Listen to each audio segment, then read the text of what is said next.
So, our topic today is going to be very, very interesting. I don't know if you guys are following the news of the Mujahideen in Syria. You know what the Mujahideen mean, right?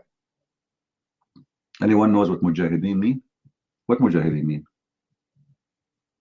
What does that mean? The one who do jihad. Ah, you are wrong, my friend. The Mujahideen is the one who have sexual relationship with the children, who marry a child, who beat their wives, who do everything is uncivil in this life.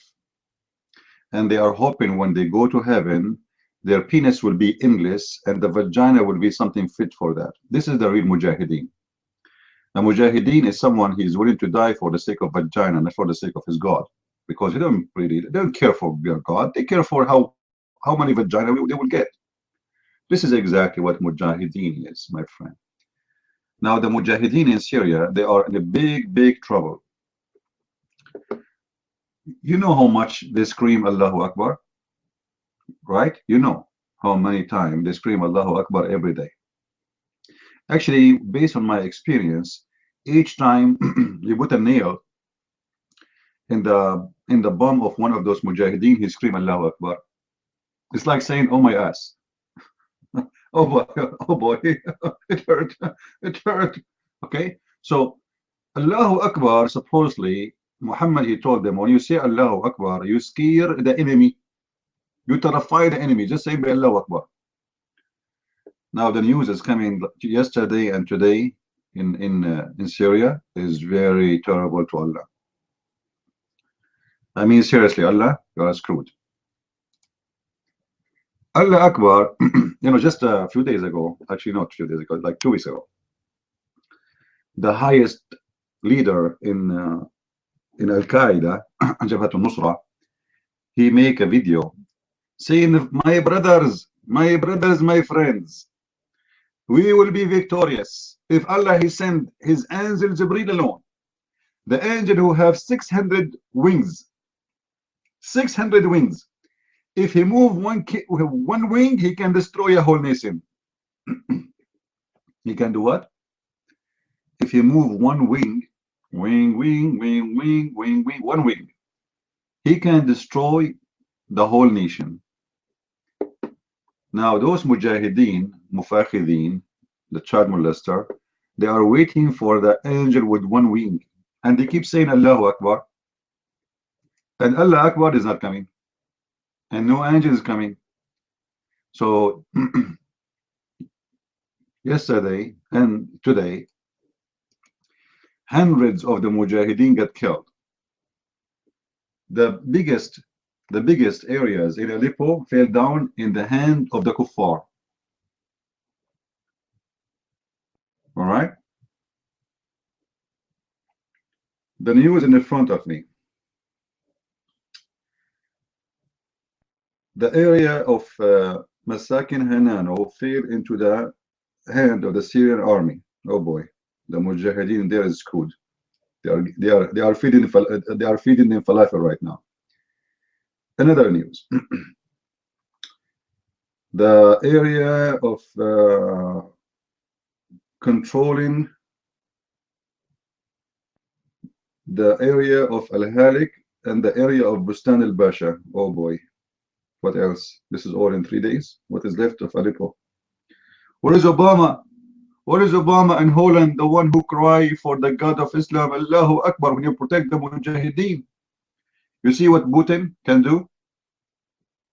Do you see the man, Putin, the one you guys, many of you don't like him? This is the guy. This is the guy who can teach them how to behave.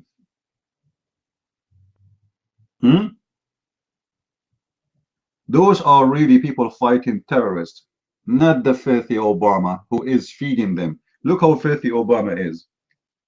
He go to the Kurdish, he say, I wanna support you. The Kurdish says, hey, he wanna support us, the American is on our side, we will win. And then Obama, he armed the enemy of the Kurdish. Using the Prince of Qatar and Erdogan, the Turkish. And then the Mujahideen, Allahu Akbar, Allahu Akbar, the Muslims are supporting us, Allahu Akbar, Allahu Akbar. And then this way, Obama, he guarantee that nobody will win and they will be fighting each other, but they will not fight ISIS. The whole plan is to keep the Kurdish away from ISIS, to make them fight each other, but they will not get close to ISIS. He is protecting ISIS. You know, 6 years ago, I have a radio show. You can go and watch it with Osama Daktok. At that time, I said, Obama will not leave unless he establishes an Islamic State. At that time, everybody, he opened his jaw like, what? What Islamic State? What are you talking about? You guys are exaggerating. And I received many statements from many of you saying to me, you are really exaggerating. You know, how he can do that? In less than 2 years, Obama, he established an Islamic State, as we say, starting from Egypt, the Muslim Brotherhood. When the Muslim Brotherhood failed and they lost the ground, Obama, he moved to the Plan B, Islamic State, ISIS. And you see Hillary Clinton, the scumbag. Anyone ask himself what was our ambassador, USA ambassador, doing in Benghazi? Anyone ask himself what he was doing there? Why we have an ambassador there anyway? All the ambassadors from all the countries, they left. The country is in a civil war. Everybody is killing everybody, except our ambassador, he is there. Why? Just not to sell for free, my friend. What to sell? It's for free. I wish they are saying it. It's for free. The weapon, they have a big depot for weapon in Benghazi. And the ambassador, our scumbag ambassador, was killed because he was giving some of the terrorists which Obama he like and Hillary Clinton she like, and he don't give weapon to the other terrorists. And this is why they attacked him and they killed him. Because he is arming their enemy. All of them, they are terrorists, okay? But he is arming some of the terrorists, which the other terrorists consider it as arming the enemy of them, because they are fighting together. And this is why they killed him. So the plan was so clear. Obama, until now, actually, you know, Obama, like, you know, they say to you, we are fighting ISIS. Just hold on and wait until Trump, he is in position, and you will see how fighting ISIS will be. You will see how ISIS cities will collapse overnight. What fighting ISIS? This guy never fought ISIS, and he will never fight ISIS, and he is one of ISIS.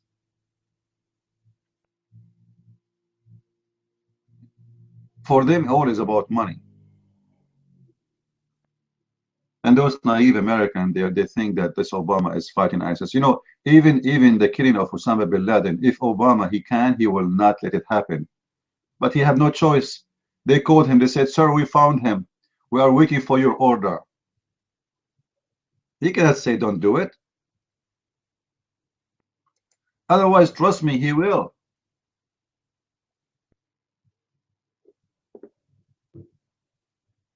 He don't want Osama bin Laden to be killed. The same they do in Syria. Each time the Syrian army go advance against the terrorists, Obama, he goes so crazy. Not Obama only, by the way. There's certain names, they work for the Muslim Arab. Obama, Holland, the guy who, if you get him inside your room, he don't know how to find the door to get out. And the Prime Minister of England. And the stupid Miracle, you know. Now the Miracle, she's not getting paid. The rest are getting paid. The rest are under the influence of the money. They are corrupt for real. But the most I like between those leaders is Holland. This guy is amazing. He can't even find the door of the car when he get out. You get him inside the car, he didn't get out. He tried to open the front window to get out of the car. And the best scenario, you ask him to get in the car, he'll try to open the door of the trunk. Those people, they are the one who protect ISIS because they're leaders in the Middle East, especially Qatar. Qatar is the head of the snake. All the evil things you see happening, it is done, planned, and paid by Qatar. Qatar is the biggest enemy to the West, but Western leaders, all what they care for is how to make money, and those people have a lot of money. No, Obama is the puppet. He is not really an enemy. He is just a work employee for them. This guy is nothing. This guy, he have look at this guy, just to show you how stupid he is, and his and those who vote for him and they made him president for 8 years. 8 years happened. He is leaving. He did nothing. Zero. 8 years. Imagine all his orders are not even a law. It's executive order, which means Trump, when he go to the White House, all what he need to do to wipe it out is to fart. It's just to make a signature. And all his work for 8 years, which is nothing, is going to be gone over a day, over 5 minutes. Because he never have a law. He made executive orders. An executive order, you can delete it by executive order too, which is actually good. The 8 years of Obama, we have to get rid of it. But this scumbag, for sure, he had a huge impact on the Middle East by his plan to establish an Islamic State.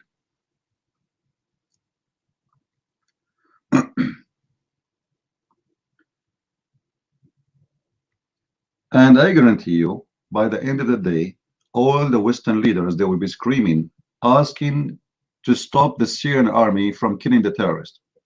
And the excuse is, they are destroying hospitals. Did you see the videos, the fake news they make?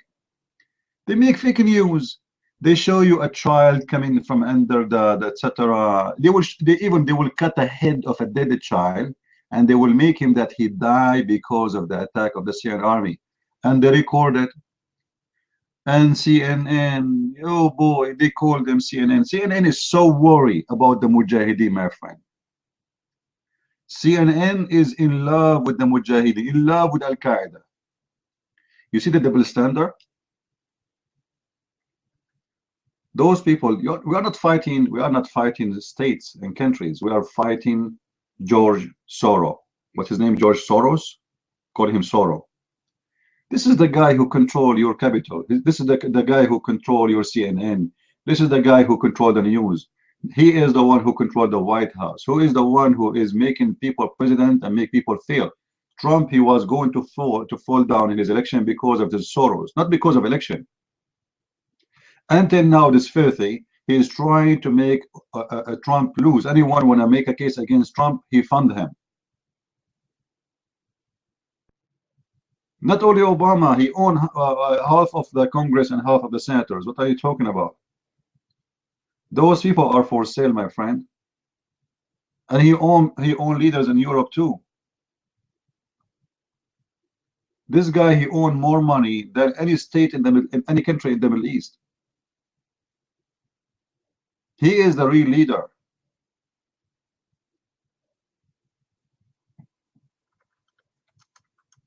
He is the one who decides where war is going to happen and where peace is going to happen.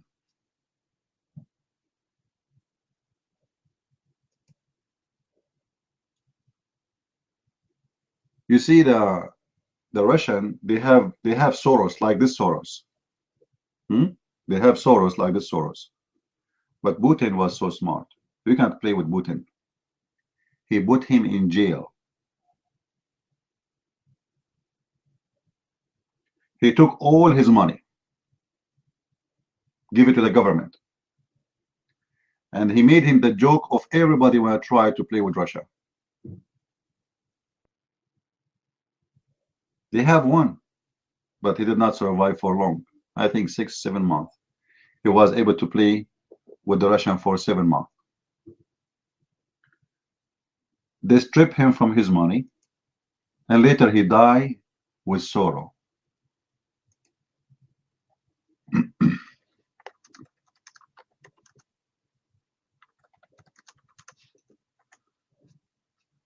Anyway, if we have any Abdul here, Please put your hand up. And don't worry, you can say Allahu Akbar and Allah will help you. All right? I mean, seriously, why Allah will not help you? Give me a reason, guys. Do you think there is a reason for a Muslims, their God, Allah will not help them?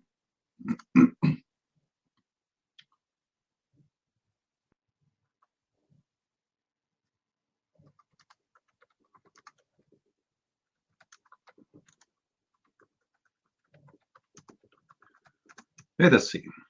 I hope today we'll get some Abdul here who have the courage and the knowledge to come and debate us. What do you mean fixing versions? They did not even touch them to fix them yet. They are still brand new. Until now, nobody arrived there because Mujahideen don't use a map. Do you remember, guys, the video? It's called The Description of Paradise, and it's for Allah. When the Sheikh, he said, brother, when you go to heaven, you enter the door, huh? You go to your home directly. You do not need GPS. You do not need a map. You do not need any of that. You go to your home directly. Amazing, unbelievable, brother. And then he say, the angel who will take you from your hand and take you to your home. Like what? I thought he did not need GPS. When you say he do not need GPS, you assume that this guy he go by himself, right? But when you say to me the angel would take him from his hand and take it to his home, so what's the point of the GPS?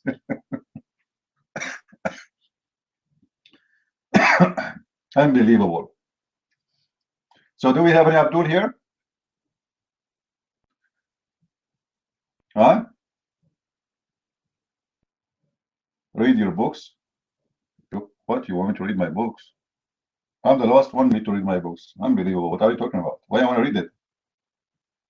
No way. Oh, joking. Okay.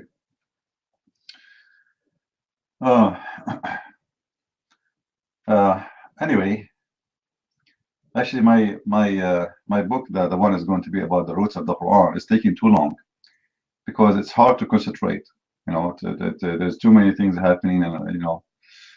But still, I'm happy that this election was, you know, it come this way. Because seriously, if this has come back, Clinton, she won, USA and the West will suffer a lot, especially from the Muslims. And look, Trump is already, he is not even a president, he is just, he won. And Muslim leaders are acting like puppies around him. All those who used to insult him, who said bad words about him. Now, like, they are meow, meow, meow, and Trump like, get away, meow, you know. All of them now in the stage of a meow, but before they were in the stage of ow, ow, ow. Suddenly they are very kitty cat, like, you know, who is nice, who wanna wipe her fur on your feet, and he will, you know, like, you know, love me, you know, love me, I'm good, you know, forgive me, huh? This is how it is.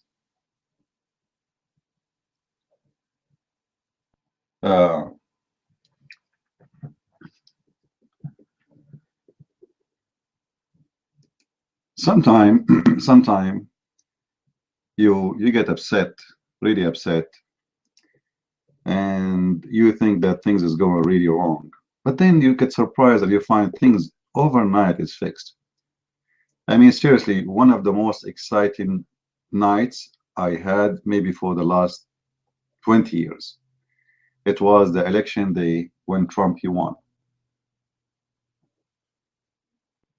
That was very exciting, unbelievable. I cannot forget that night. I could not even sleep in the morning.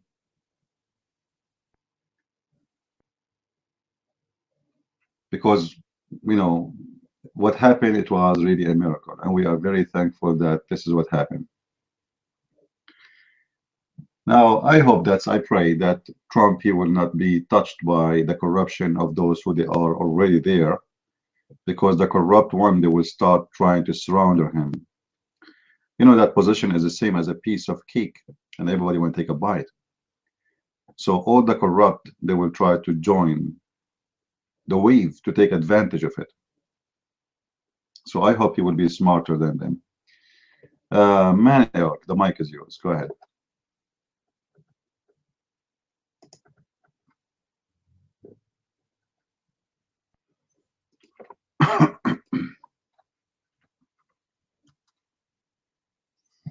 Oh, I hear nothing.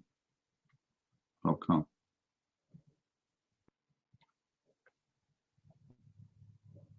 Oh, no voice. Manuel, there's no voice. I thought I am like only me, but look like everybody can't hear you. All right.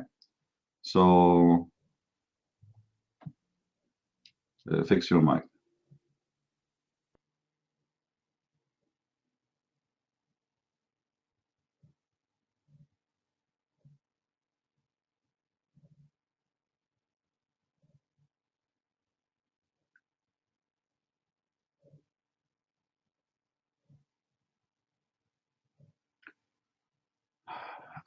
Christ is salvation, your mic.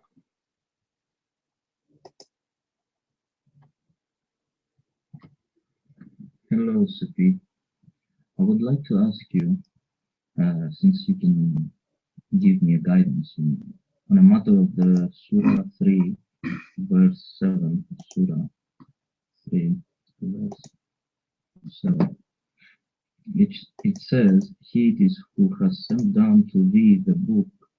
In it are verses basic or fundamental of established meaning. They are the foundation of the book. Which book?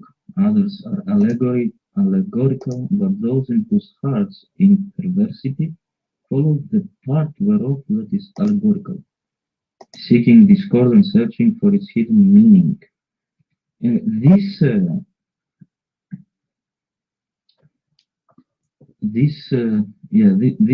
verse, this surah, this paragraph surah, I don't know how to say it. How could you say who is he? Who is he? It is, since it doesn't say the Lord your God or something like that. The book, which book? And then it says again about the book. Yeah. They are the foundation of the book, basic or fundamental of established meaning. I would like you to give me an understanding on this verse, because it also says somewhere in the Quran that it is clear to understand, so that everyone will understand it. I cannot understand this verse, so I will need your help, CP, or someone here, which is maybe a Muslim, I don't know, so that it will contradict the Quran. Hello, guys. God bless you. Would you help us, Christian Prince? Why does the Quran says that it is clear, but it doesn't say who is he who has set down the book? It doesn't say its name, his name, or her name. I don't know who is he, it is, who, I don't know. Anyway, your microphone, Christian Prince.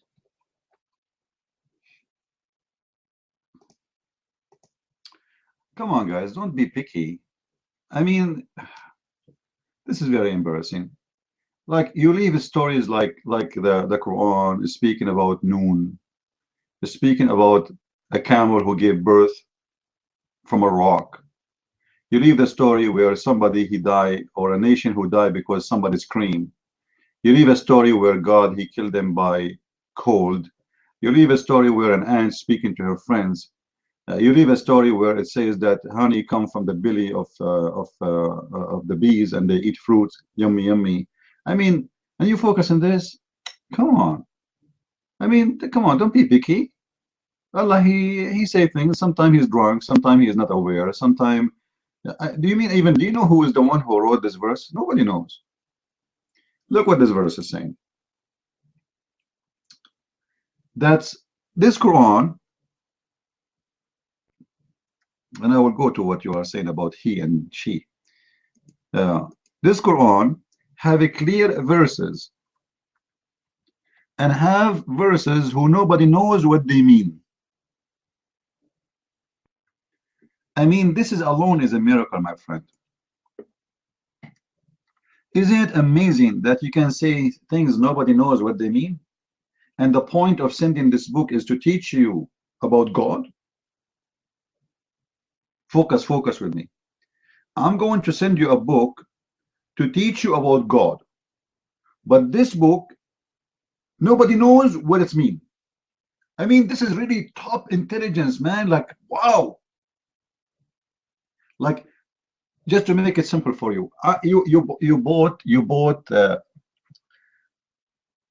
let us say something from me, and I will send you the manual of it with it. And this manual is so good, and the purpose of it to make you install it.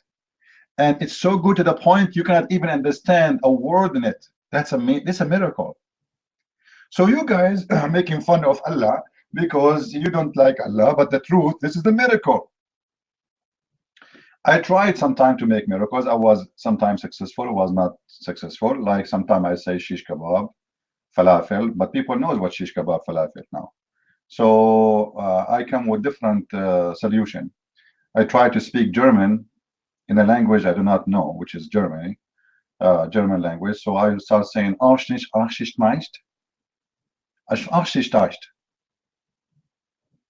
and the German they could not understand, and that was a miracle.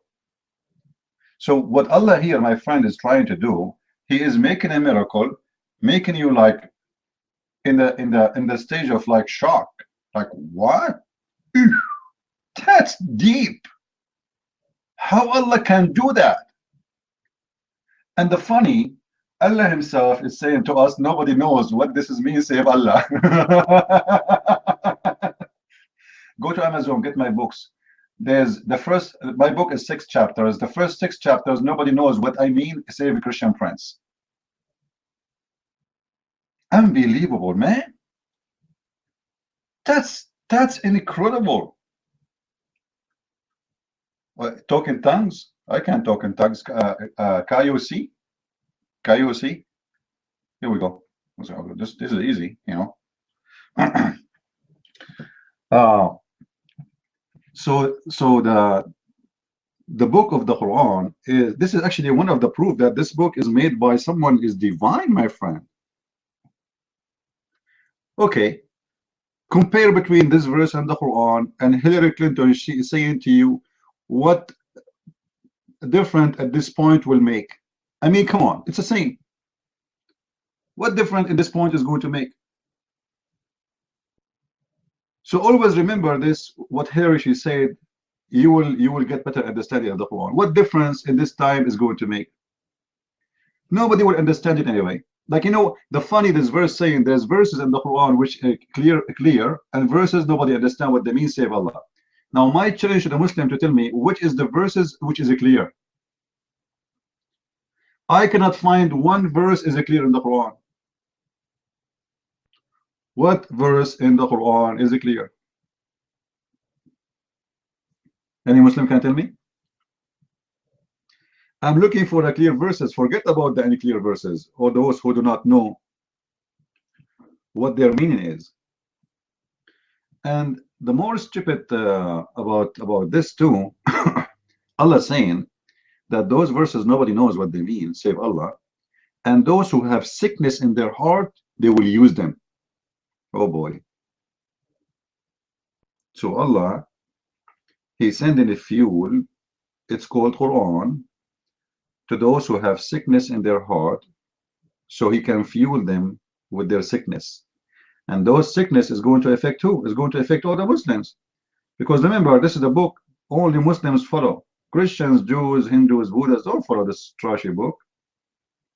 So when you say to me that this is a book, have verses is going to be used by the sick one, and those sick ones are Muslims, it's the same as Allah is saying, He is giving you Muslims who they are sick, fuel for your sickness so you can deceive more Muslims. Right? Do we have any Muslim here? And then, and look, we always will say a Muslim scholar, right? Muslim scholar, like, are you a Muslim scholar? He is Muslim scholar. In chapter 3, verse number 7, it says, وَالرَّاسِخُونَ فِي الْعِلْمِ يَقُولُونَ آمَنَّا بِهِ. So Allah is saying, who is the scholars of Islam? The scholars of Islam is not someone who knows what the meaning of the verses. No, it's someone who say, I believe. What a crazy religion. All what you need to say, I believe, and that will make you a scholar. That's it. This is what the verse say. Read it, read it. I'm not, read it. Guys, pause the verse again. Chapter 3, verse number 7. And those who be, and nobody knows what the meaning, save Allah. And those who they are strong in knowledge is the one who say, we believe, the scholars. So the scholars are not the one who know the meaning of the verses. No. It's those who say, we believe. You believe it blindly. That's it. And you are a scholar.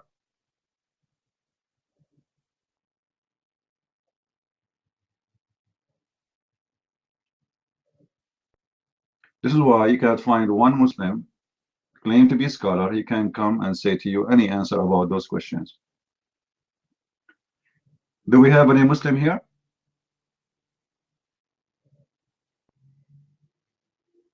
Now today I'm really happy. I'm really, really happy. The news is making me really happy. Allah and his angels and the Mujahideen are losing big time. Oh boy. I bet you Putin is drinking wine right now. And he is singing, Allahu Akbar is gone, Allahu Akbar falafel. Allahu Akbar. Where's Allahu Akbar? I wish you guys you speak Arabic, because you can watch the videos of those who call themselves Mujahideen. Speaking about Allah will send them angels who have 600 wings and they will destroy the enemy of the infidels. And then no angels is coming and Allah is not doing anything. And they are in a chaos. Absolutely. What are you talking about? You don't know what's happening? Maybe I should show you some videos of those terrorists crying and asking the Muslims from around the world, saying, brothers, you left us alone. The Russians, they are killing us. Just a few months ago, they were saying to Putin, we will destroy you. We will teach you how to behave. You don't know you are fighting who? You are right. You forgot what happened to you in Grozny, my friend? In Chechnya? Anyway, by the way, anyone knows what the reason of Chechnya war? Why the Russians, they have war in Chechnya? I want to share this with you because you Christians been taught a lot of false information about Russia because the Western media, they want you to hate them. George Soros wants you to hate them for no reason. The Russian, they went in war in Chechnya to save the Christians in the Middle East. Another way to save my people. When the Turkish, they were slaughtering the Armenian and the Christians in the Middle East, in Iraq, in Syria, in Lebanon, etc. They slaughter millions of them. I'm not exaggerating when I say millions. The only country in the world who stood to stop this massacre, it was the Russian. Only the Russian alone. And shame in every Christian country at that time, they were watching. The Russian is the one who said to the Turkish, the filthy Turkish empire, if you don't stop killing the Christians there, we are going to attack your neighbors, your borders. And that is the Muslim Chechenian, right away in the borders. And this is what the war in Chechnya exists for. It's just to protect us. And the Russian, they repeat the same history again. They are the same people who always stand to protect the Christians in the Middle East. When the Western are arming the terrorists, who they are killing the Christians, the Russian is the one who is protecting us. They don't send arms to the Christians. They send their troops to protect the Christians.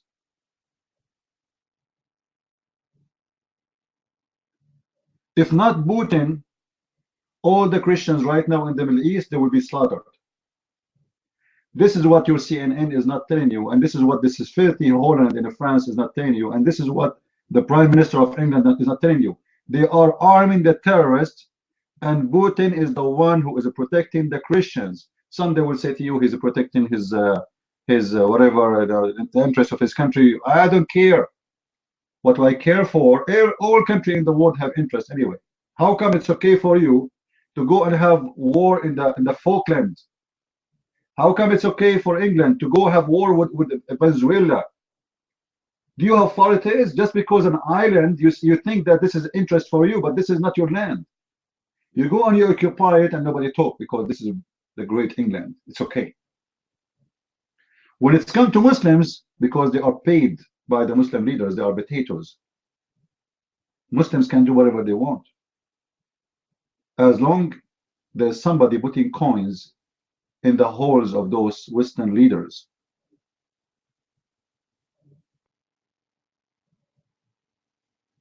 Putin is a KGB, so what? He's a KGB. He's a KGB, he is FG, he is RBG, he is potato, he is tomato. He is better than all those leaders. You see, this is what they put in your head to fool you. Putin is a KGB. My friend, when you fight evil, you don't go by a sign and a banner. This guy is a Christian. He is a president for a Christian country. He is a leader for a country, and he go and celebrate every Sunday the service. And yet they want to tell you that he is a KGB, which means they want to tell you he is a communist. Until now in CNN, they say to you, Russia is a communist country. The whole point is that they want to take your attention from fighting the Islamic terrorists to go back to the Cold War. Faking a war with somebody is not fighting us. Go and see what Obama he did. He forgot about all the problems happening in the Middle East, all the risk and the danger of the terrorists. How many American they killed of the American in the last 20 years? And how many Americans get killed by Muslim terrorists in the last 20 years? And then you will know the answer. The risk is where? America is a powerful country, and they have the right and they have the interest the same as any country. But they even fabricated news that the Russian is the one who hacked Hillary Clinton to make Trump win. They want to take your eyes from the scam of Clinton, so now you think about the hacking. The hacking is a problem, not her email. It's like finding a lot of pictures of porn of children in the computer of somebody, and then they make you forget about what you found in his computer and make you think about who is the hacker. I don't care who is the hacker. Good for us they are hacking them, if they are hacking them. I am thankful for those hackers, because if not those hackers, we will not be able to know the scam. Those are good hackers, my friend.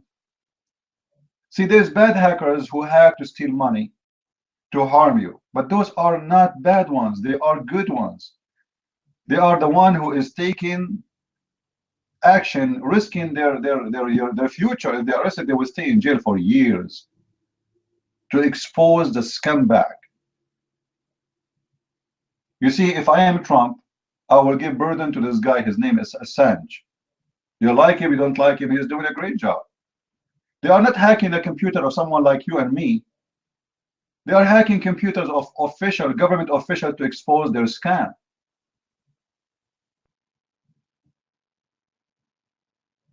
Many of us, we believe for a long time that those people are good guys and etc. And then suddenly we find that everything is wrong. Even imagine this filthy Hillary. She fabricated the votes with her Barney Sanders friend from the same party. How we know? Because of those hackers. If not those hackers, nobody would know.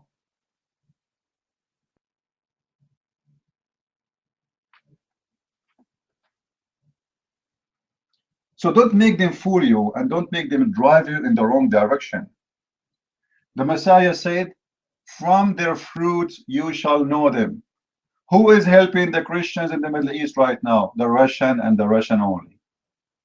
Look, the American regime, I call it regime because Obama, he is not my president.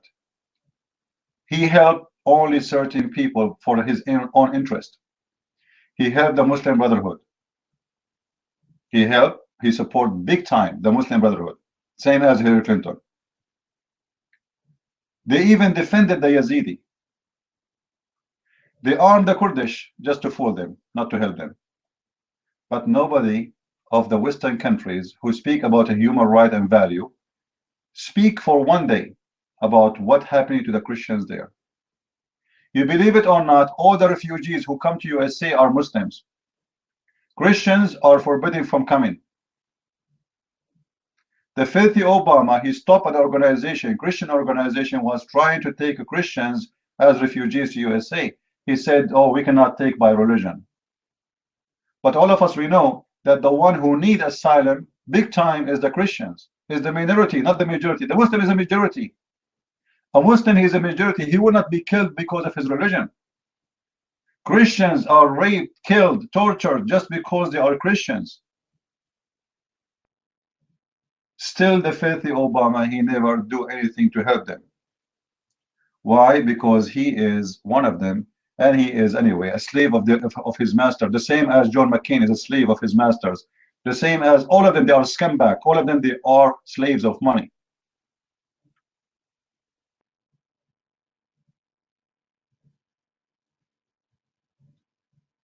And look how they were able to betray the system.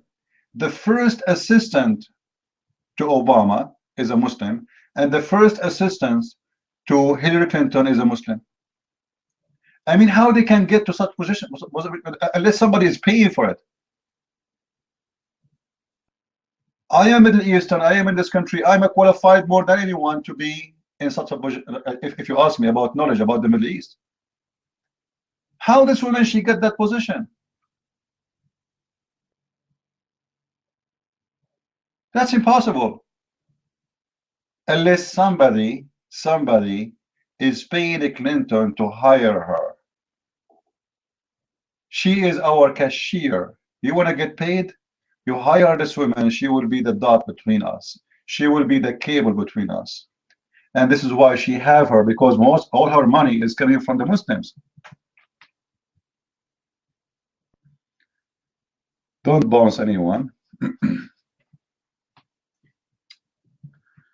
According Christians and near, is Jesus coming soon for what purpose? Who said the Christians? Who is the Christian who said the end is near? That's not true. Nobody knows when the end is. Correct, guys? Jesus says it clearly, no one knows when the end is. Anyone, he claimed to be Christian, he say that, he is just making you excited, he's fooling you. I saw many people making videos, which is very funny. But I understand, you know, those people, they are doing a scam to fool the Christians because the Christians get excited when they see such a topic. But the Bible, I go by the Bible. My Lord is the one who teach me, not anyone. My Lord, he said, no one knows but the Father, and that's it. All right? And we as a Christian, we don't care when it's going to happen.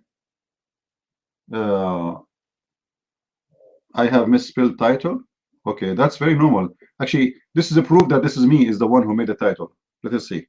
Allah Akbar is losing the big fight in Syria where Allah and angels was 6 wind. Ah, okay.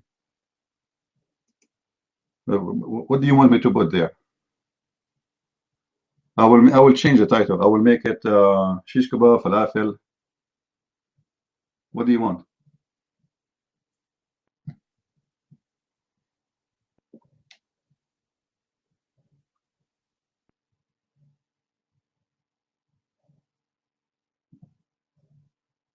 Yeah, you know, this, you know, you see the first, you are just stupid. I just answer you. You are exactly a Muslim who could forbid himself. Bismillahirrahmanirrahim, shish kebab, hummus, ameen. But what the connection between Shish Habab and Kummus and Amin, nobody knows. He kept repeating the same question, but he have no idea. I just answered you, you idiot. You Muslims, your God is the one who said that the judgment day is near, but never happened. The scumbag Allah, he said, that is our shaqq al-qamar. The moon is split and the judgment day is near. But there's nothing happening. Chapter 54, verse number 1.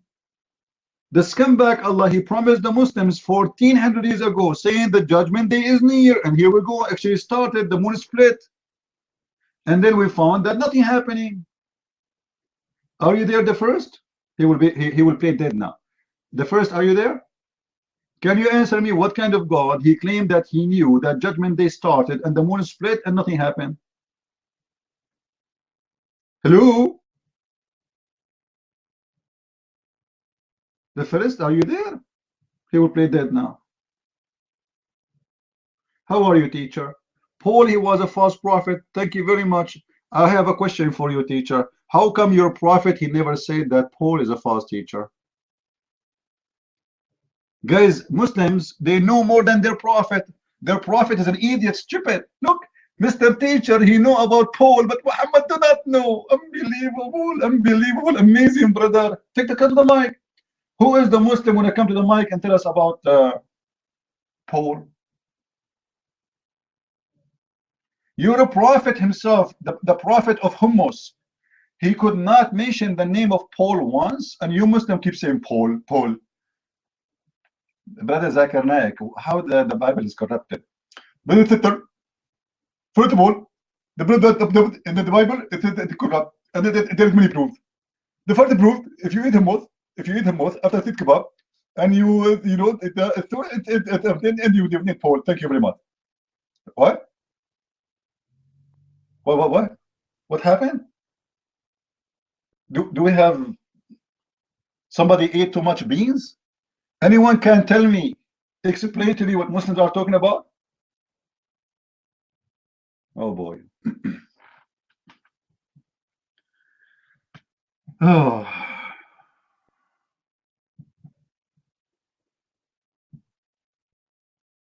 You know, teacher, what about you come to the mic and we answer you about what you are trying to say? Do you have the courage, teacher? I will give you a chance. Your mic.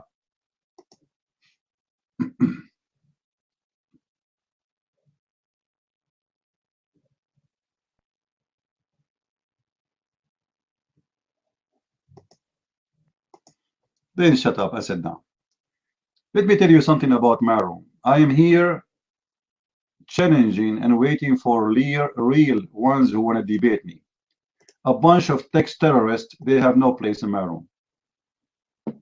You want to debate me, put your hand up. And I will show you how stupid you are. Who dare? Who is the Muslim he dare to debate me? Who is the Muslim who he dare to debate me? A bunch of scumbag, and they have no idea how they can answer me and how they can refute me. So they turn into text terrorists. They don't dare. They don't know even their religion, but they want to teach us about our religion.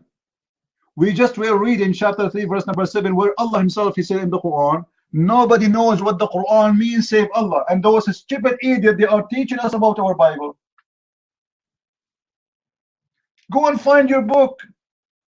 Your God in your book saying no one knows what the Quran means save Allah. What a stupid book. So why you send this book for? If nobody will know what it means. How stupid this God can be. Your God is a breathed with gas. His belly is big, but it's a balloon. All what we need to destroy your God Allah is just a needle. Now who is the Muslim have the courage to come to the mic? We want you to talk. We want you to speak loudly. Who is the brave Muslim when I come to the mic? Put your hand up. You see the cowards? I'm trying to force them to come to the mic, but they are cowards. They don't, you know, they cannot make it with me. Okay, let me encourage you more. Allah will give you virgins if you debate me. Imagine, my friend, this is jihad. If you debate a Christian priest, do you know how big the virgin Allah will give you? Allah will give you women with the 3 nipples. 3 nipples, my friend. Don't you want to have women with 3 nipples? If you debate me 7 times, Allah will give you women with 7 nipples. Don't take me wrong, this is not a dog. Have seven breasts, huh? This is a woman, she's a human being, but she have 7 nipples. And Abdul? Cowards.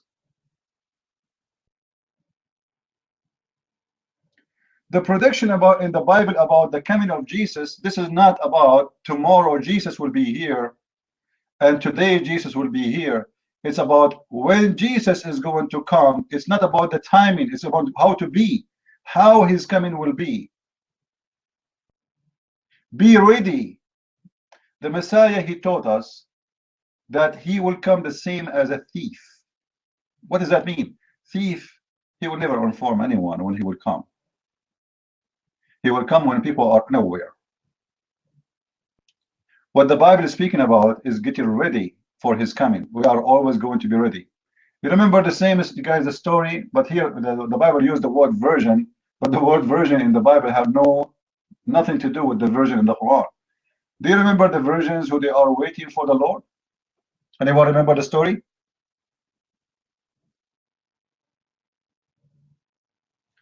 Is this story is about they knew when he's coming, or this is about you are being ready? It's about being ready. Those who have enough oil in their candles are the one is ready. What is that oil is? It's your fruits. Jesus, he said, from their fruits I will know them. So all the Bible predict about the coming of Jesus, but not about the date. For Jesus said it clearly, nobody actually dare to give you the date unless he's a scumbag.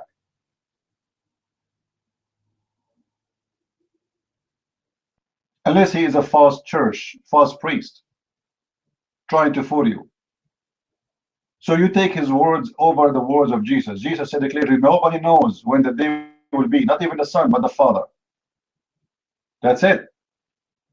And I believe strongly, Jesus, he said that because he knew there's many scumbags they will try to use us and to fool us. And even after he said that, which make it very clear, still some of you are naive and you believe in some scumbag who try to fool you, trying to say to you, we can predict when the judgment day will be. Like Jehovah's Witnesses, who they are false believers.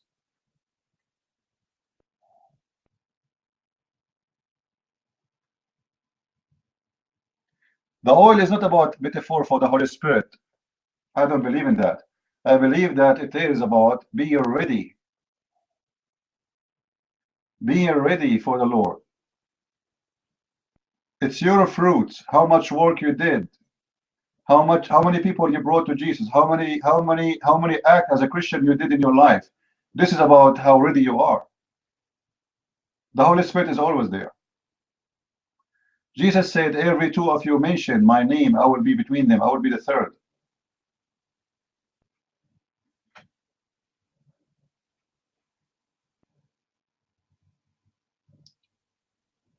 So the Muslims, they speak too much about Prophet. Actually, Muhammad himself.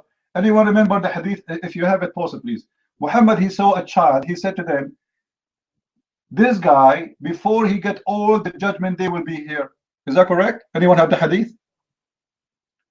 Any one of you have the hadith?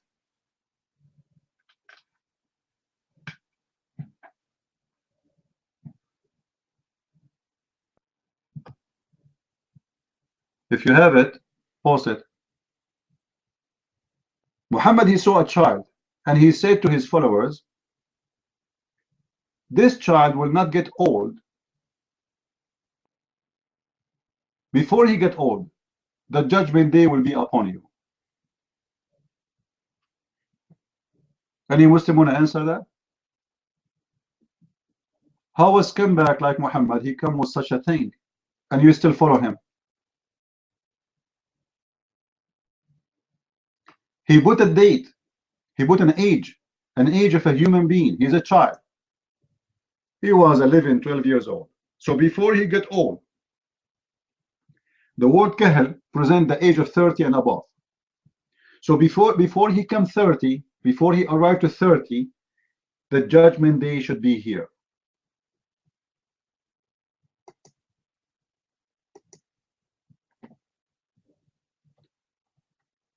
Obviously, Muhammad is a liar. He predicted the judgment day by the age of a human being who is a child, and he said to them, before he die, you will have the judgment day, and nothing happened. Any Muslim? The same as he predicted that one of you can fight 10. The Muslims went to war, they lost.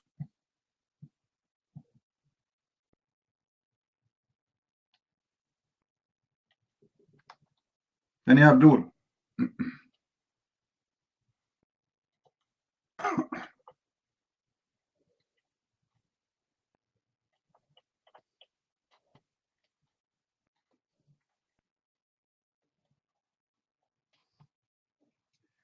I'm trying to find the hadith in English. It does look like nobody here helped, as usual. We keep posting reference, but nobody saved them.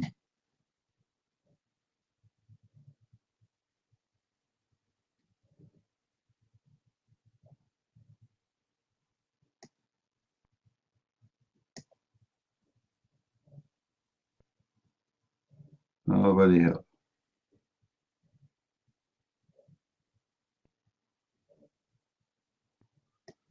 Anyway, let us see.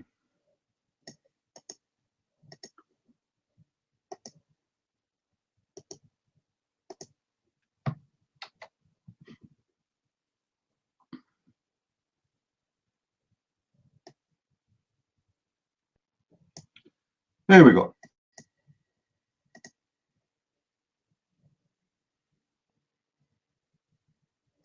Look at this hadith. And I challenge any Muslim to tell us how this happened.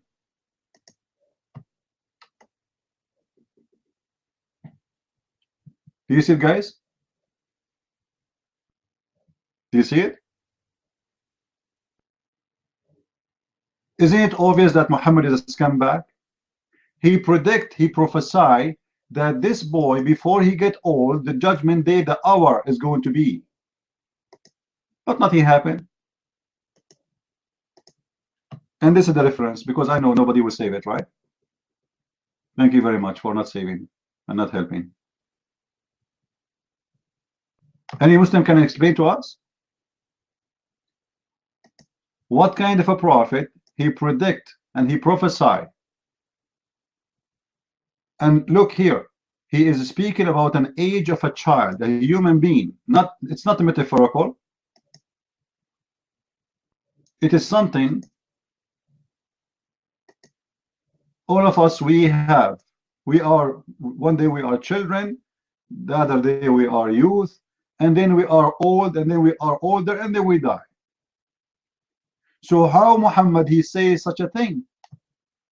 That this kid, and he point his finger at certain kid. A kid is walking by. It happened that he is passing by, which means that the kid is not important really. It is his age. It's just a kid passing by. Do you see it?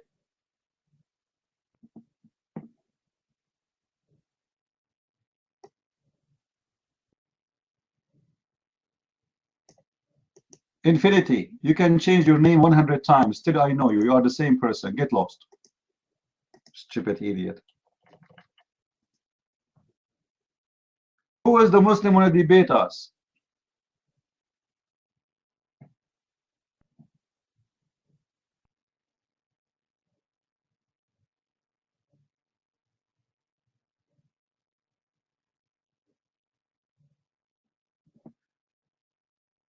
Just to show you how stupid this guy. He said, the Pope, he cannot marry, the nun, they cannot marry, and the pagan, Sanasasayaya, cannot marry. So prove that they are a stupid idiot. And who said to you that they cannot marry? This is a choice, you idiot.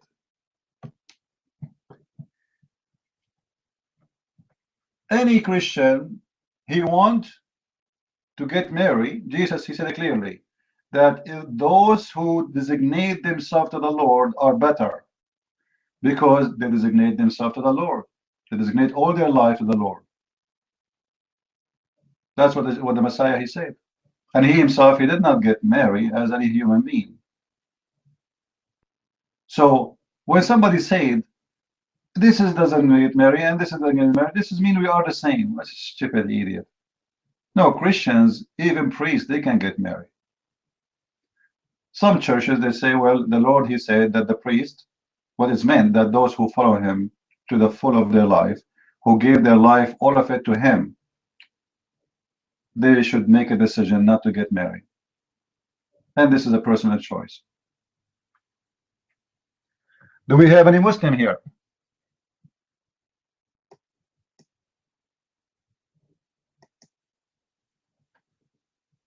Yeah, depends. It's a personal choice about what position you want to take. However, I believe that it's better for priests to get married unless you are very strong with your faith and you will not do any mistakes. Because, we saw some priests who do child molestation and etc. and are doing evil stuff, which means they have, they are not really Christians and they are taking over the job to get an access to community. Because when you are a priest, people respect you and they trust you. They open the doors for you. But people forgot that Jesus, he said, many they will come to you in my name, but they are false teachers. They will come to you in the clothes of a sheep, but they are wolves. Right?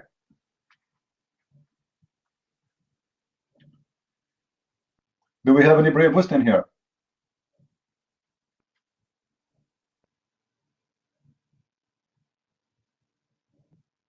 Any Abdul?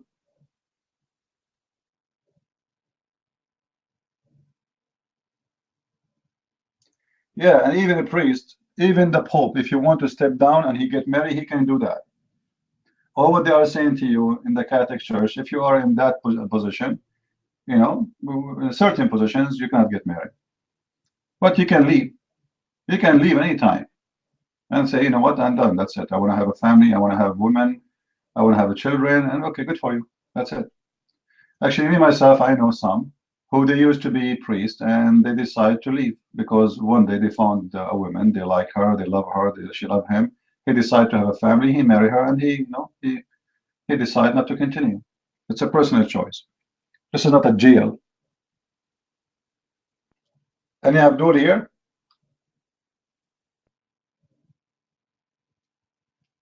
Any Muslim want to teach us about Islam? Why Allah Akbar right now in Syria is losing ground? Big deal. Why the Mujahideen are screaming to Allah, asking for help, and the help is not coming? You remember last time we opened the chat room here? And we played for you a video speaking about the guy who pissed on the Kaaba. You remember? He pissed in the Kaaba.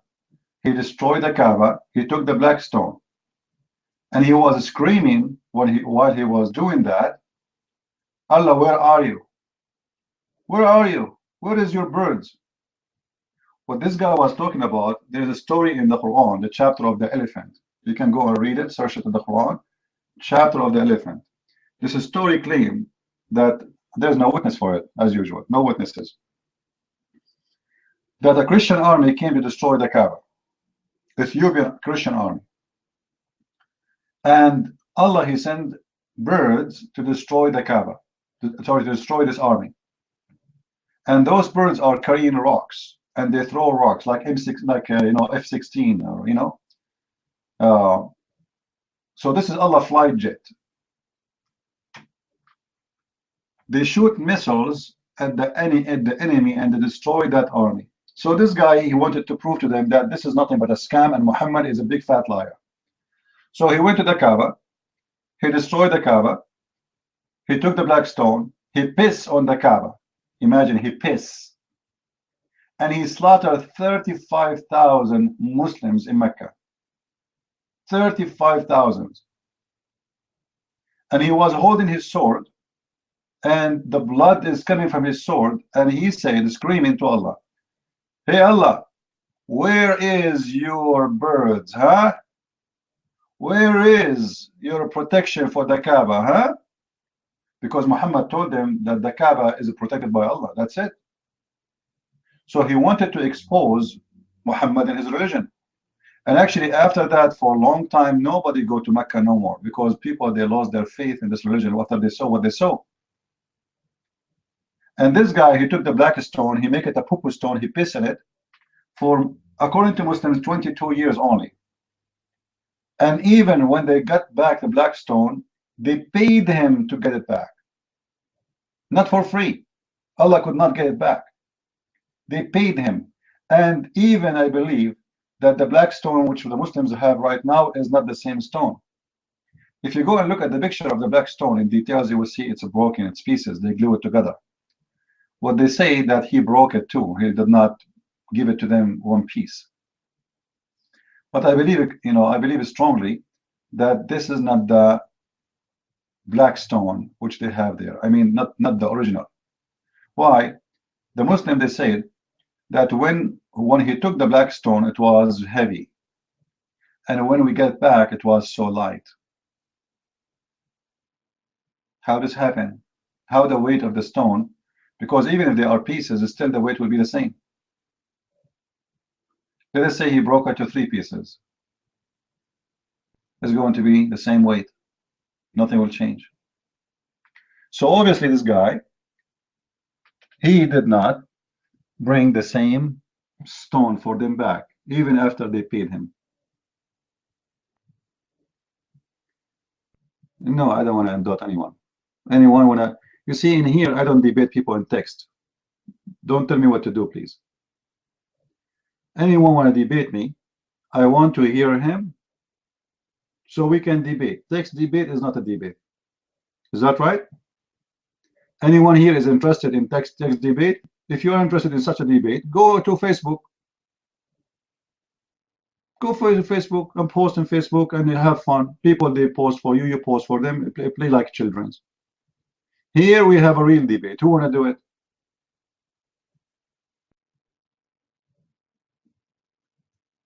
The question is, why somebody he is so strong in text, but he is so quiet when we ask him to come to the mic? Obviously, those guys, they have no idea what they are talking about. They are copy-paste from websites. You are not debating him. You are debating an article or a claim made by someone else. Well, if he is at work, this means he's a scumbag.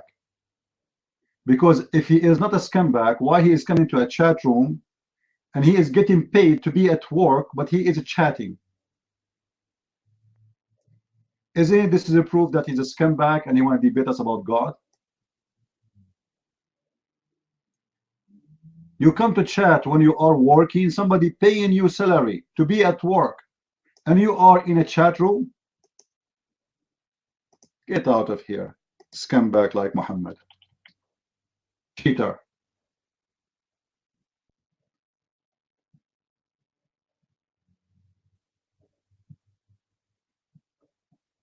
Imagine you hire an employee and you pay him a full salary, and you pay for his insurance, and you pay whatever it's things for him, and then he go to a chat room.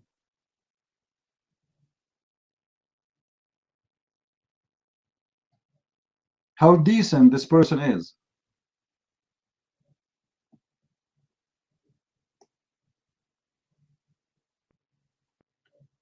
Do we have any Muslim here?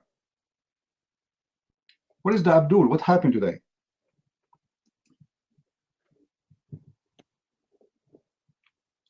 Look what happened when they see me.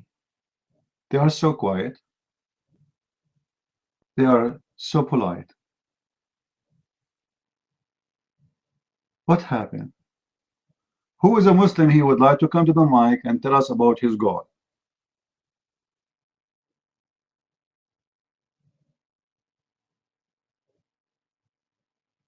Anyone?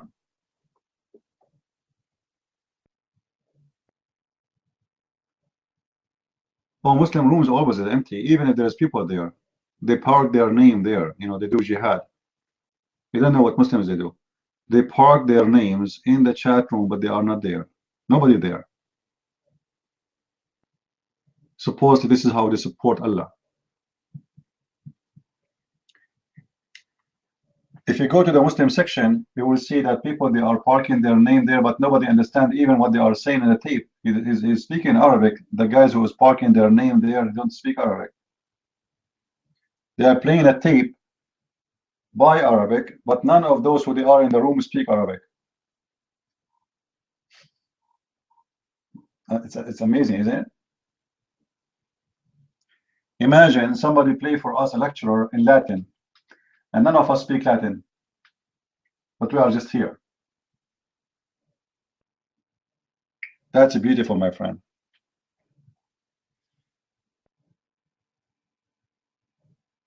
And Abdul?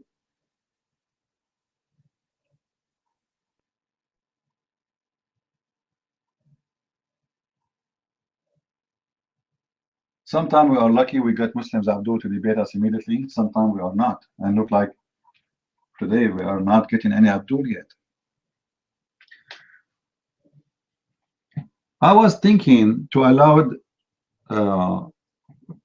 especially women to open their cameras, because that alone will bring a lot of Muslims here. But I'm afraid that they will not be listening to me. They will be just horny, a bunch of horny people if we do that. You know, they will not be focusing with me at all. You ask Abdul the question, he will say, huh? I am with you. Yeah, what? What the question? Uh-huh. Yeah, actually, I like it. She's white, and I like her hair. Abdul, I'm talking about Quran.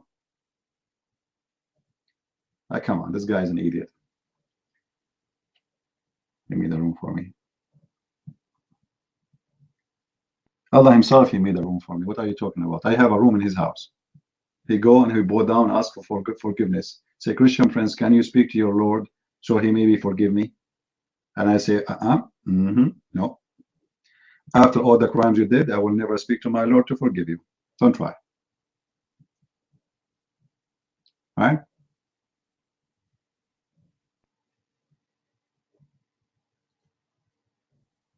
What famous? You know, those guys, nobody. I told this guy, he opened a room having my name. I told him, nobody will go to your room unless you have a bunch of Muslim women opening their cameras. If you do that, Muslims will come from all around the earth, especially the Mujahideen. And I advise you to call them like version 1, version 2, version 3. And doesn't matter if they are version or not. Trust me, don't care really. You know, Allah will fix them anyway.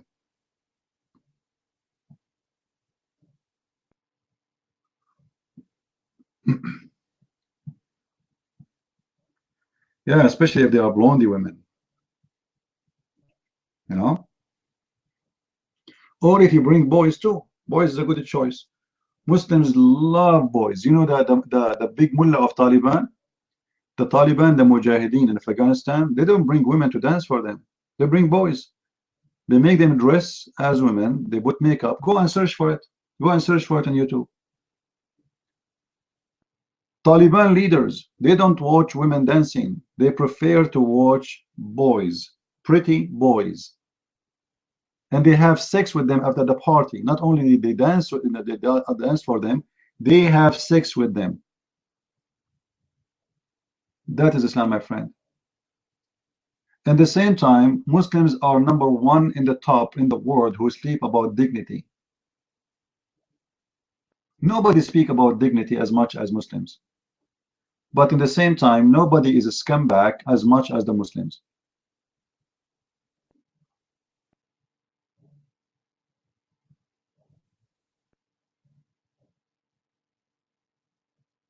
Did you see what happened when Israel have a fire? The Muslims, they are starting fires in the wood, in the dry grass to make fire everywhere. And then the Muslims, they were so happy saying, Allahu Akbar, Israel is burning, Israel is burning. What burning, you idiot?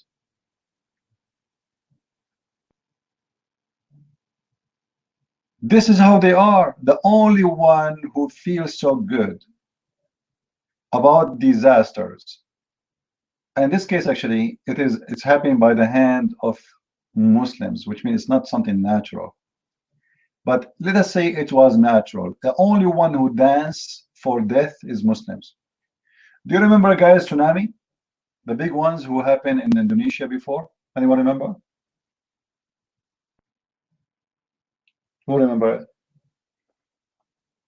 Do you believe it that here in Palto, Muslims, they open a big room and they call it Allah punishing the infidels by tsunami?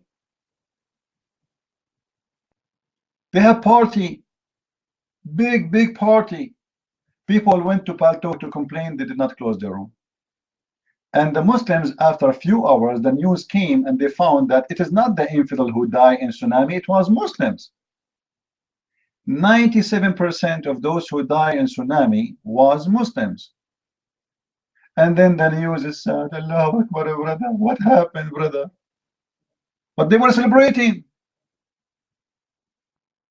They were celebrating because the news came that tsunami is hitting certain countries, and those supposedly are the countries who have tourists in the beach, Australian and etc. and etc. And they start counting how many Australian. Nobody start counting how many Indonesian die because the media is a stupid media. They count only the important citizenship. Nobody count the poor one. This is the scam of this world today. If you are from a poor country, nobody count you. They say to you, there's 10 Americans, they die. Even though there's 1,000 Bangladesh person die, they don't name them.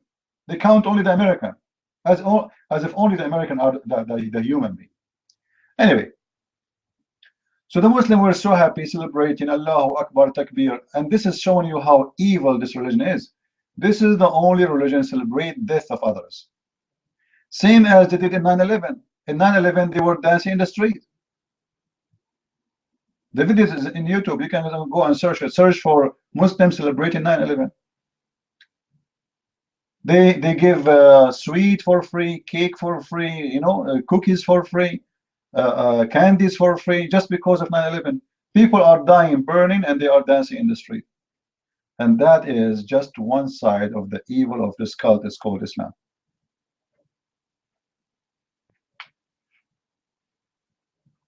We as a Christian, we don't celebrate the death of anyone. We did not open a chat room to celebrate the death of the people in Indonesia. Actually, we pray for them.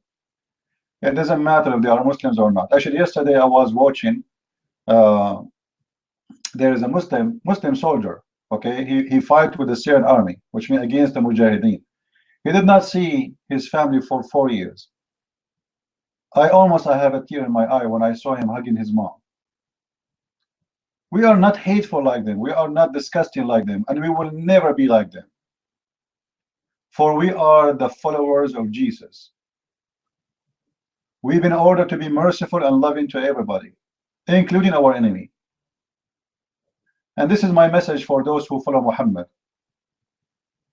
Go and find one place is occupied by Muslims is not evil and disgusting, because you are following the evil spirit of the devil, which is teaching you to be hateful, disgusting, any human.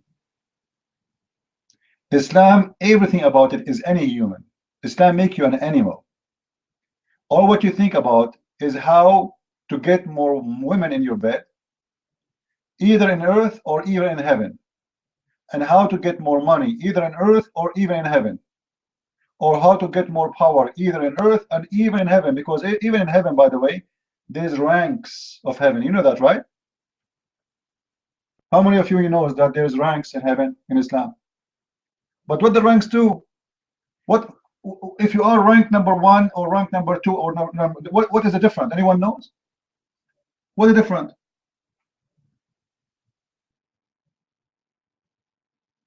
The difference is how much money you get and how many women you will get.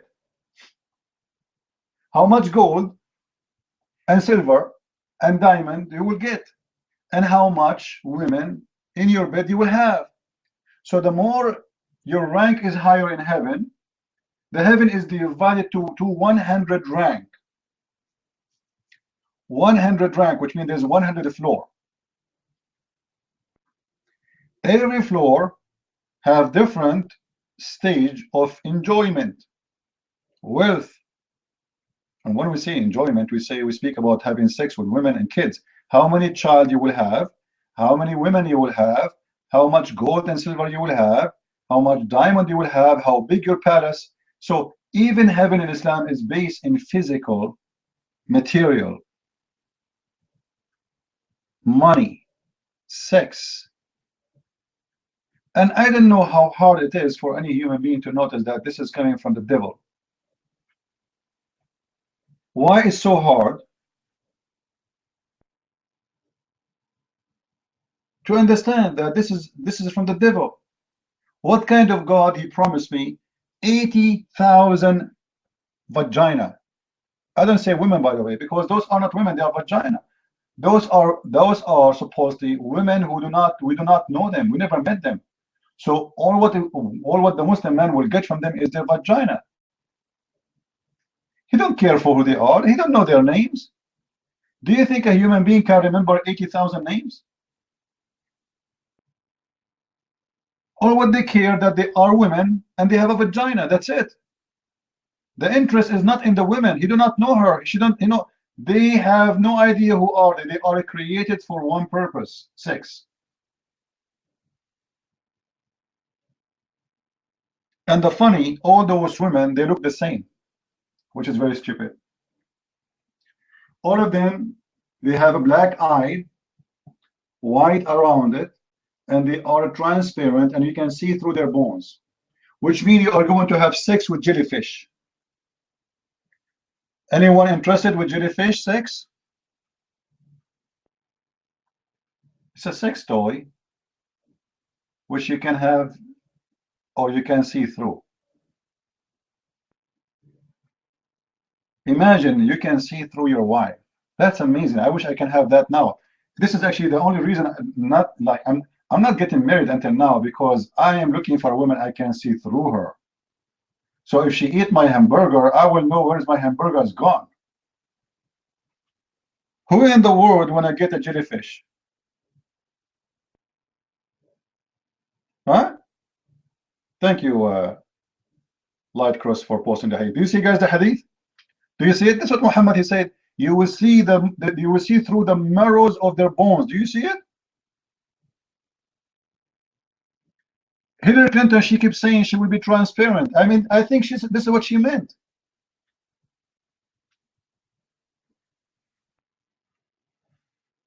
Because she don't hide the money she take from the Arab in her belly. She put them in the bank.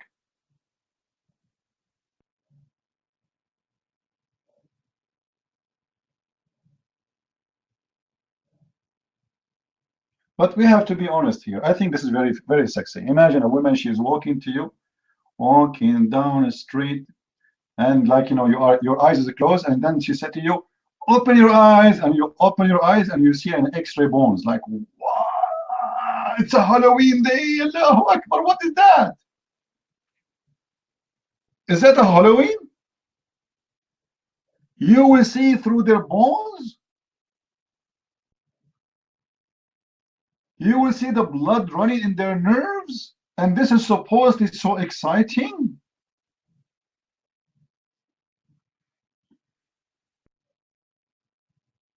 Any Abdul? I made some tea since I opened the room, but I don't know how to go and get it. Nobody's taking the mic. My tea is cold already now. Unbelievable. Give me just a second to get my tea. All right. I hope I will not see in my way to the kitchen some jellyfish. I mean, that would be scary. Should I take my gun with me? Like, imagine you go to the kitchen and you turn the light on, and like suddenly you see a woman, you can see through her bones. Like, what? Christian Prince will jump from the window and say, Allahu Akbar, help me. I go, you know what? Unbelievable. All right, man, your mic. I hope your mic is working now.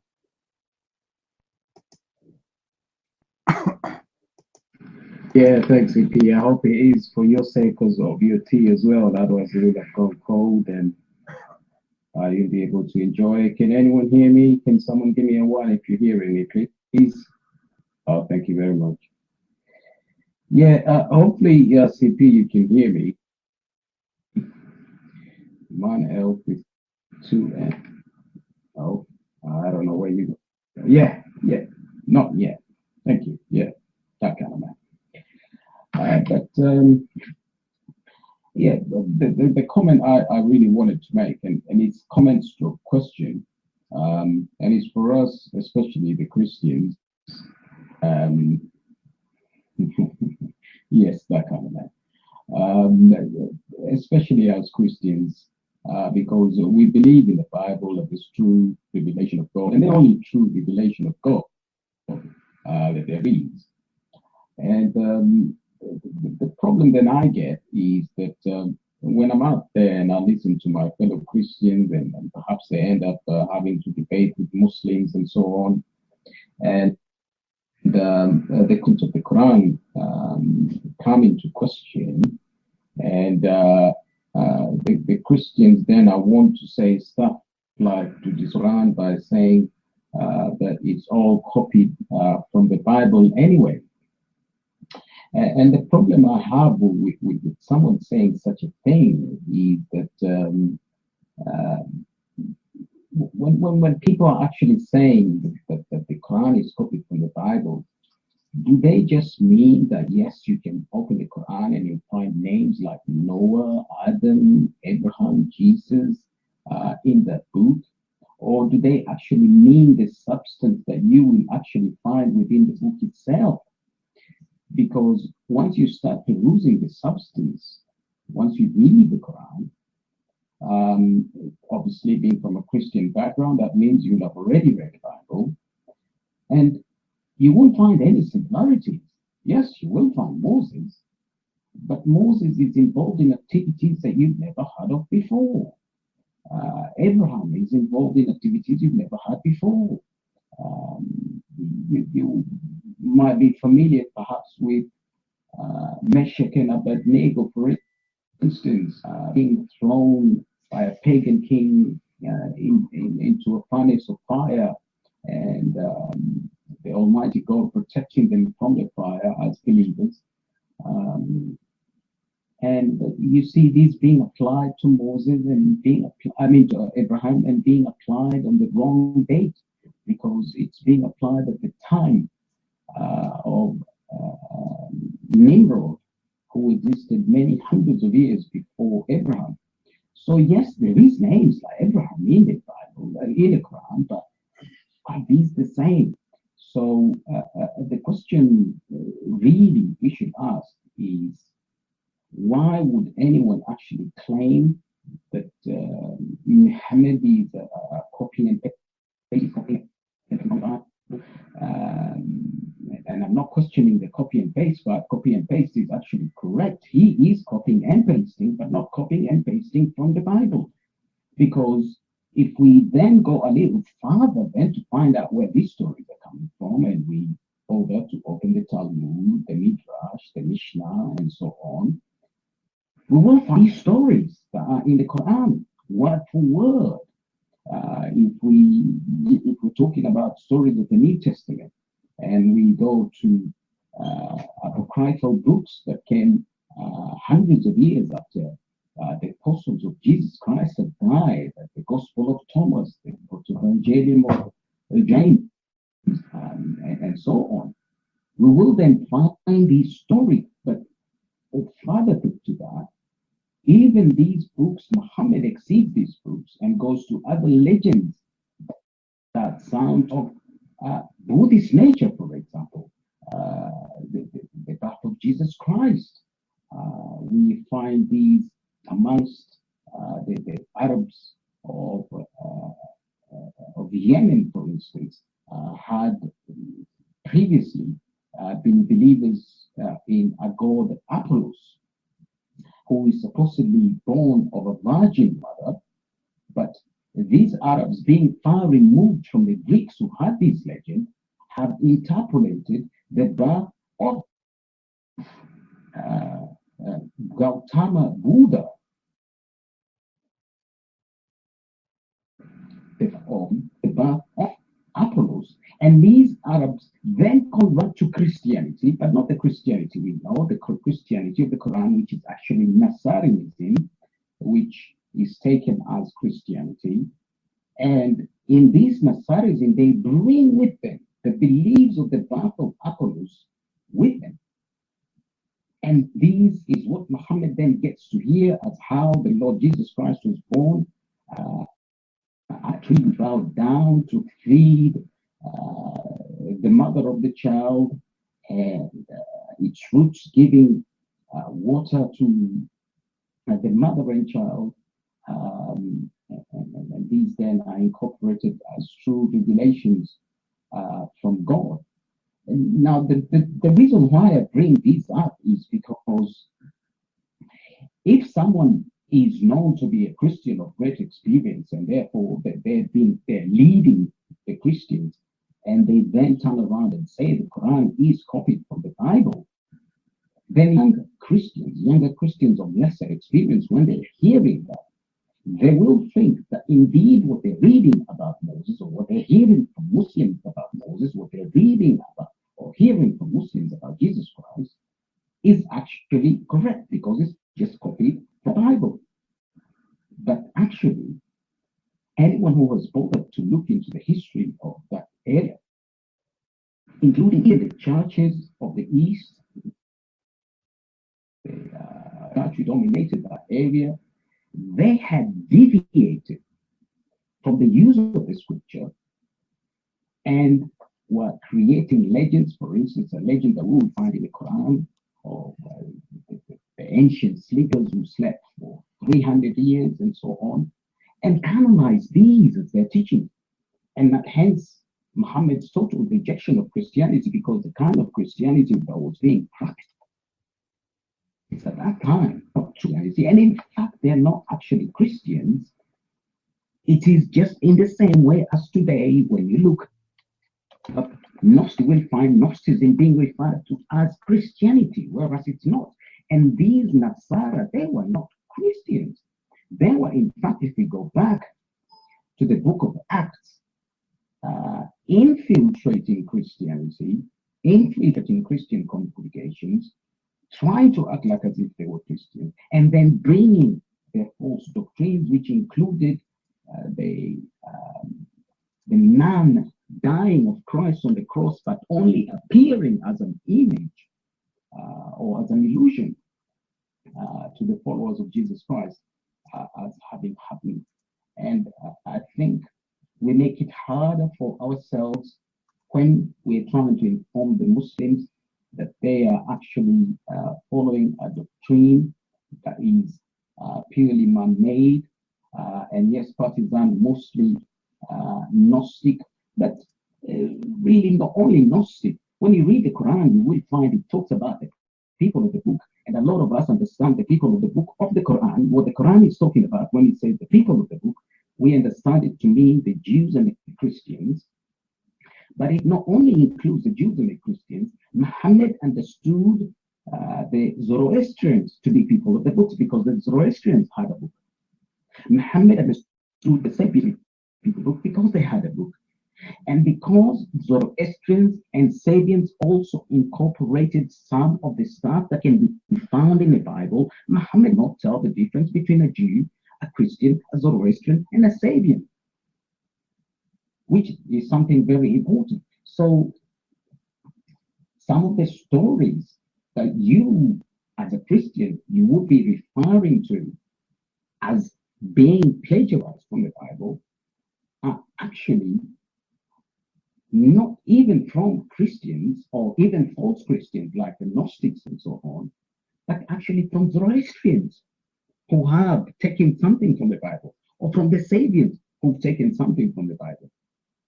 And of course, in the process, Muhammad would have taken a lot more of the stuff that was seen, for instance, to the extreme that the Muslims were seen by the Arabs, the early Arabs, as Sabians. Muhammad himself was being referred to by the Arabs as a Sabian. And if after the death of Muhammad, when Khalid and Walid is the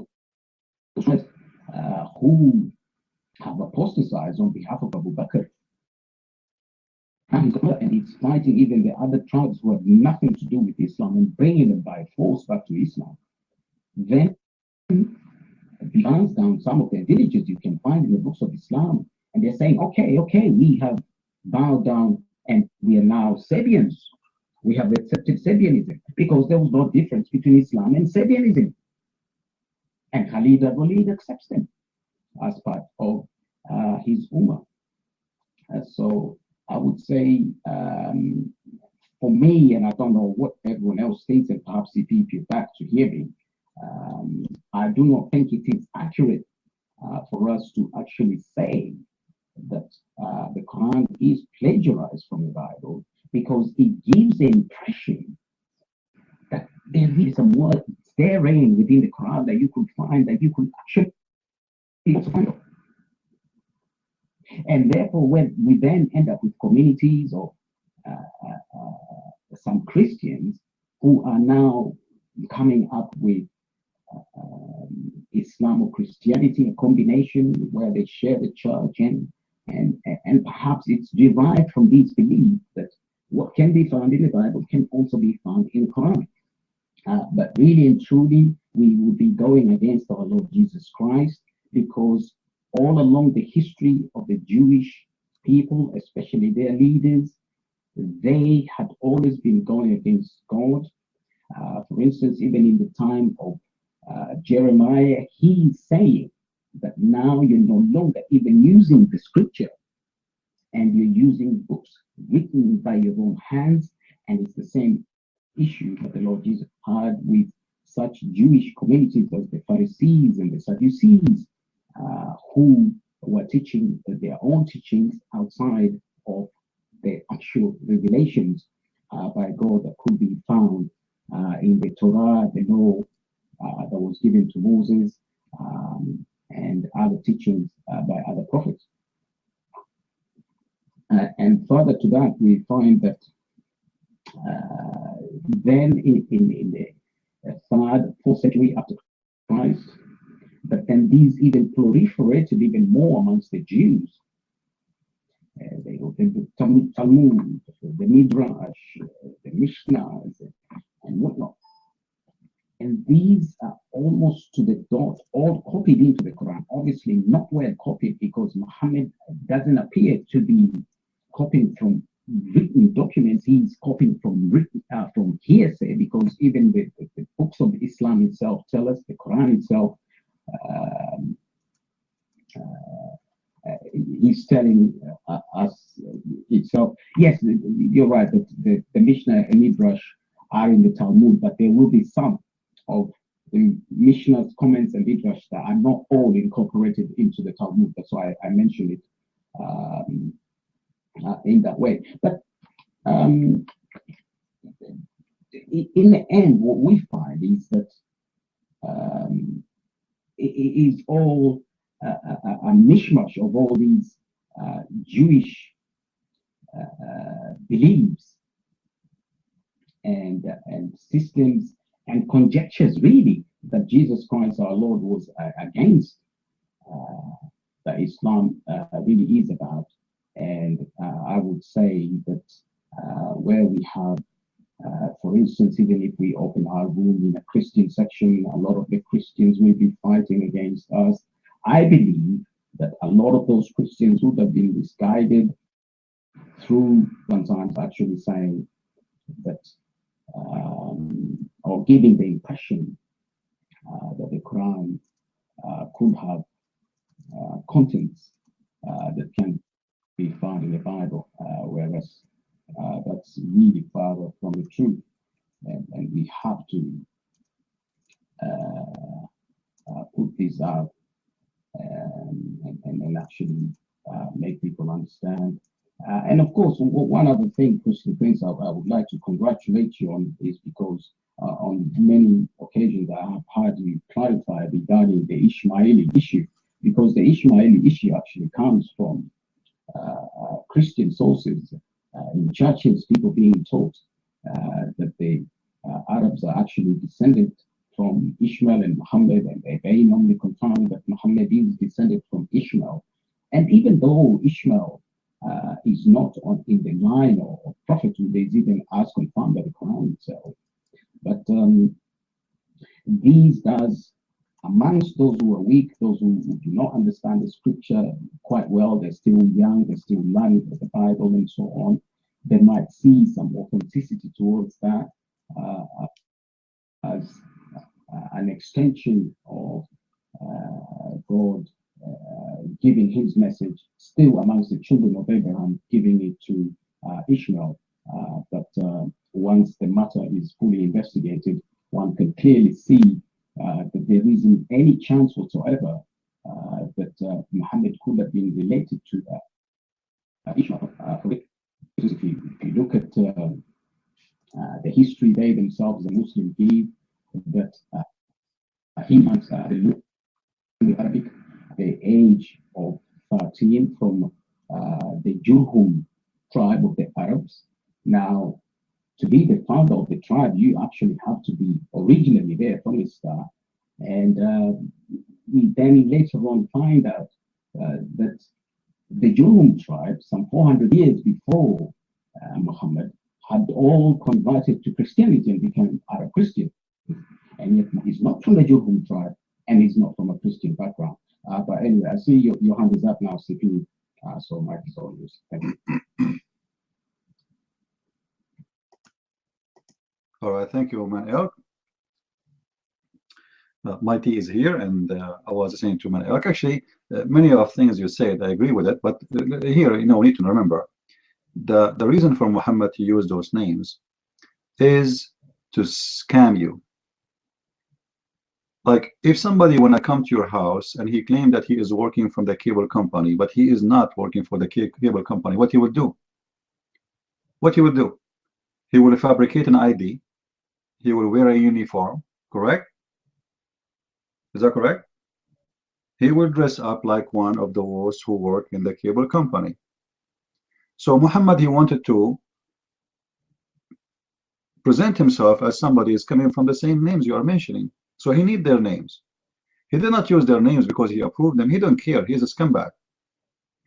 But he needed the names of Moses and Abraham and even Mary and Jesus. And not only this, you will see Muhammad is quoting names from many religions, not from one religion.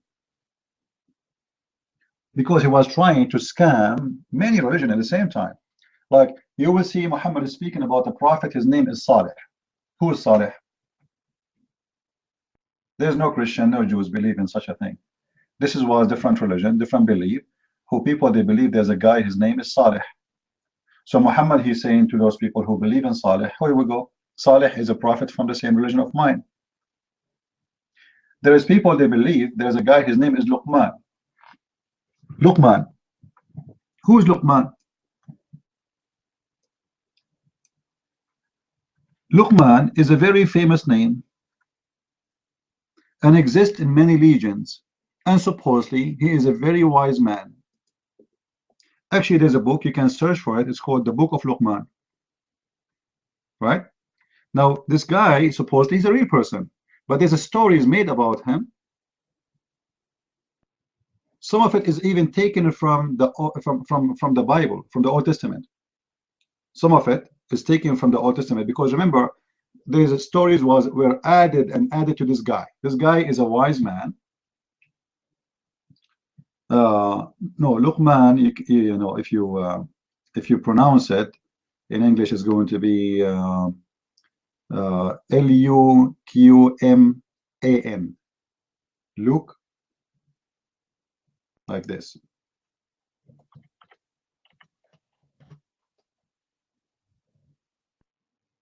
All right.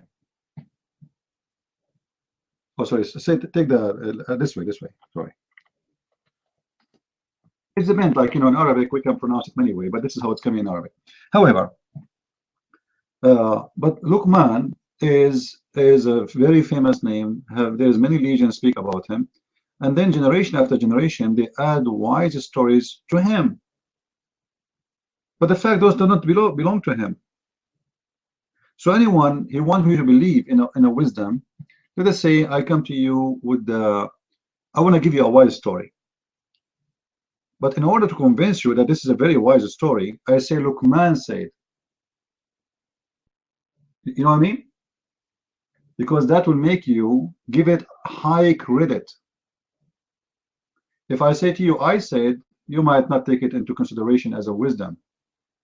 But if I say Luqman said, then you will take it into consideration. So he will go, Muhammad, he add Luqman in his book. But what the story of Luqman in his book? It's very stupid story. Very, very stupid story. If we read it, we will die laughing.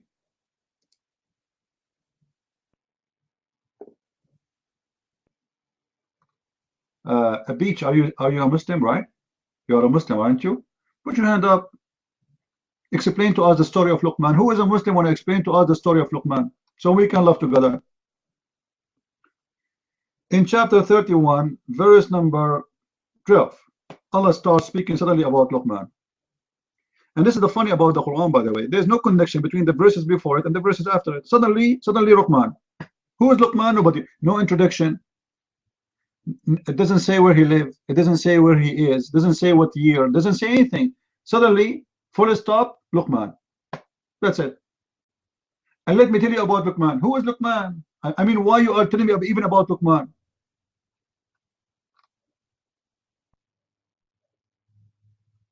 Just to show you how stupid the Quran. Somebody post for me, guys. Chapter 31, verse number 10. Can somebody help? All right, thank you. Look at this, guys. Jafur is posting. Can you make it? Can you make your text in red, Jafur, so people can see it better? They can notice your text. Make it red. As long as you are posting Quran. Post for me verse number 10, please. In verse number 10, Allah, He created the skies without any column that you can see, which means there's a column, but we cannot see. And He is the one who put in the mountain, in the earth, mountains, which will stop the earth from moving, which is false. And He made it from every animals in the ground. And He is the one who sent it from the sky water, which is false. The water is not coming from the sky. And it's the opposite, actually. The water is coming from the ocean. It's not coming from the sky. And we made the plant coming from it. And then suddenly, all right, verse number 11, He is the one who created everything. And then suddenly He said, and we gave Luqman a wisdom. I mean, what the connection between creating chickens and Luqman? Anybody can tell me? He was talking about creating chickens and creating goats. And then suddenly He says, and Luqman, we gave him wisdom. What the connection? Who is Luqman? Shouldn't you say to us first who is Luqman, what he do for a living, where he live, which century, which country? Who is Luqman? Oh, you will explain? Okay, but don't go out of the topic, Eddie, because I know you. I give you the mic, you start talking about Santa Claus. Tell us, who is Luqman, where he live? Based in the Quran. Your mic, Eddie. Go ahead. We are listening.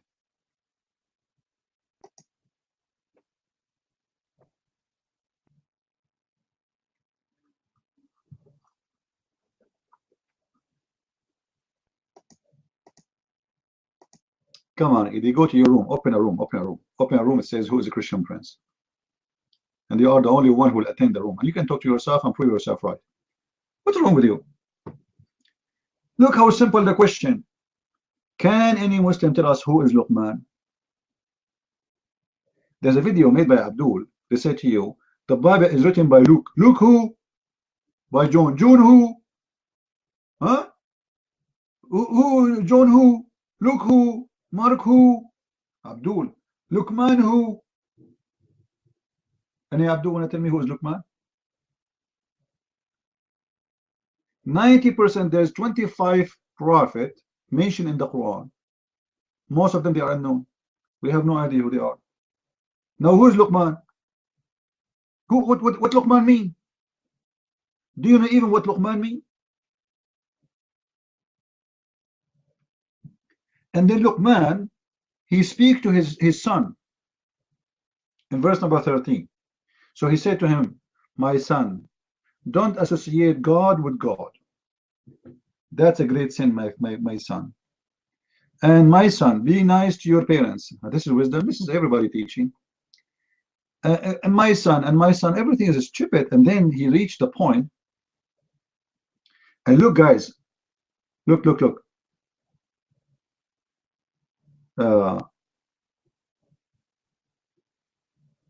Verse number 16. Verse number 16.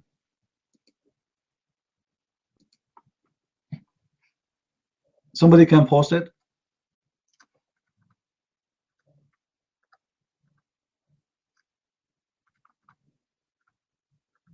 Do you notice there is somebody copying from somebody here?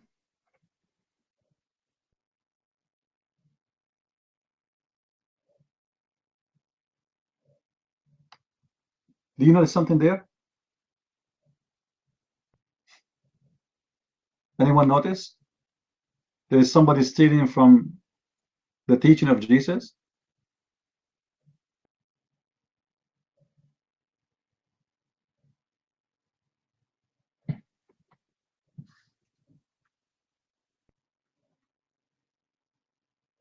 Muhammad, he said that this guy, he said to his son this. Did he?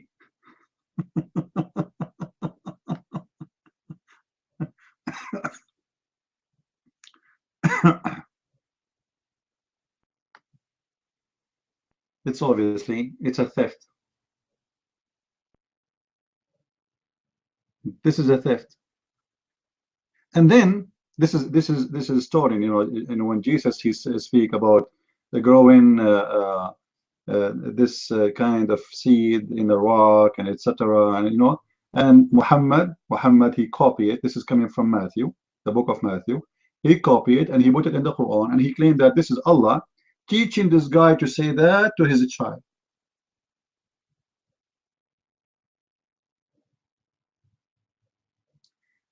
Now we continue. And then he said to his son, "Oh my son, do the prayer in order to do good and forbid the bad."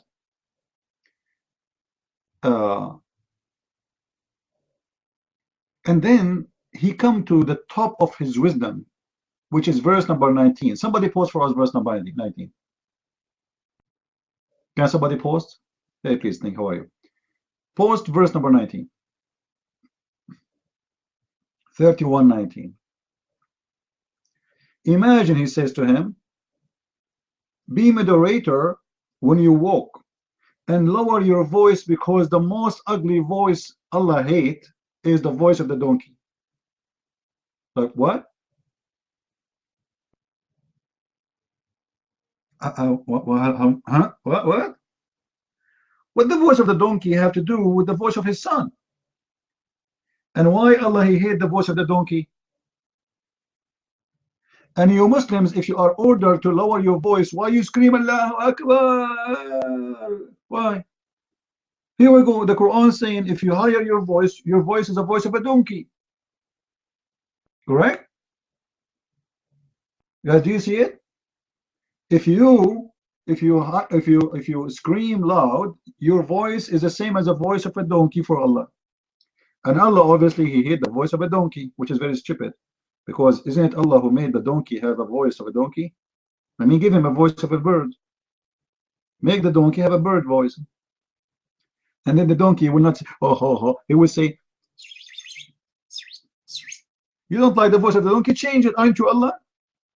Allah, the most voice he hate most is the voice of the donkey. And if you speak loud, your voice is a voice of a donkey, and Allah hate that voice. So Muslims, why you scream in the mosque saying Allahu Akbar?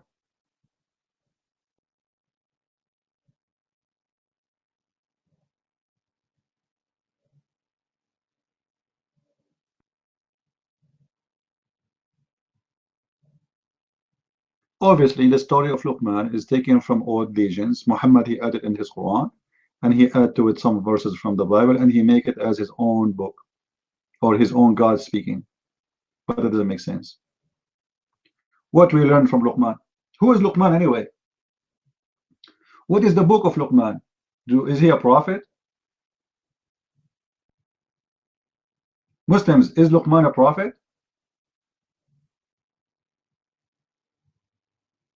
Idi, get out of here. I gave you the mic once, you did not take it. Go. Don't come here without your parents, Idi. All right? Don't come here without your parents. I don't think you should be allowed to be in the internet alone. You need a supervisor.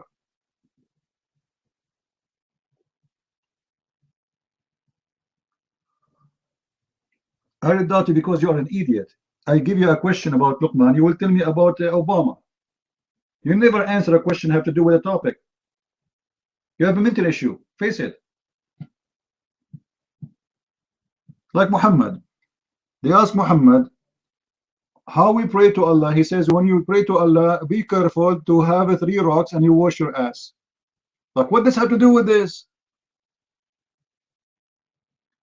What the cleaning the bum have to do with Allah?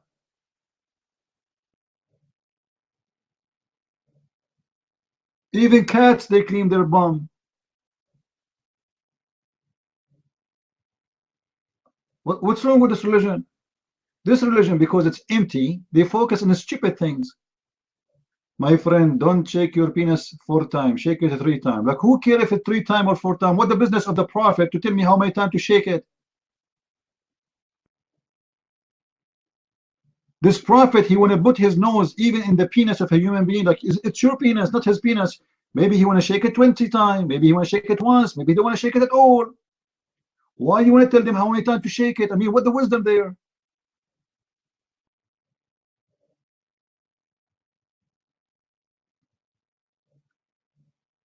You Muslims, you follow a stupid, dumb prophet, and then you come to us with all your wisdom, the wisdom of your prophet, which is amazing.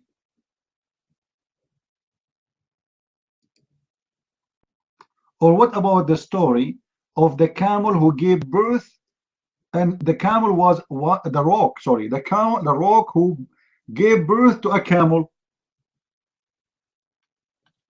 What do you think? There's a group of people, my friend. They are the people of Saleh. What? Who is Saleh? Huh?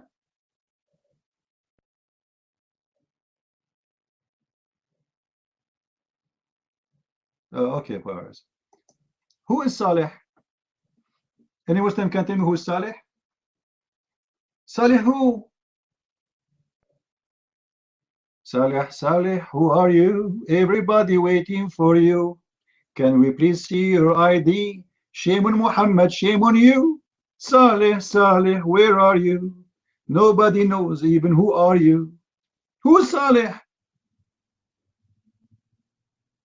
Any Muslim can tell me who is this guy? Chapter 7, verse number 77. Who is Saleh?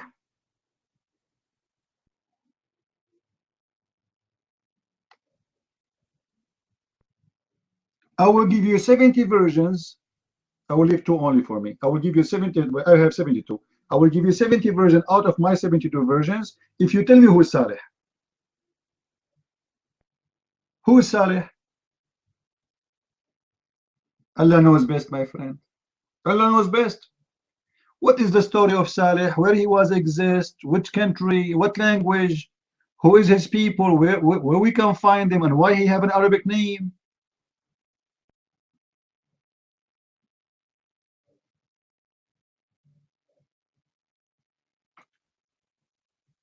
If we read the stories, if you read this chapter 7, this is one of the most funny chapters too. There's names, nobody knows who they are.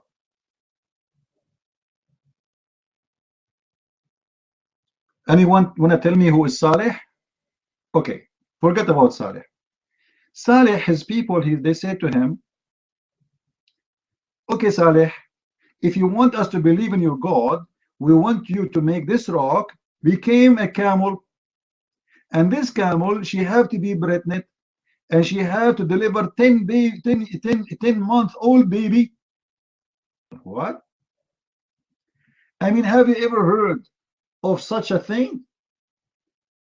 They are asking the rock to give birth to a camel, and the camel to give birth to other camel, which is already 10 months old.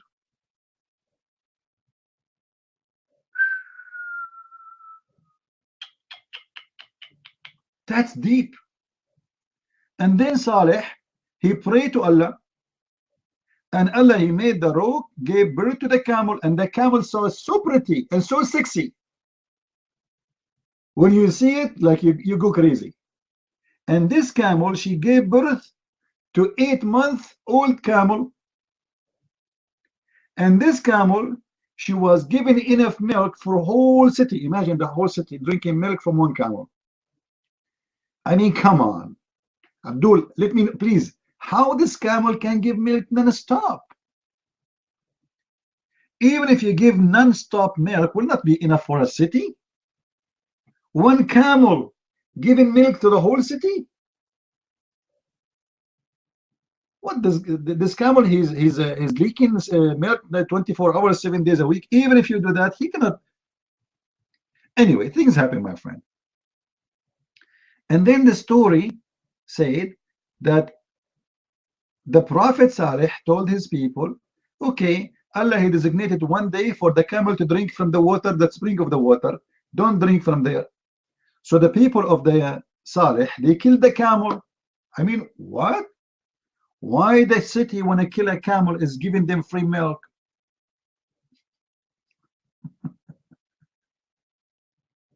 And then Allah, he destroyed them.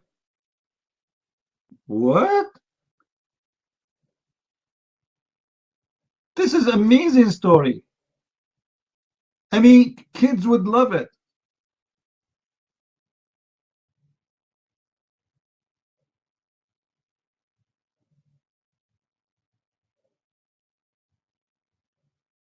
And after they killed the camel, what Allah did to them? Allah destroyed them.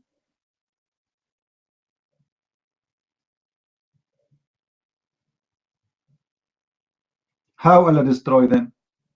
Any Muslim can tell us how Allah destroyed them? How Allah destroyed the people of the camel? Any Abdul can tell me? Idi, I will not dot you. I will bounce you and I will ban you. I have enough stupid people here. You know, we are looking for smart ones. Get out of here. Get out. And next time, don't ever try to get here. I'm not going to let you get in. You are stupid, seriously. You have mental issue. Here we go. Let me bounce you and ban you. Stupid idiot. What we are talking about, and look what he's talking about. I'm waiting for until you dot me. He's asking for it.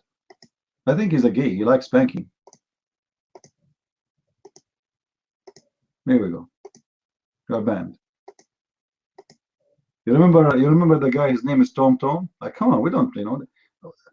We are trying to find someone we can talk to, not someone you do poo-poo in the room. They don't answer questions. In the same time, they keep complaining. Why you come here?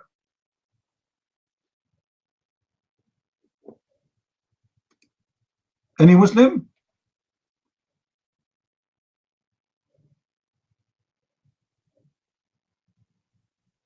Oh, you can find it in the Sunnah. You can find the details, but you can. But the Quran is giving you more details about it, where this camel is amazing and etc. And then they killed the camel, you know. Like as an example, in chapter 17, verse number 59, when Allah he says, "Nothing made us refrain from sending miracles except people of former generation did not believe in them." But this is not what the Quran is saying. The Quran is saying they believe in it. But still they killed the camel because they were angry. The camel is taken one day to have the water. What do you mean they did not believe it? They did.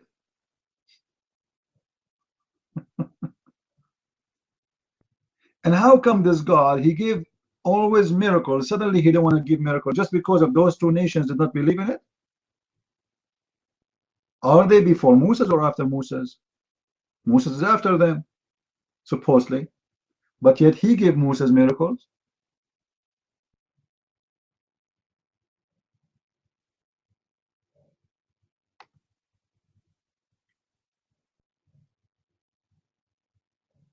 Any Abdul?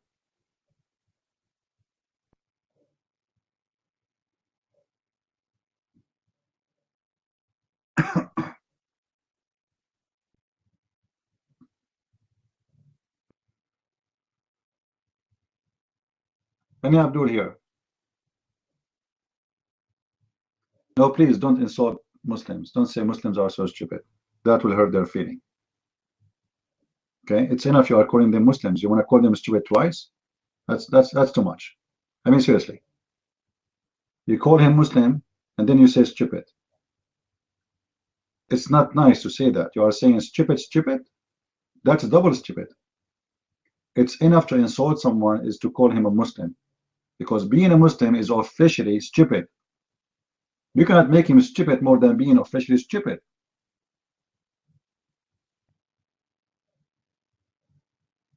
Then after they killed the camel, what Allah did? Anyone knows? What Allah did? Allah destroyed them by sending on them a very strong winds.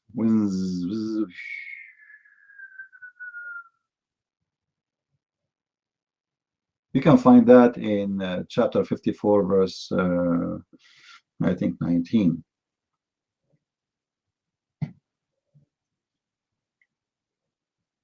What we learn from this?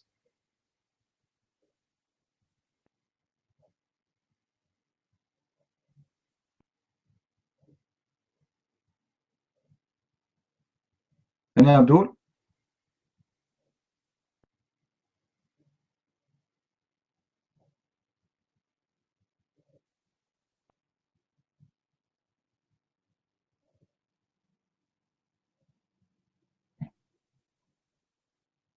Any Abdul here?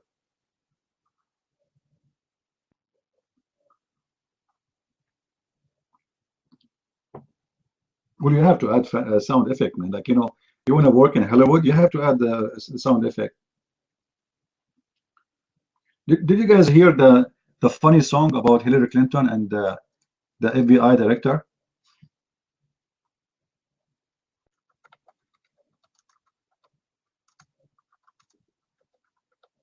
No? Oh boy, you are missing a lot.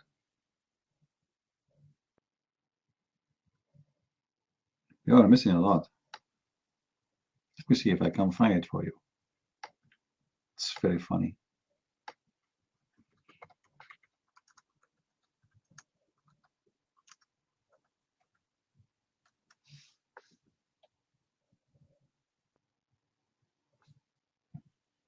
You want to hear it?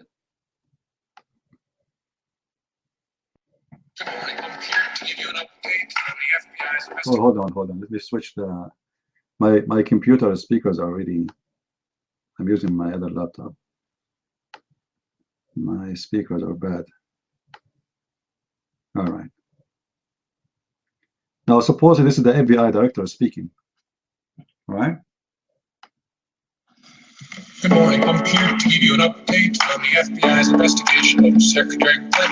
What I want to do is tell you what we're recommending. But first, let me tell you what we found. 110 emails in 52 email chains have been determined to contain classified information.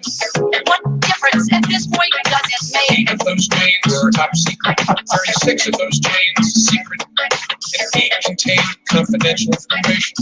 What difference at this point does it make? Everything I did was admitted. There was no law, no regulation. Secretary Clinton should have known that an unclassified system was no place for that conversation.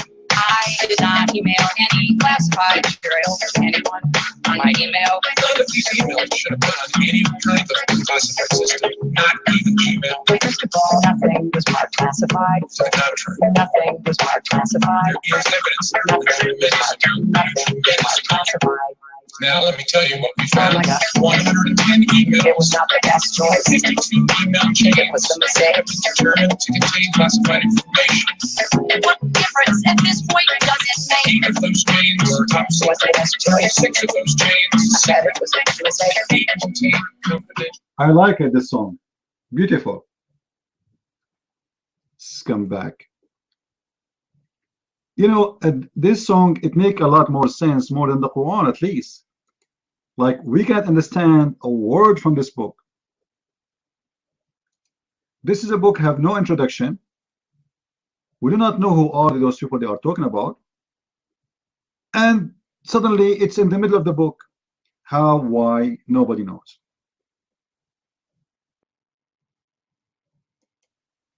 Any Abdul? When I come to the mic.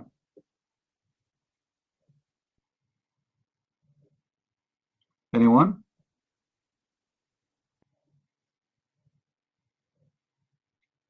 Any Abdul here? No Abdul? Well, at this point, what difference it make? You can't answer me, face it. I mean, what difference it make? You know, come on. Hello. Contain confidential information.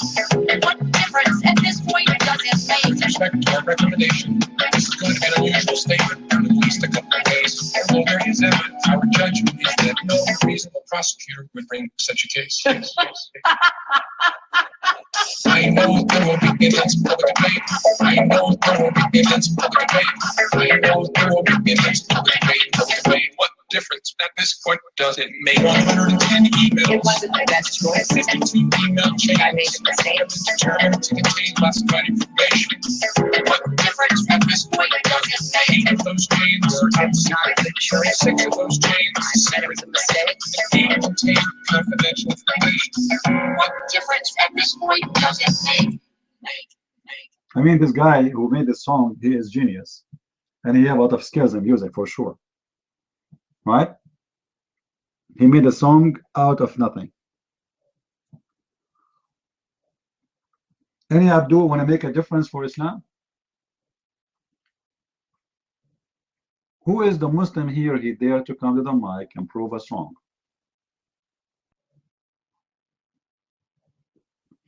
Who is a proud Muslim here? Where is the proud Muslims?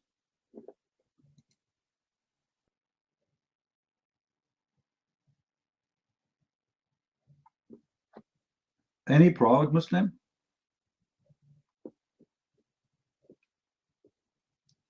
And you know, seriously, I'm trying to help them. You know, guys, do you remember I just told you? Just to show you how stupid the Quran maker. Oh boy. In the previous verse, we mentioned to you that Allah, He destroyed this nation who killed the camel by what? Anyone remember?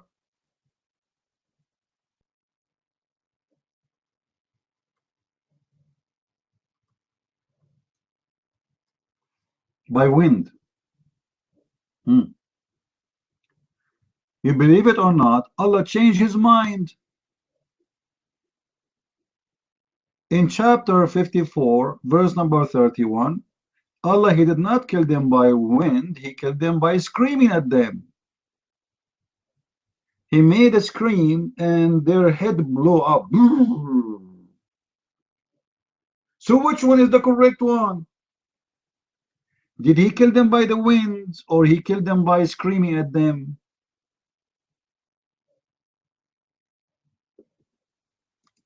Abdul. Any Abdul wanna tell us? I mean, what's wrong with your God? He can't remember how He killed them. There's a huge difference by killing them by cold wind, ريح صرصر, very cold wind, and killing them by a voice. Which one is the correct one?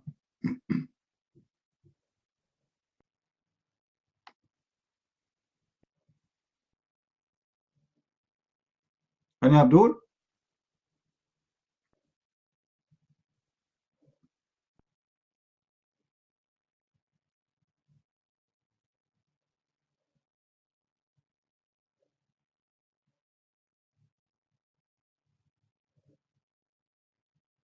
Any Abdul here?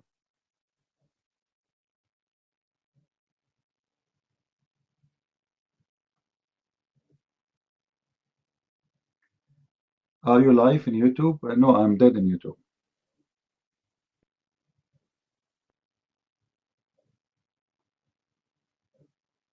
No, in YouTube we have different name. The name of our room in YouTube is called Allah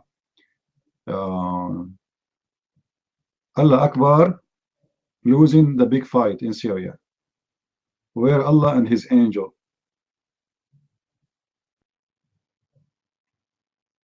with 600 wings.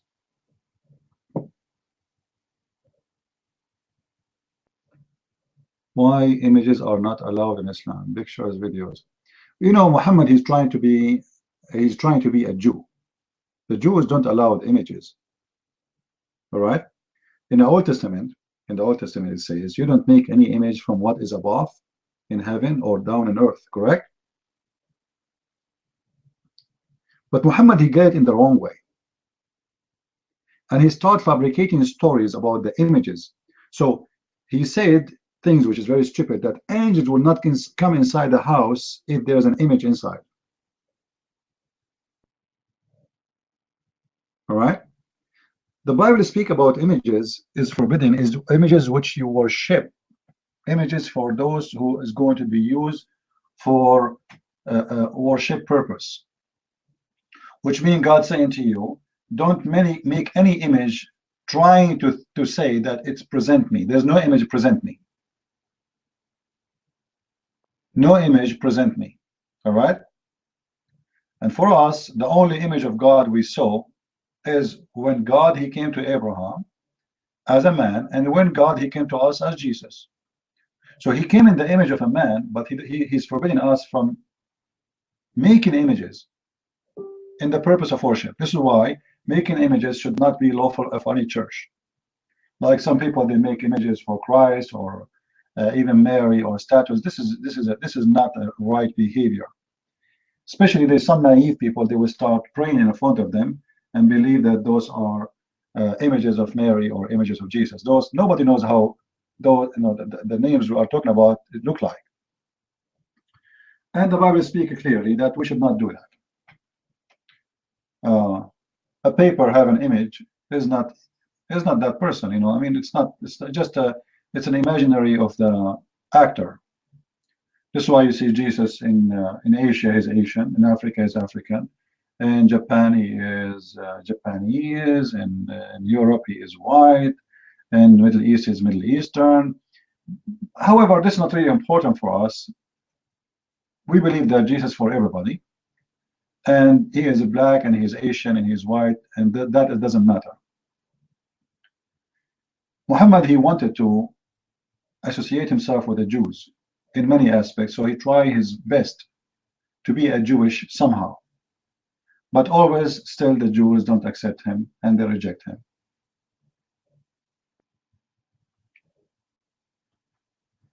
Ramadan have nothing to do with Islam. Ramadan is something that exists before Islam, all right? And actually, the month of Ramadan never been called Ramadan as a month of fasting.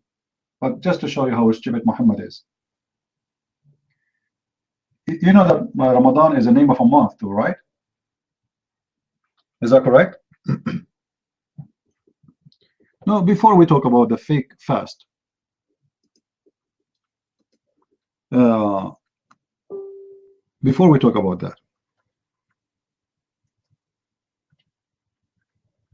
Ramadan is a name of a month, correct? Month of Ramadan. But the fact this is not really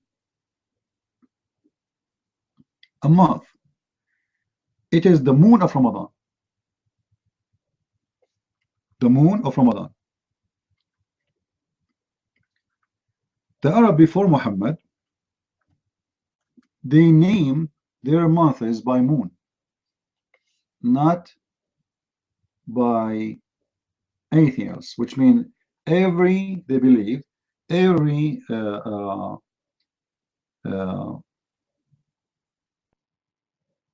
month have its own moon. It's not the same moon. All right, it's different moon. So every month have its own moon, and this moon is the one who present to us the date. But in the time of Muhammad, when Muhammad he came, the same months was exist. As an example, there's the month is called Muharram, Safar, Rabi'ul Awwal. Rabi'ul Awwal means spring the first, spring the second, and then Jumada the first, Jumada the second, and then Rajab and Sha'ban and Ramadan and Shawwal and Zulqa'dah, etc. But those that used to be fixed dates. Remember, it's a calendar based on the moon, and this calendar have fixed months. And every month they have a reason. As an example, the month of Ramadan, it used to be the most hot month for the Arabian Peninsula. Some they say it used to be July or August. However, it makes sense. July or August, it's a very hot, like it's, let us say, because it's not exactly the same month, which means it can be part of July and part of August, or etc.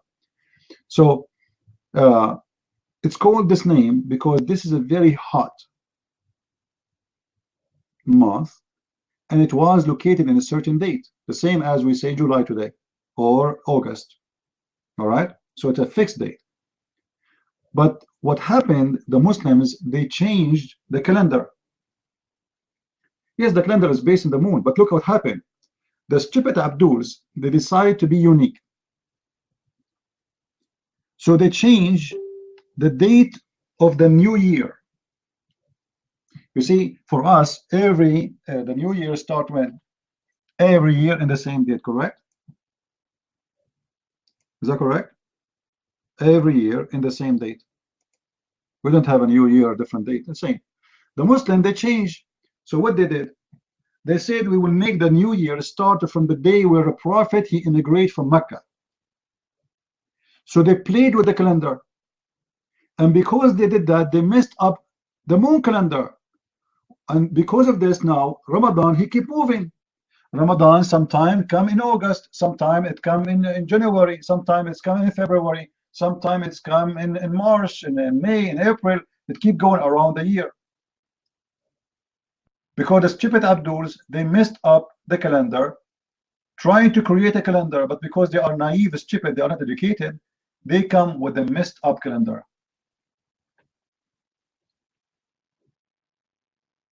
The old generations before Islam, they used to add days every leap year. You know what leap year, right? Or actually every year, if we can say so. Because the moon calendar is shorter than the sun year. So they add days to fix it. And they start from the same date again. They don't change the date of the new year.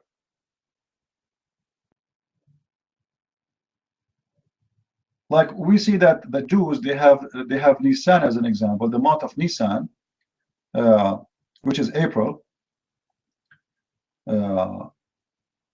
is where they fix their day to start with. So the Jews, they knew that this calendar have a problem, and we fix it. How we fix it? We add days to fix what is missing.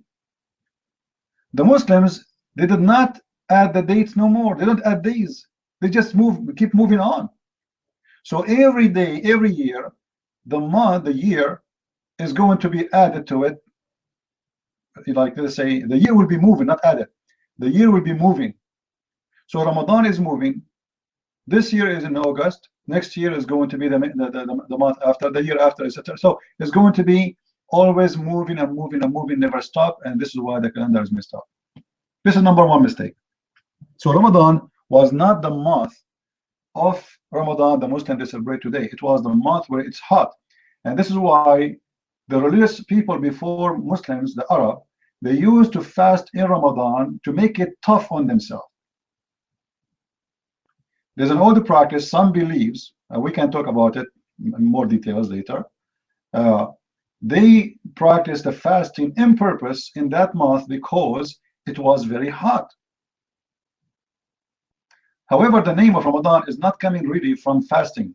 It's coming from like when the sun is so hot, even the rocks will be burning. Remember, we're talking about Saudi Arabia.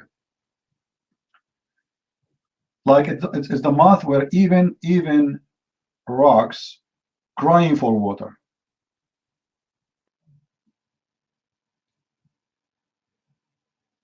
And the month of Ramadan, it should be in the tough month where it's very hot. So either it's going to be, people, they have different theory about which month it was. However, it was a very hot month in the year. But now Muslims, you see them, they're fasting. Sometime Ramadan is in December. And the fasting in December is a lot easier because there's no hot. You do not need to drink too much water. Now we talk about the fasting. The fasting of Ramadan. Are they really fasting, guys? How many times you heard me saying I eat once a day? How many times heard me saying that? Right? I eat once a day. Seriously, I eat once a day. I'm fasting every day. And if I want to say to you, we don't drink water.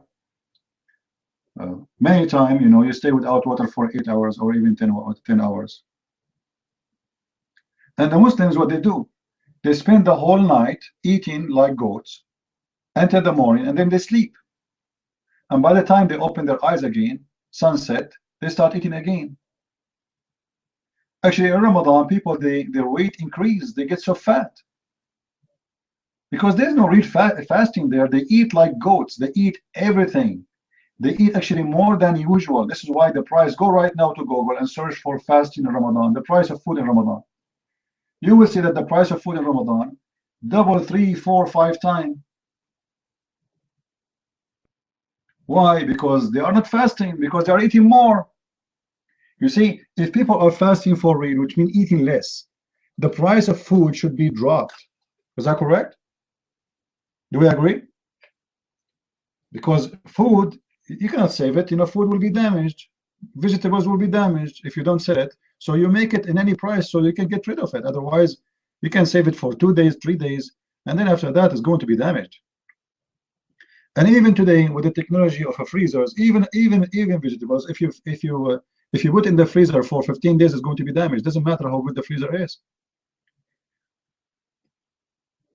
So it should be cheaper, but it's not cheap. It's a lot more expensive because Muslims are eating like crazy, and they get fat. And actually, a lot of people die in Ramadan just because of food. Cholesterol increase, diabetes, increase, madness, heart attack. I don't know if you have some studies about heart attack. There's a study actually about why the number of heart attack increase in Ramadan. Why? Because in Ramadan, Muslims are supposedly so nervous, and they get angry so fast, and they fight with each other more. The man, he fight with his wife like 200 times more than before, or percent. Why? Because in Ramadan we are fasting, and anything can make us nervous, supposedly. And the Muslims, it became part of their culture. If they want to silence someone, he's arguing with them. He said, listen, I am fasting, okay? Shut up. And right away, he get into the stage of anger to silence you. And this will end with fight and end with heart attack. But the fact there's no fasting. And heart attack happen for a very simple reason, because you're eating a lot more. And if you fast for 8 hours, let us say you're fasting for 8 hours or 10 hours. And then suddenly you start eating like crazy. That will cause you a heart attack. Go and search for it. You are not eating normally, you are eating like crazy. There's a huge difference between I eat a normal meal every day and I eat like crazy. It's like I'm doing revenge from food. They spend the night watching porn and eating food. The good Muslim who don't watch porn, he watch belly dancing. I remember when I was a kid, they have a program. It's called Fawazir Ramadan. Fawazir Ramadan, like it's like I don't know what translate the word Fawazir.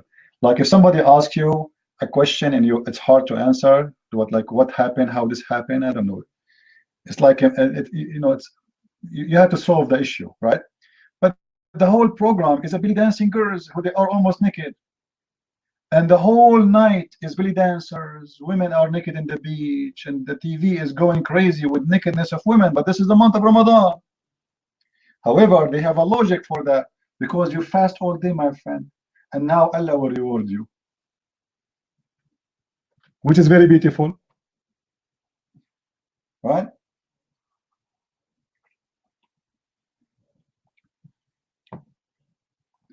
Now, watching porn, everybody around the world, this is not only about Muslims. porn exists everywhere, and porn is a big business.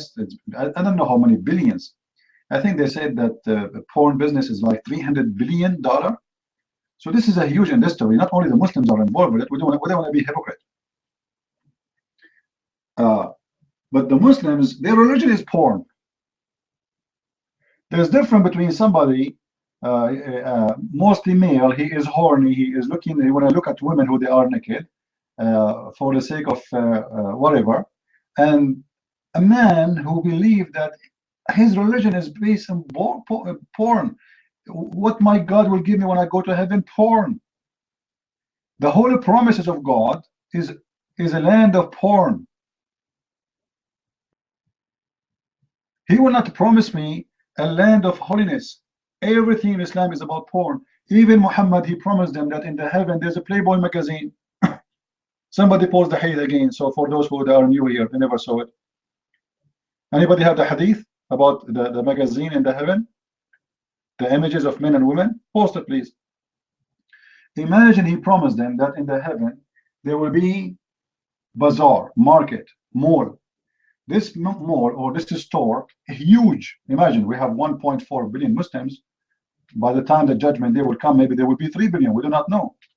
So all those Muslims will go to the store, as you see the hadith, and this store has nothing in it except images of men and women, and you enter the image you like to have sex with it.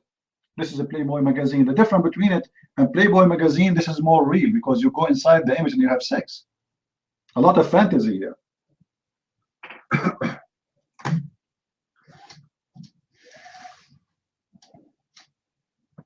You see it? It's in front of you.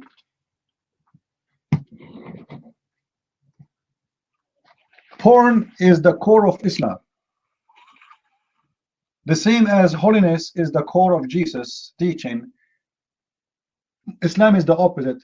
It has a core, but the core of it is porn. This is why those people, they want to do jihad. Jihad is not for the sake of their God. Jihad is for the sake of the vagina. Everybody want to get vagina.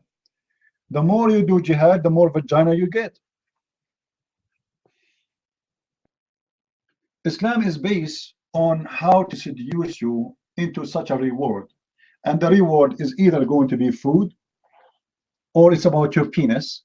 And you will notice Islam focus on the man penis, don't focus on the women, which mean he don't promise the women like, hey women, we will give you a man who have like a big penis. No, the big penis promise is a promise for the man, not for the women. To make the man happy, not the women happy. The women is not important.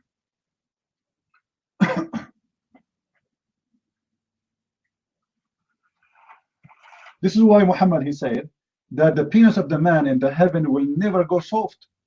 I mean, ask yourself, what kind of a prophet he make a promise like this? Why it's concerning us in heaven too much to the point Allah want to send the prophet to tell us that your penis in the heaven will be never soft? Who is worried here? Muhammad is speaking to who? And worrying about what? And worrying about who?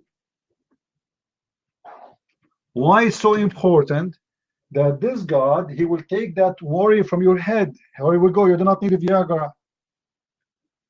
You know, Muhammad, he knew exactly what kind of people he is talking to. He's one of them. They are obsessed with sex, and all the promises is about sex.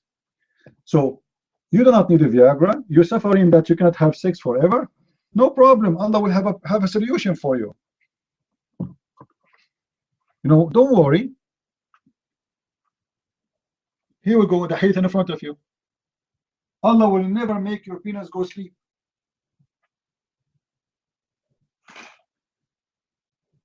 So when we say Ramadan and fasting, people, they will think, oh, this religion have fasting.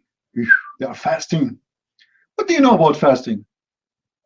Go and see fasting. So the Christian fasting is the most tough fasting ever if you want to practice fasting.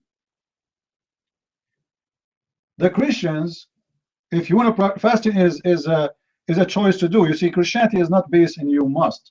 Jesus himself, he fasts for 40 days. Is that correct? Is that correct, guys? Fasting for 40 days doing what? Eating nothing.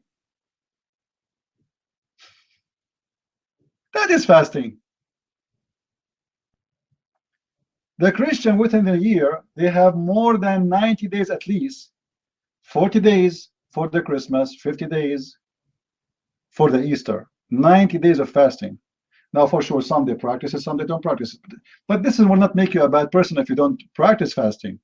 Because the whole idea of fasting is self-control. Is to show yourself that you can really control yourself. It's like a training of being in control of yourself, of your desire, to fight temptation. The fasting is, the purpose of it is not to fast just to fast. No, it is a training.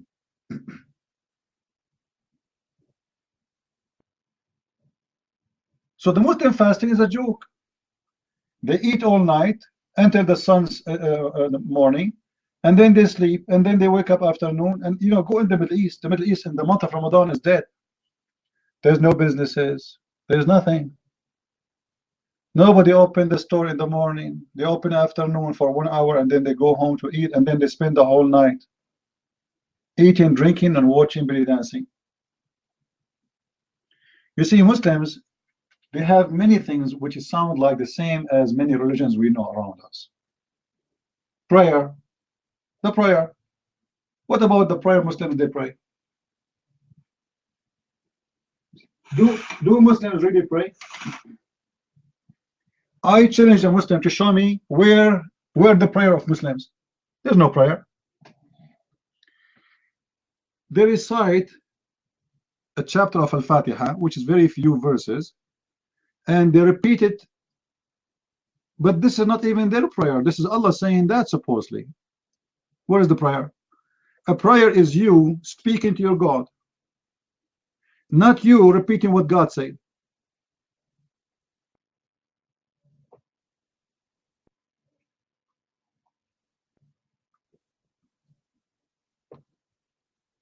If I open now the book, the Bible, John chapter 1, and I read the whole chapter, and I repeat the same every day, am I praying?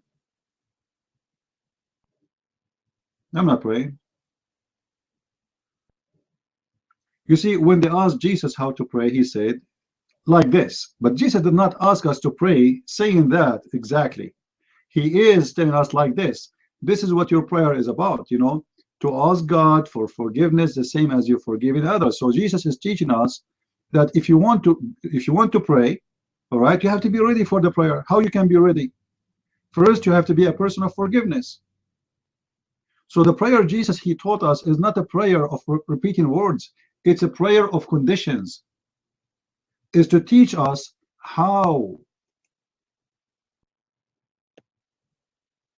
we can be ready to speak to God.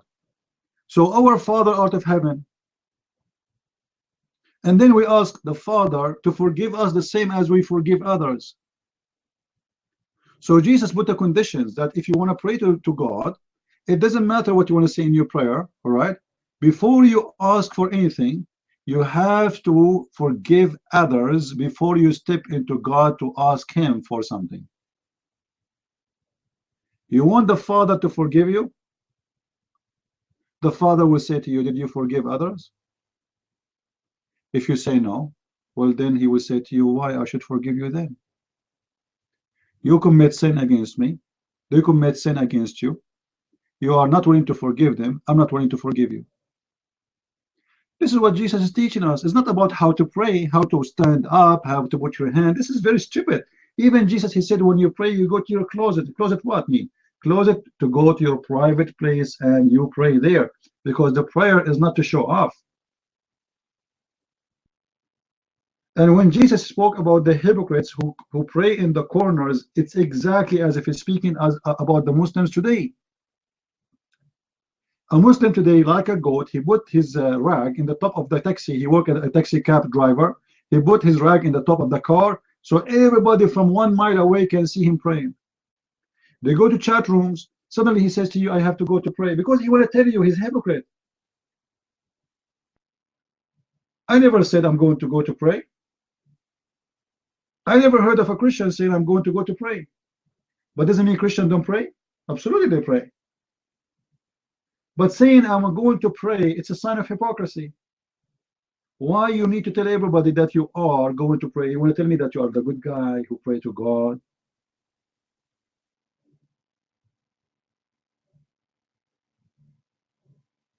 I have to go to pray, my friend. Okay, this is something private. This is something personal. Same time, the timing of the prayer.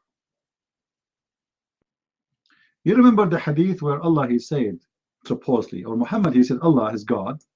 He come in the third part of the night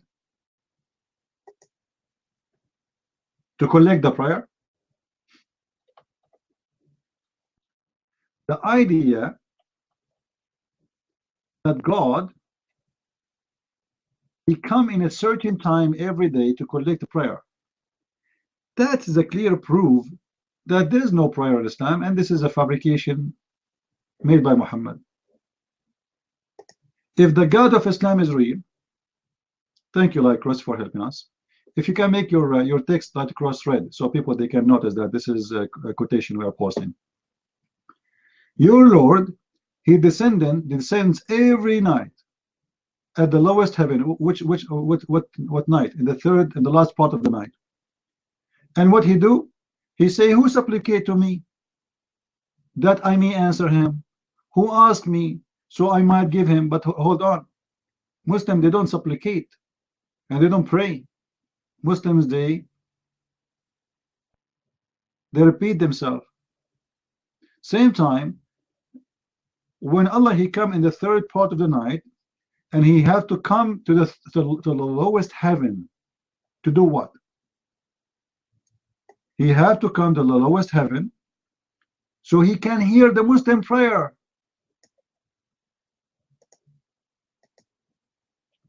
What kind of God? He need to go down so he can hear you. Look like Allah is using AT&T network, so he have no connection in the seventh heaven. So he go to the lowest heaven so he can get better connection. He have no reception. His antenna is not working. I never heard of God. He need to go from the seventh heaven to the lowest heaven every day. Remember, the Muslim, they believe there are 7 heavens. And the lowest heaven is number 1. Allah live above the 7th heaven. So imagine this poor Allah have a duty to come every day at the last part of the night to take the bus, wake up so early, take the bus or take the train, or maybe he commute with somebody else, I don't know, and then he go down to the lowest heaven. And what the purpose? So he can hear you. The funny Muslim, they say to us, Allah can hear us, but this is not what Muhammad said. Otherwise, I challenged a Muslim to tell me why he coming down. Here we go, the story in front of us.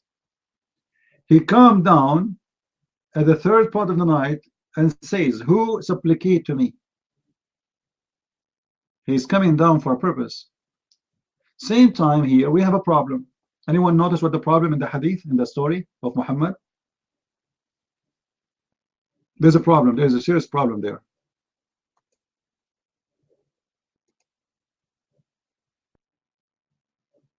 This is the first one.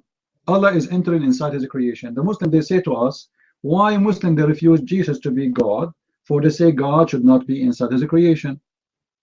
So how Muslims accept that Allah is inside the heaven, the first heaven, the second heaven? Those are his creation. Number 2, what is the second problem? What is the second problem? Different time zone. That's good. Allah, he is telling us that there's only one time he come, assuming that the whole earth have one timing. What is the problem number 3? Problem number 3. Read carefully with me. What is the problem number 3?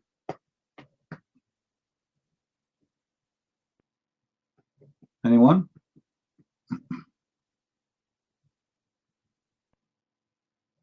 Why Muslims have to pray in a certain time?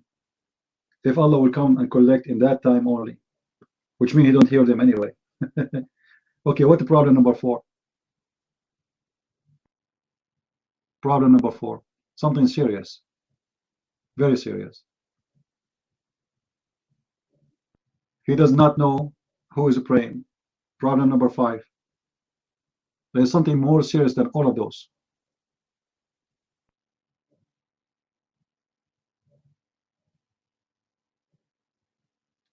Look what he's saying in the hadith.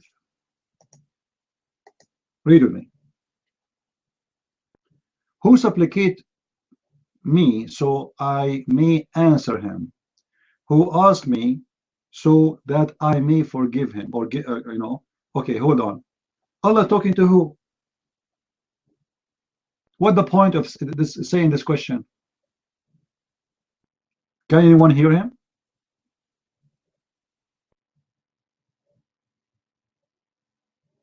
What do you mean? What do you mean he would say that? Why he's saying that?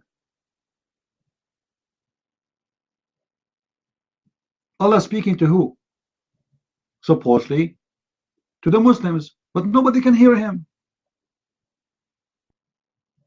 So what's the point?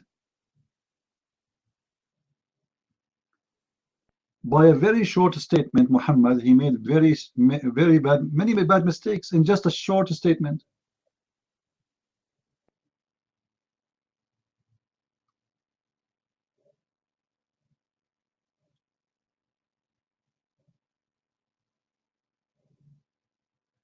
Crazy religion.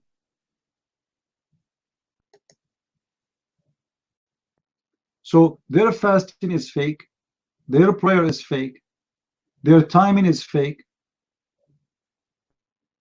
And you know, you heard Muslim saying to you, I don't want to miss the prayer, right? What do you mean miss it? Is God is always there? What do you mean miss it? And the story of the prayer is very well known. You remember when Muhammad, he went to the 7th heaven and he landed inside a tree? Anyone remember? Muhammad, he landed in a tree, which means he come from the root of the tree. If you remember, we spoke about that before. Muhammad, he came when Allah, he took him to the 7th heaven in the top of a flying donkey, if you remember, or flying mule. He arrived to a tree. It's called Sudratul Muntaha. Sudratul Muntaha. That Sudratul Muntaha is a tree, or let us say a location of a tree. And Muhammad, he came out of that tree. Now this have to do with old legends about the tree of life. I'm sure many of you heard of those stories. Nations before, not only the Arab, many nations around them in the Middle East, they believe that there is a tree. It's called the tree of life. A tree of life can be metaphorical. Like as an example, the Bible speaks about a tree where God, he forbid Adam and Eve to eat from it, right? But this is not the case. This is a tree where all the life in the earth and in the heaven is coming from this tree. And this tree produces life, produce living things. In other way, all things we know is created from that tree. According to Muhammad, this tree, you can walk under the shade of it for 100 years. And after that tree, or the limit of that tree, Allah exists, which means you can find Allah in there.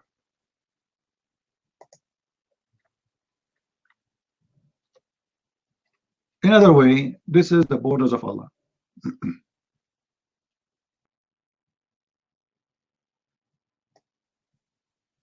And that tree have a fruits. The fruit of that tree is anything, including women, children, clothes, gold, silver, watches, shoes, anything you want. You go to that tree and you grab it.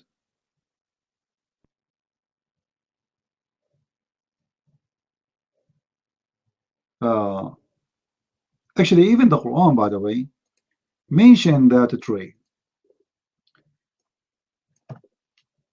But you know, as usual, the Quran does not really give details. I never saw the Quran giving details.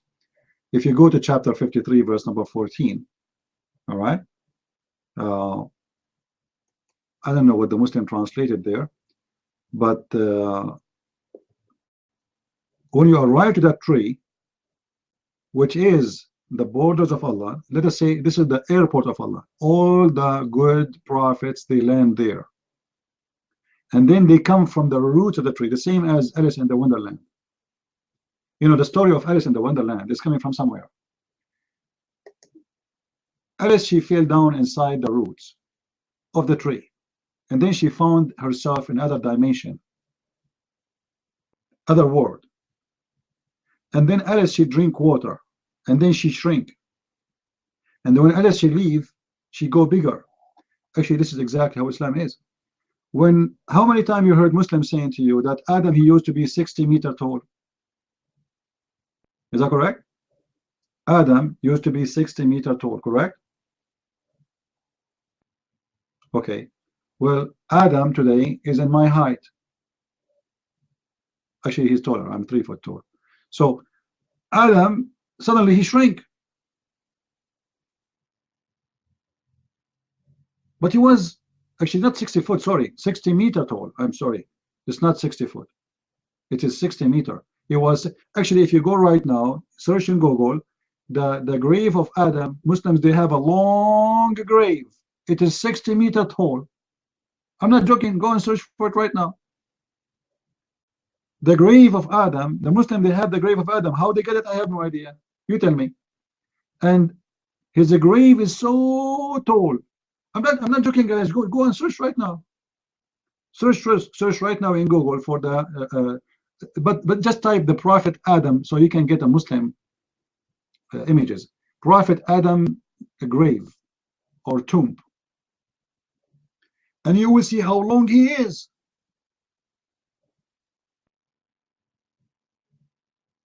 Why? Because Adam was so long. Now, do you remember the video we played about the description of the heaven? The video by the Deen Show? And they say to you, before you enter the heaven, the angels will make you drink 2 kinds of water. Remember? The first one will make you white, and the second one will make you tall. Who remember? When you go to heaven, you will drink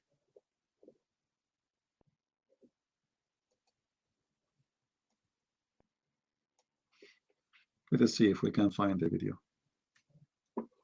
You will drink water, and that water will make you so tall.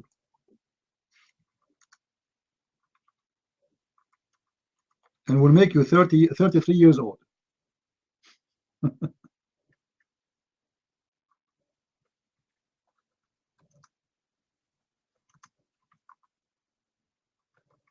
It's exactly as the same as Alice in the Wonderland. Let me see where I can find the video. I have it here. All right. Let us see.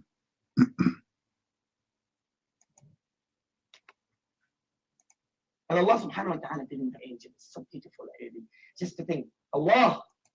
Hold on, let's see. Or one gate, you were all striving for. We're striving for the ultimate prize. How do we get to that ultimate prize, Jannah? It is the key in your hand. Let us see. Of course, everything by the will of Allah. I will try to get to the point where he speak about drinking the water. Like start to see, because they see the dollar and they can feel what they're going to do. Why the Jannah? You're not going to describe the Jannah the way is the Jannah is, because the Prophet ﷺ said in authentic hadith, he said, "Fil Jannah, in the paradise, ma la aynun ra'at." There is no such eyes can even see something like the Jannah. ولا أذن سمعت. Not even the ears, you cannot even hear about the true Jannah, because the Jannah is beyond what you are hearing. But then he described for you the size of your shoes. He described for you everything, and then he says to you, nobody can describe it. The whole video, the video name is The Description of Paradise. And he just starts saying, nobody can describe to you the heaven. I mean, do you see how stupid this religion is? The Prophet said, nobody can describe it. And now, let me describe the heaven for you. You just said nobody can describe it. ولا خطر على قلب بشر. You not even imagine, you cannot even describe or think what is the Jannah. Before, let me describe something beautiful about your castle. Look, do you see how stupid they are? He was just saying nobody can describe for you. And now he will describe for me even the details of my castle.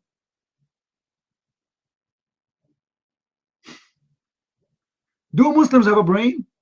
How you just said nobody can describe to you the heaven, and not even a second after he said, let me describe for you the castle, starting from the castle. Like, what? I thought nobody can describe it. But I want to find where they drink water. Hold on. Where they drink water? And live life according to how.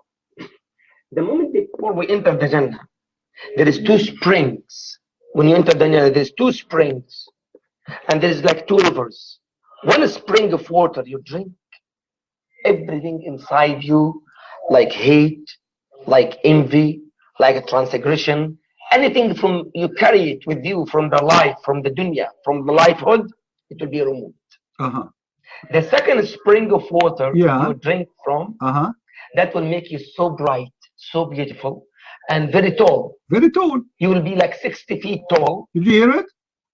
Did you hear it, guys? Did you hear it? I'm not making things up. There's two drinks of water. The first one will wash you out, will make you have a diarrhea. All the hate will inside you will come out. I don't know what is going to be left out of Muslim if there's no hate. However, the second spring of water will drink it, make you so white. He's saying bright, but the fact is make you so white. Will make you so white and will make you so tall. This is exactly what you see in the Alice in the Wonderland, and this is coming from the old legends. That when you are entering the other dimension, your size will change by drinking that water. Otherwise, you will not be able to get in. Same time, the water you are drinking when you enter the heaven, it's not only the water to make you tall. This is the water of life. This is the water will make you live for eternity. Do you remember before we mentioned the water of life in the Quran? Who remember? Who have the reference? Who have the reference? Anyone? The fountain of life. Who have it? Anyone saving reference here? You guys, you come to my room, you don't save reference. What I would do with you? I mean, seriously, where's my gun? You remember when you spoke about the Prophet? His name is Al-Khadr, right? Okay, who said the reference for Al-Khadr, the fountain of life? Anyone save it? Nobody.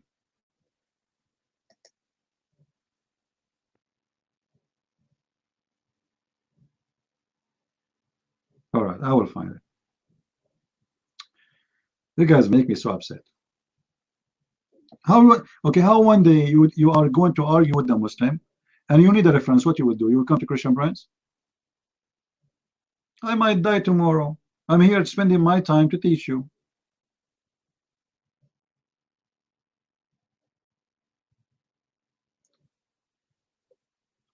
When we speak about the Prophet, who his name is Al-Khadr, Al-Khadr, which means the green. Why he was called the green? Because supposedly he drank from the fountain of life. The fountain of life, some translation they say the spring of life. Spring of life. Al-Khadr, He drank from it, and this is why this guy, he never died. You will see Al-Khadr, according to Islam, this prophet, he was exist in the time of Noah. And then he was exist in the time of Moses. And then he was exist in the funeral of Muhammad. In the funeral of who? Of Muhammad.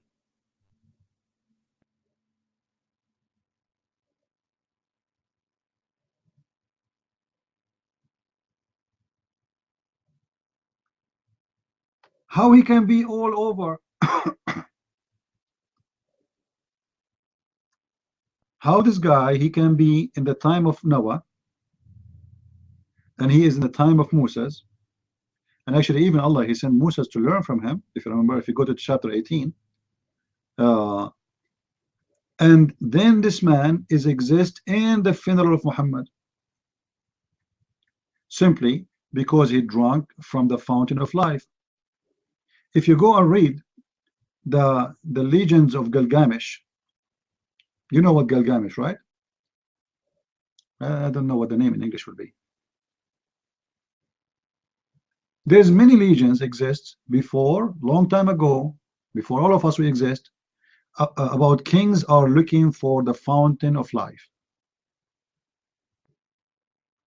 And all of them, they want to find this fountain so they can live the same as this guy, Al-Khadr. Actually, you can find it in Ibn Kathir. Let me see.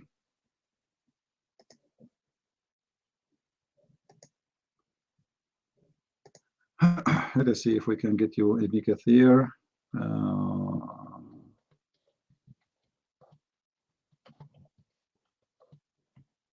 Maybe in Arabic. I get it in English.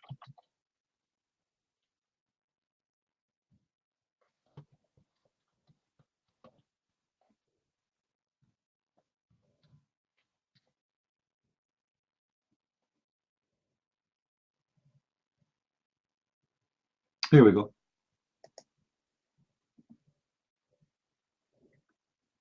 I hope this time you guys, you will say the reference, please. So next time if we ask for it, you can help us.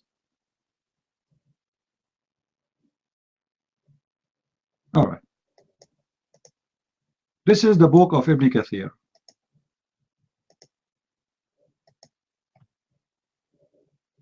Do you see it? Save the reference, please. So as I said, later, we will not have hard time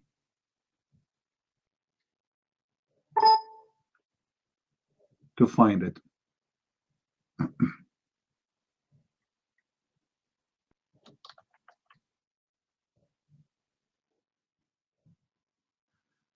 What the story is saying, in according to the Muslim reference, including Ibn Kathir and many other reference, that this guy, Al-Khadr, he was the first person who Allah, he gave him extreme knowledge about life on earth, and because of that he was able to find the spring of life. Look what it says.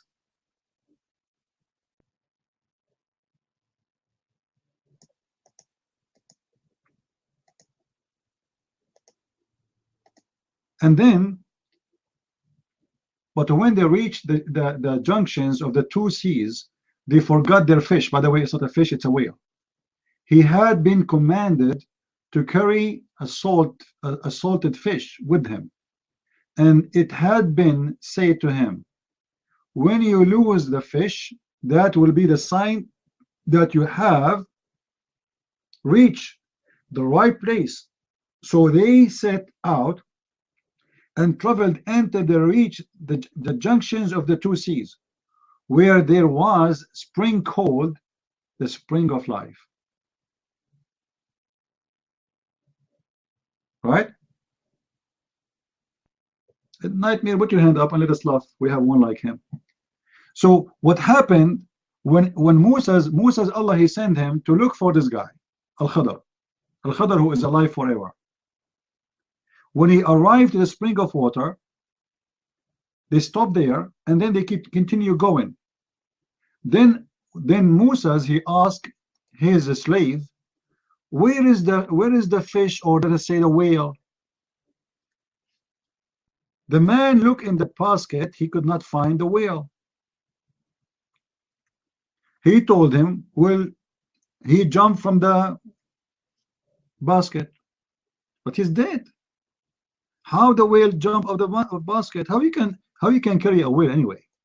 However, forget about the size of the whale. How the whale is dead? He jumped from the basket. If you go to chapter 18, read from verse number, maybe you can start reading from verse 50, if you want to start in advance, and then you will find that in verse number 61, when they arrived to the conjunction of the two sea, they forgot their whale, and this whale, he ran into the ocean, and when he ran in the ocean, he left a track of rocks. The ocean became a rock, imagine, which is amazing. In verse number 63, he says, you know what? When we sit in that rock there next to the spring, the shaitan, he made me forget the whale. So let us go and follow his track. So they follow his track. And this is how they were able to follow Al-Khadr. So what happened to the whale? How the whale came back to life? He was in the basket and he was dead. Simply, according to the legends, old legends, the same as in Gilgamesh, when this guy, how he found the fountain of life? He was a fisherman. He fished. So he went to clean his fish. He found a spring of water. When he dipped the fish in the spring of water to wash it, the fish came back to life.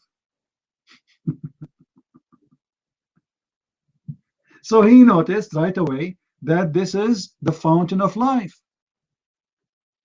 And he drank from it. And this is how Al-Khadr, he lived forever. The Quran adopt the same stupid story and make it as a real story coming from the real God.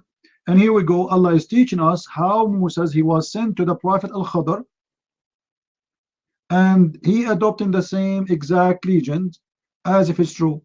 And even the fish come back to life because the fish was washed with the water.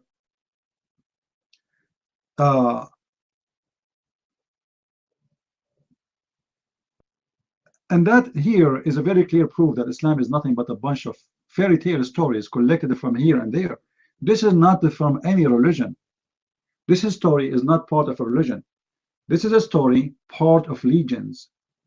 Exist long before Islam. It was very spread all over in Persia, in Middle East, in Syria, in Iraq, all the way to Arabia. And Muhammad, because he is a madman, he adopted the story and he make it as a part of his story, as if it is God speaking to him. Now we have Nightmare. I hope his mic is working. All right. Nightmare. Who was Al-Khadr? And why he was called Al-Khadr? The mic is yours. I think you already talked to them what is Al-Khadr. But tell me, who is this guy who had no genealogy and no beginning, resemble Son of God, who remained priest forever? Tell me, who is this guy? You get the same thing in your Bible.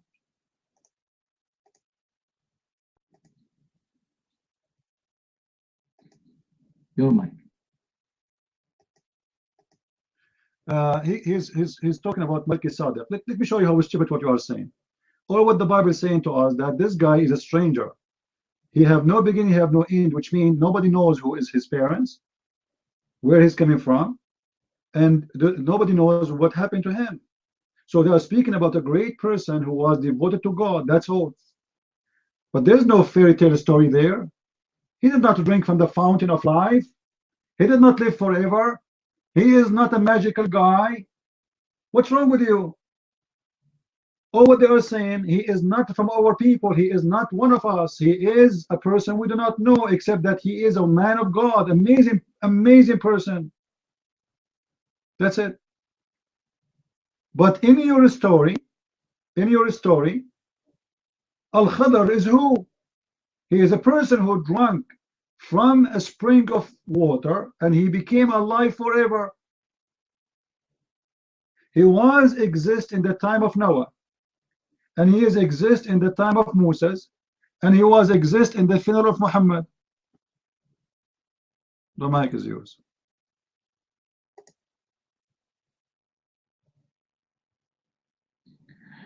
Okay, the other guy also, he exists at the time of Abraham. Did you read the verse 4? 7, I think. Let me show you how stupid you are. If he is exist in the time of Abraham, is that a problem? Was he exist in the time of anyone else? The mic is yours. Did he live forever? Your mic.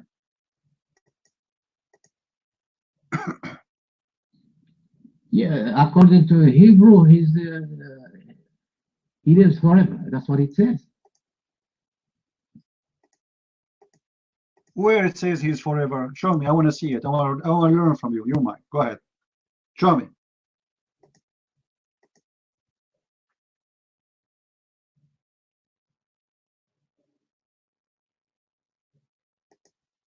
It's right there.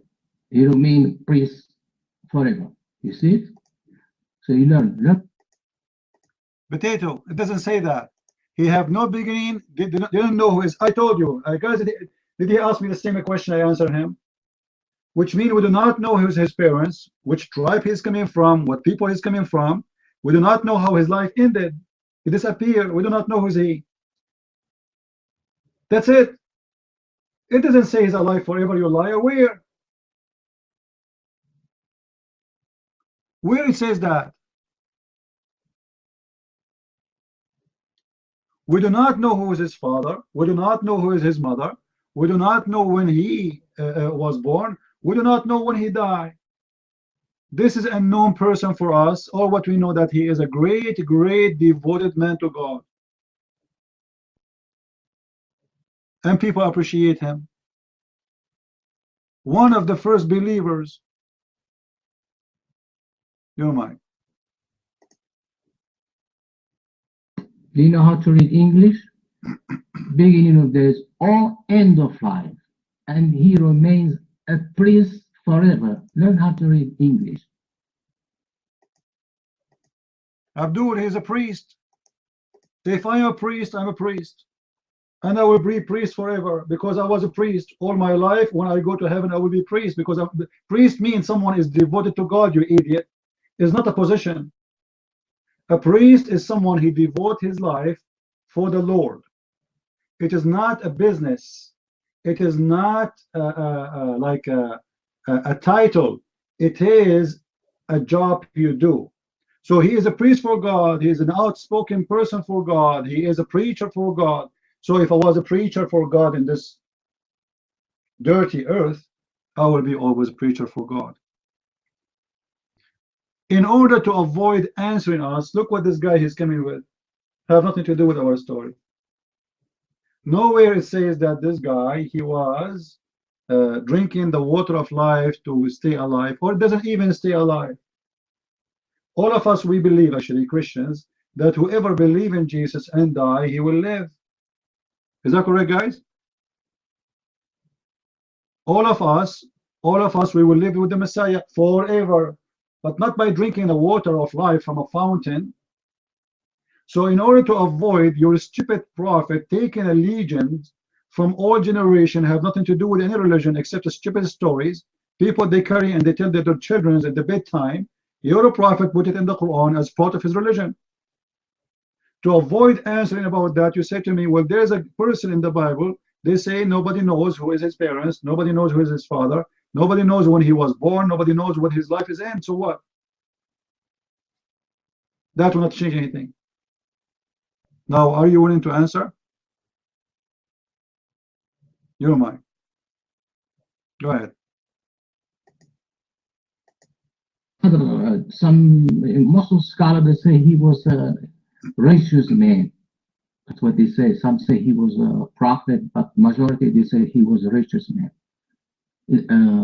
Insanun Saleh, Rajulun Saleh. That's what they say, Muslim scholars. but he drank from from well of life or something like that. I don't think Quran says that. Mufassirin, the other one who say that. Do you have a verse where it says he drank from the fountain of life? Yes, the Quran saying that the fish was dead. The fish was dead. What make the fish come back to life? The mic is yours. This is Quran now. This is Quran. The fish was dead in the basket. How the fish come back to life? The mic is yours. No, you're talking about the fish. I thought you were talking about the Khadr who drink from fountain. Abdul, both are the same. How the fish come back to life?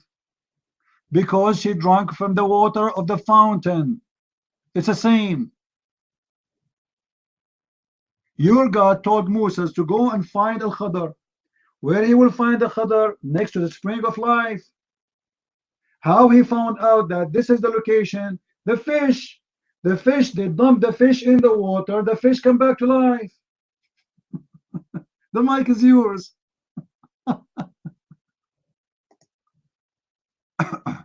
Man, now you're talking about the fish. You told me the Khadr drink from the fountain of... Abdul, both of them, they drank from it. This is why the fish come back to life. Al-Khadr come back to life. How? He stay alive all the time. You're a prophet, he mentioned that Al-Khadr was exist in the time of Noah.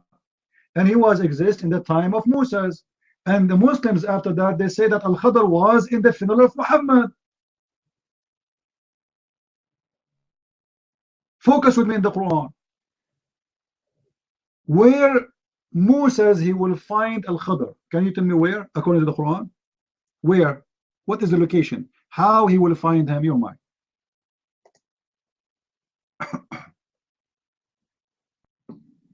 I don't understand the question where he's gonna find me, because he told me that the fish drink from the fountain of...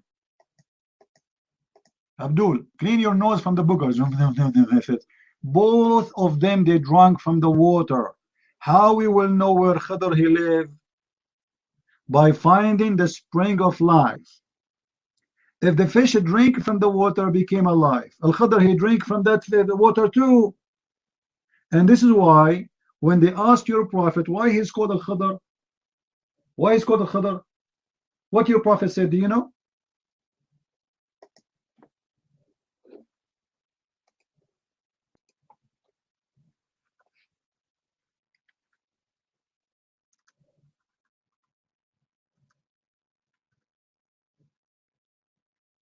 He's searching.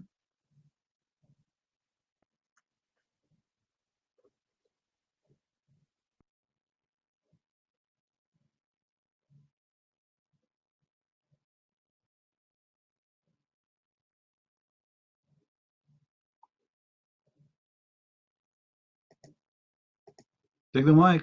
What are you waiting for? Go ahead. Why Al-Khadr was called Al-Khadr? What Al-Khadr mean in Arabic? Go ahead. It could be a green.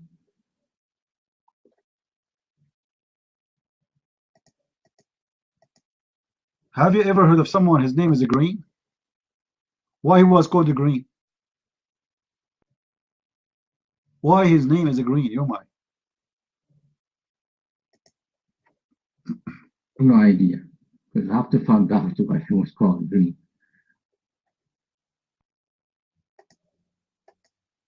You have no idea? Are you sure?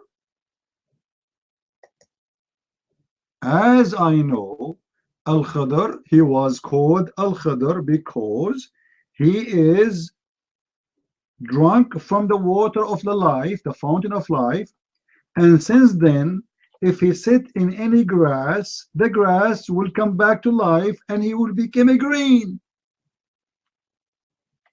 So whenever he walk, the ground after him turn green. And don't tell me you do not know.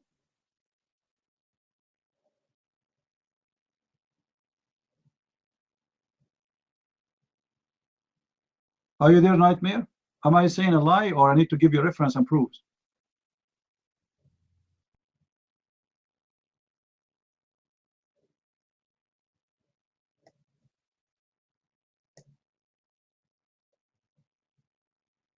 Am I telling a lie?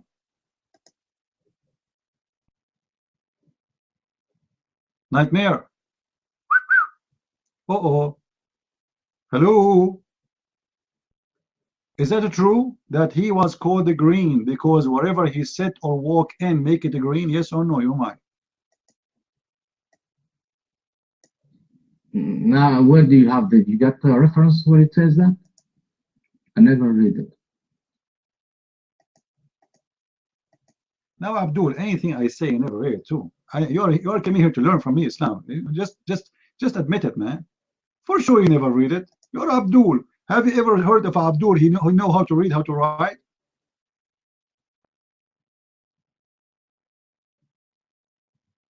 Al-Khadr was called Al-Khadr because anything he sat on, he make it green. Here we go. This is Abu Huraira. Abu Huraira saying that. Do you accept Abu Huraira saying that? Or you don't accept Abu Huraira?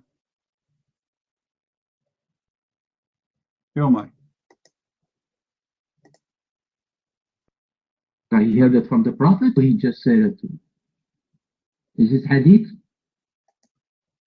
So if Abu Huraira, he said that, not the Prophet, you will not accept it? You will accept it only if the Prophet said that? You're mine. Of course. Who told Abu Huraira about the Qadr? Where he got this information? So Abdul, when I say I trap Muslims, I mean it. See guys, I told him Abu Huraira said that. And do you agree that Abu Huraira said that? No, of course I don't accept. I accept only the Prophet. Let me get you busted. It was the Prophet who said that. I told you it's Abu Huraira because I know if I say to you the Prophet he said that, you will say it's not accepted. So I told you Abu Huraira, so you say I don't accept it unless the Prophet he said. Now as long as the Prophet is the one who said, how you can deal with it? I know what you will do. You will say I don't accept the hadith. Here we go. This is Sahih al-Bukhari. This is Sahih al-Bukhari. Abu Huraira said that the Prophet said the following. The Prophet said Al-Khadr was named so because he sat over a barn, white land, and it turned into green. Do you see it?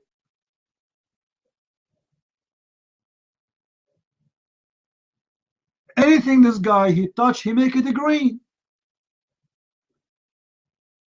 A dry grass, which is dead grass, Al-Khadr he walk in it, it make it green. Why he make it green? The mic is yours. How Al-Khadr, whatever he touch, he make it green? You tell me why, Nightmare. It doesn't say whatever he touched, he turned it green. It says he said a white land, and that white land it turned green. Just that particular white land, not everything.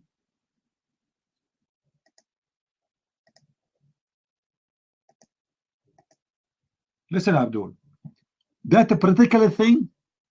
So why that particular thing happened that he make it green? Can you explain to us what happened exactly? I will go with you. All right. What happened? Why when he sit in the grass, which is a dead grass, dry grass, he make it green? What exactly happened in there? The mic is yours. I don't know. Maybe it's a miracle. You know what? Why? How come Jesus turn the water to wine? Oh, why? He turned the water to wine. That's a miracle. That's all. Abdul, but he was doing nothing. He just sat on it. He did not say, I want to show you a miracle, or no. He just sat in the grass. He make it green. How the grass became a green? Because simply Al-Khadr, he drank from the fountain of life. The spring of life, it's a water spring. When you drank from it, you became eternal.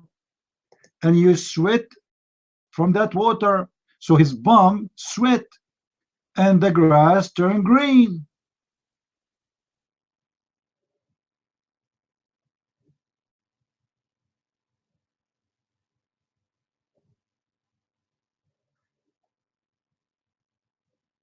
And actually, not only that,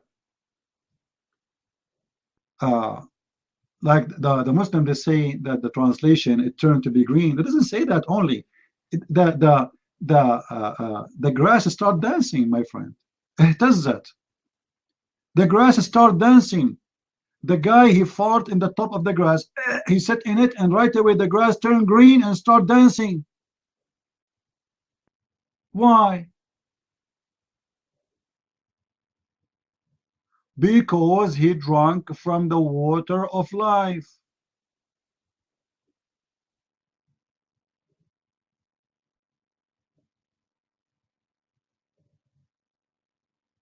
And where this story is coming from legends exist long before Islam.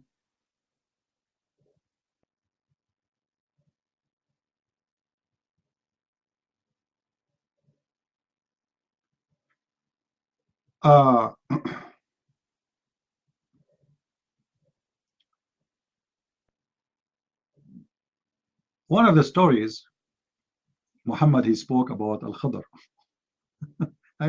Muhammad is very funny. I like him, this guy. Unbelievable. This guy is the best cartoon maker.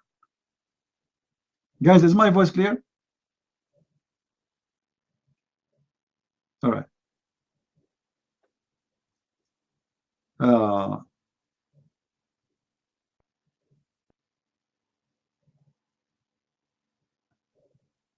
Muhammad, he come with many stories about this guy. His name is Jibreel. And if you read it, you will find really how astonishing Muhammad with his fabrication is.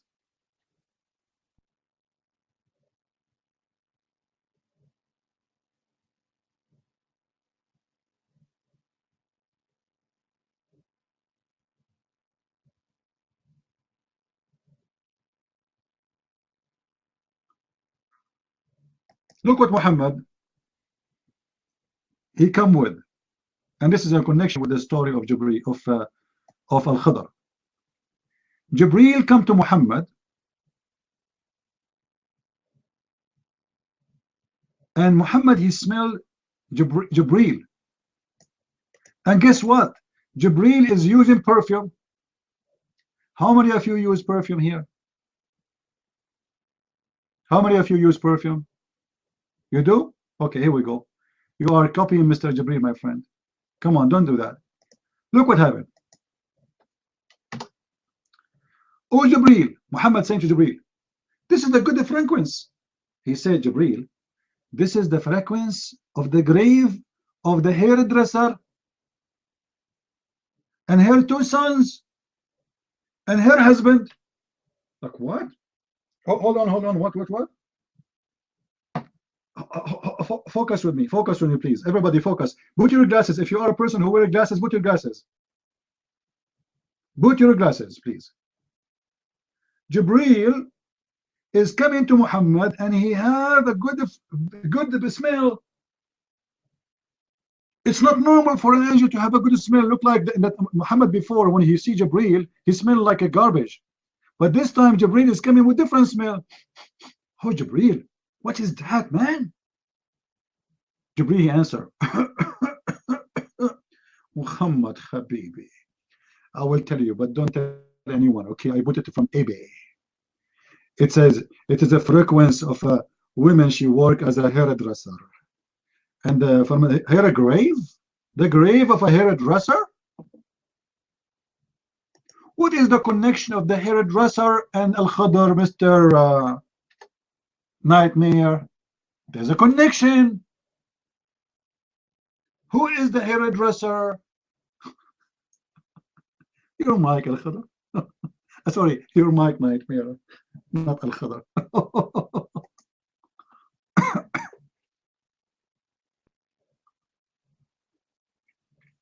Okay, this is what I found about the Khadr, what they taught about in the scholars. Can you read it?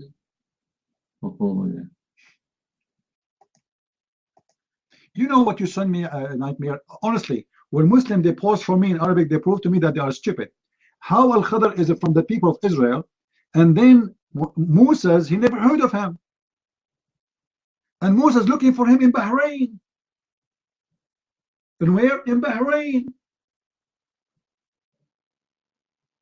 He is a Jew, and he is a prophet, and none of the people of Moses, and Moses himself, the teacher of the Jew, the teacher of the whole Jewish nation, the leader of the Jewish nation, he do not know who is he. What happened, Nightmare? How Moses do not know about Al-Khadr that he is a Jew? Go ahead. Where does it say he was Jew? Where does it say he was sent to the Jewish people? You know, yeah. Abdul, do you know how to read? Post what you post for me in Arabic. You posted that he is from the nation of Israel. The nation of Israel, all of them, they are Jews, my friend. When you said he is from the nation of Israel, he was what? What is his religion? You might.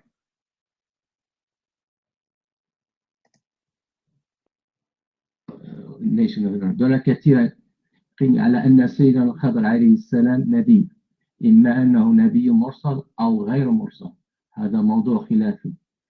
وبعض العلماء يظنونه وليا، فهو ليس أن يكون وليا أو نبيا مرسلا أو نبيا غير مرسل، وهناك قرائن ستأتي بعد قليل تبين أن هذا الإنسان العبد الصالح كان نبيا. Well, I don't read from the Jewish people. Show me. Maybe I didn't see it. Go ahead, show me.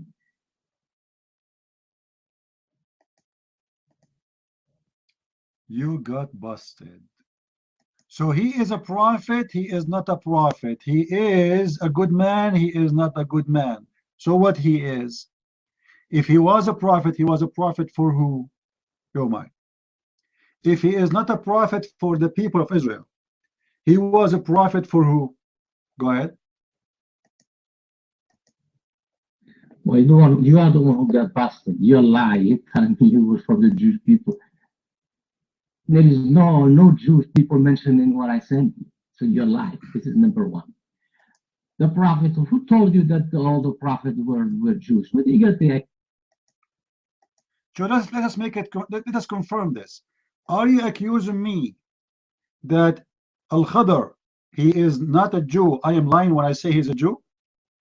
Are you saying the one who said that Al-Khadr is a Jew is a liar? You just said that to me. Confirm that, please.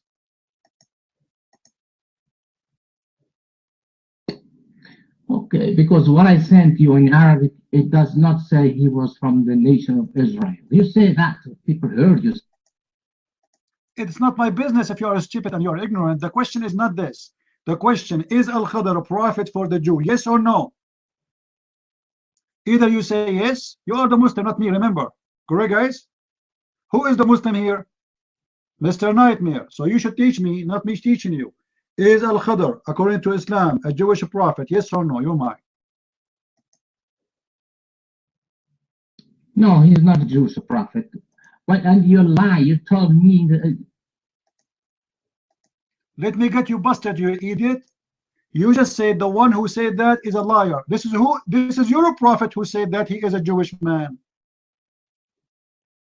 Your prophet is the one who said that Al-Khadr is a Jewish man. Not me. Let me show you what your prophet said.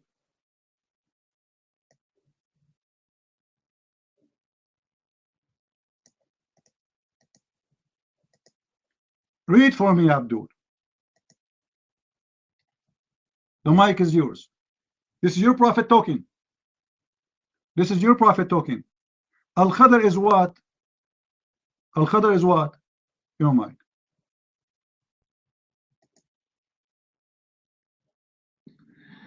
Okay, I'm not talking about this is what you said is something. I'm talking about what I sent. Liar, I ask you, is Al-Khadr from the children of Israel or not? You said no, this is a lie. Everybody heard you. Everybody heard you, and it's recorded, and everybody is laughing at you. So you just admitted that your prophet is a fabricator and a liar, because you accuse me of lying by saying Al-Khadr is a Jewish prophet. Now we repeat the question for you, after getting you busted as usual. As long as Al-Khadr is a Jew, how come Moses never heard of him, and he is a prophet, and he is a noble? He is a noble of the people of Israel. And he used to teach Islam.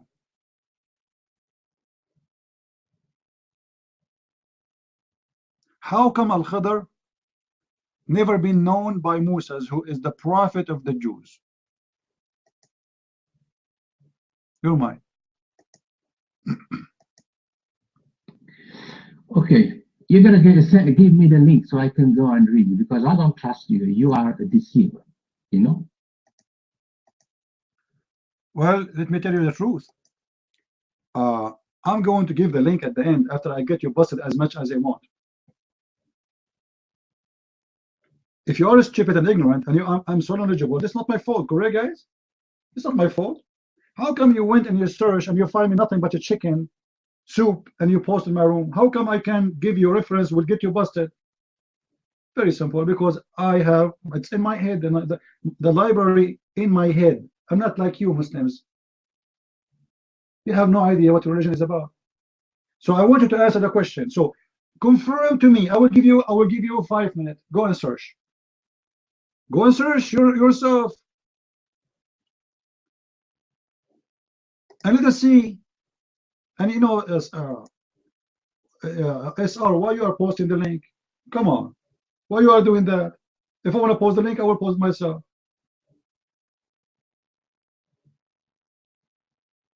You are smarter than him. You copy my text, you search in Google, you found the hadith, right? Now, come on. If I want to do that, I will do that. Let us get them busted, guys. Learn from me. Nightmare. I was trying to help you. Do you know who is the hairdresser, Nightmare? Guys, did I say the hairdresser, she have a connection with Al-Khadr? Did I say that? And who is the one saying that? Muhammad. And why Jibreel, he smelled good? Because he stole the perfume from the hairdresser grave.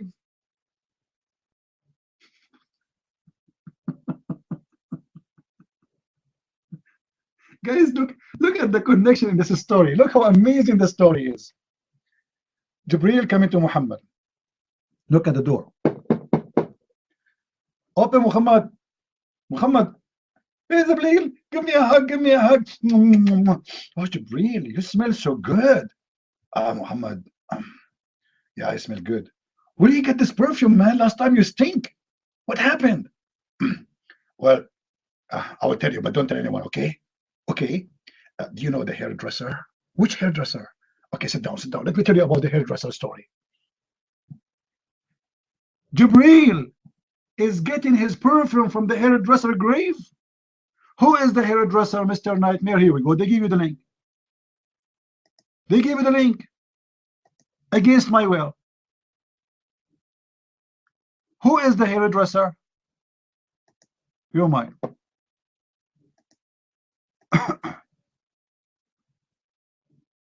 I'm reading the link, you know. I'm reading the first time I'm reading this hadith, you know.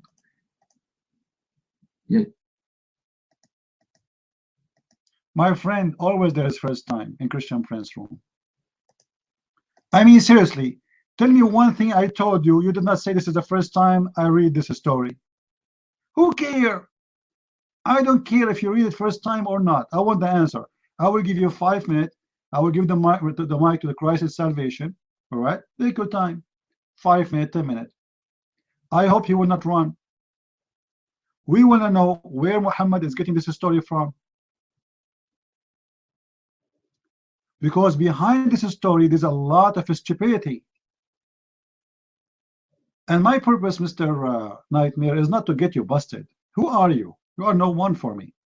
My purpose is to get your prophet Muhammad, the false prophet, busted. And those stories Muhammad is coming with, obviously, is nothing but a fabrication.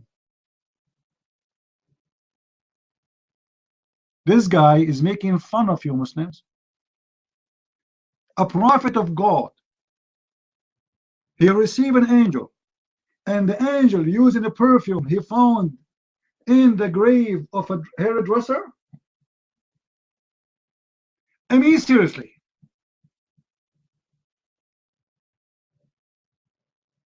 Who is the hairdresser? This is my question. I'm waiting for the answer. I love Muhammad. I love you, Muhammad. I mean, you are the best joker ever. You want the mic? Are you sure? You want the mic or the perfume of the hairdresser? Which one you want? Okay, take the mic. Now I know why you don't want to give me the link, you know, because the hadith is da'if, weak hadith. You're a deceiver. It is not. It is not, Abdul. This is what it says in the website, but this is in Sunan Ibn Majah, and it is a strong hadith, my friend. It is not weak. And let me give you additional knowledge. Even weak hadith is a good hadith. Now, what if I show you that this hadith is a strong hadith?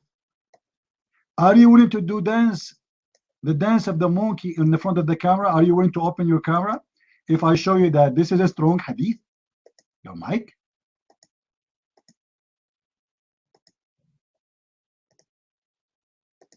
I read it in front of me. It says weak. I couldn't place that. My friend, I see it too. But in the book of Ibn Majah, it doesn't say that. This is in the website. This is additional. They put it there, but it's not in the website, not in the book. The book of Ibn Majah, it doesn't say it is da'if. It's not. So this is your fabrication. This hadith is marfu', not da'if. Do you know what marfu' mean? Do you know what marfu' mean? Let me get you busted again. He will like it now. He will like it more by saying marfu'.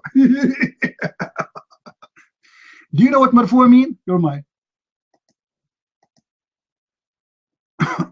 In my side that I'm reading, it says da'if. Okay? Show me, send me the link where it says da'if.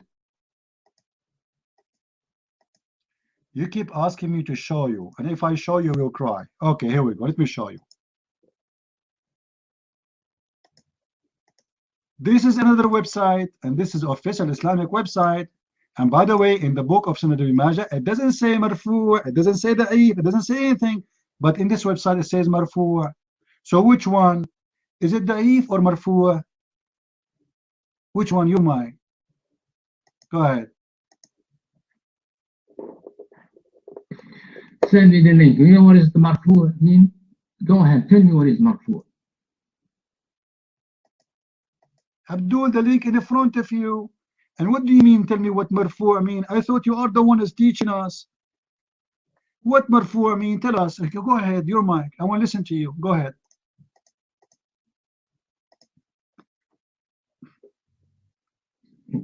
Wow.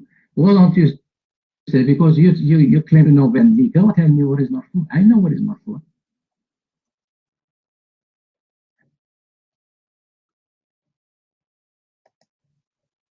It's amazing prophet nightmare.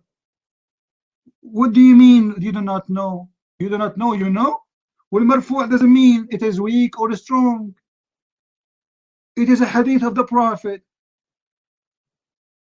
Marfu' is a name they give it to any hadith, have to do with the prophet, and have many, let us say, many side of it.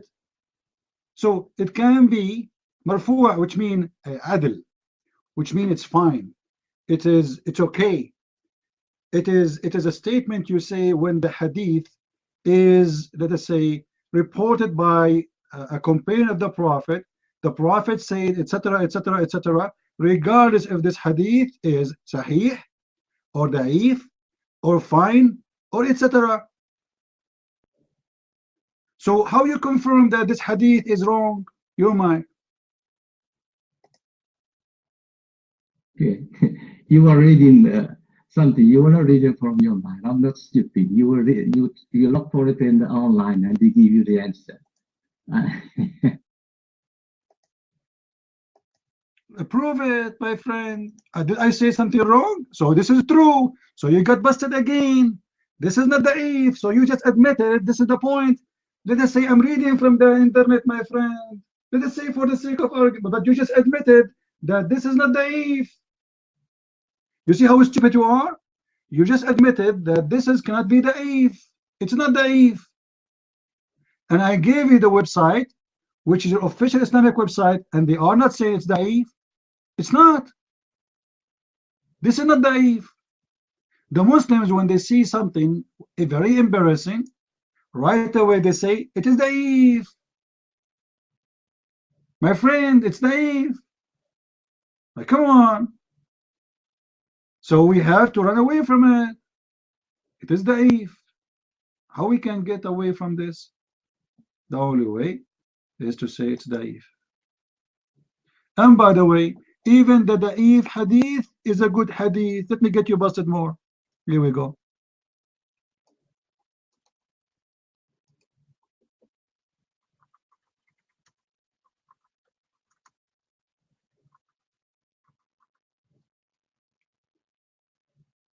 Let me get you Muslim busted with the lies of da'if.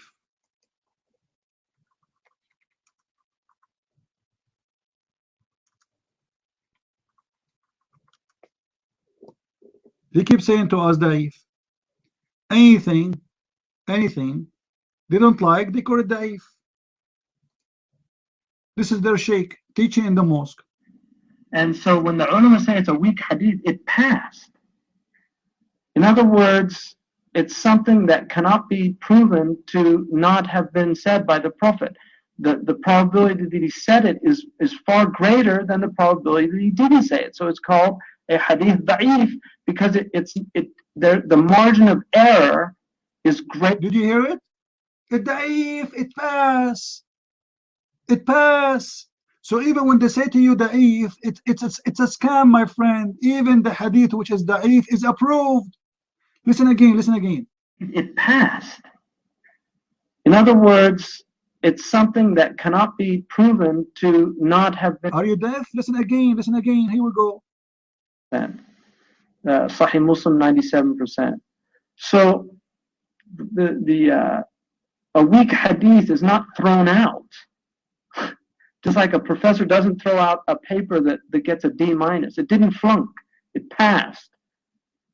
It passed. It passed, you bunch of scumbag.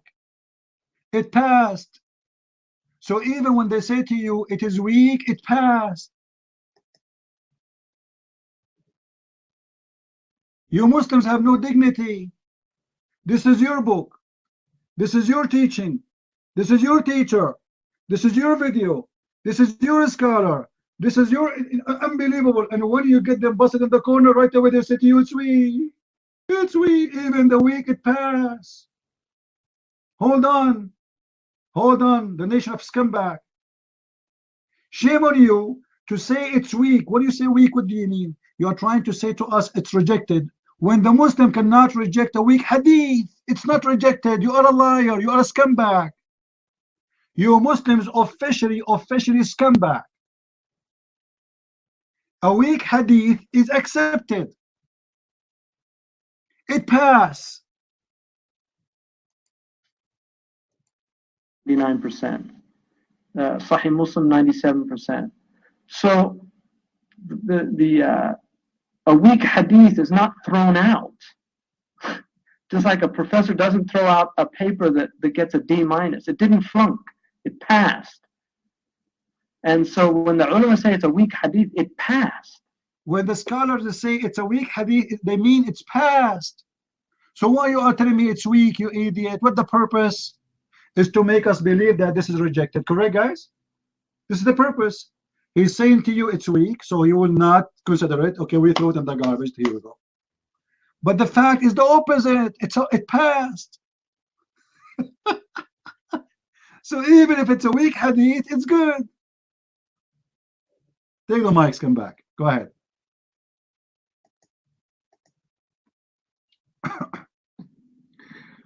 Hadith marfu, it could be authentic, could be hasan, good, it could be da'if. Potato, focus with me. You are the one who said it is da'if. So let us focus on the da'if. Da'if, it pass. Correct, guys? I don't care if it's good, it could. You are the one who named it da'if. Now you are stuck. Guys, is it him who said it's da'if? Now he don't want da'if no more. Now he will adopt the word da'if if you're sorry. It's not da'if. You are the one who insists it's da'if. I want to stay with da'if. Da'if, it pass. So you come back why you told us it's da'if if you don't want to accept it anyway. If it is da'if, it pass.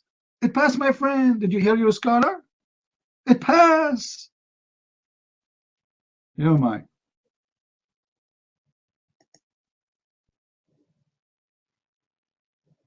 Why do you interrupt me? This is the reason why I want to know. I told you it could be 4 things. Let's assume I've not me who say da'if. The scholar says that. The link says it's da'if. And I can send you the link so you can read it. Okay, let me finish my point. Potato, who is the one who said it's da'if? Name the scholar who said that. Who? You are stupid like your prophet. Who is the scholar who said it's da'if? Can you name him for me? This is a Western website like you. Anything will make Muhammad look like an idiot. They put next to it da'if. Show me the scholar he said this is da'if. You're mine. Which means it pass.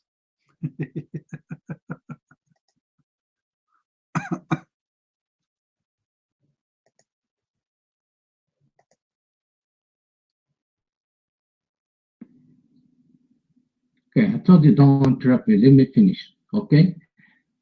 The link says that who is the scholar? I don't know. Okay. Let me explain to you. The Sheikh Hamza that you posted his. Just sit down, man. Don't explain to me. I don't care. Either you give me the answer. Is that da'if or what? I want an answer. Don't give me now a speech. You see, now we want to make a speech about what he said, what she said. This is hadith. Is it accepted by Muslims or not? It is. It is. And this is the book of Sunan Ibn Majah, which is a Sahih book. This is one of the 6 authentic hadith in Islam.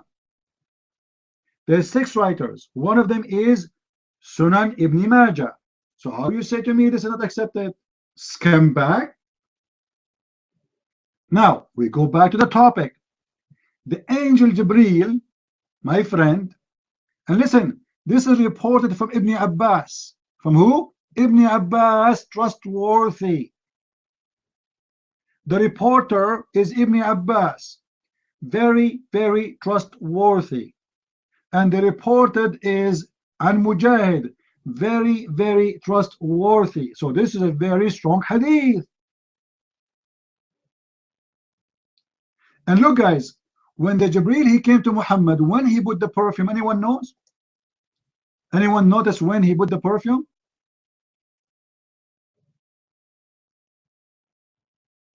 There's an occasion. Anyone knows what the occasion? Why this time Jibreel had perfume? He stole it from the hairdresser grave. Anyone? No, there's an occasion. This is when Allah want to take Muhammad to heaven. Jibreel, he come with the flying donkey. So now they are going to go to Allah. So Jibreel, he look himself, I smell bad, what I do. So he went and he found the perfume in the hairdresser grave.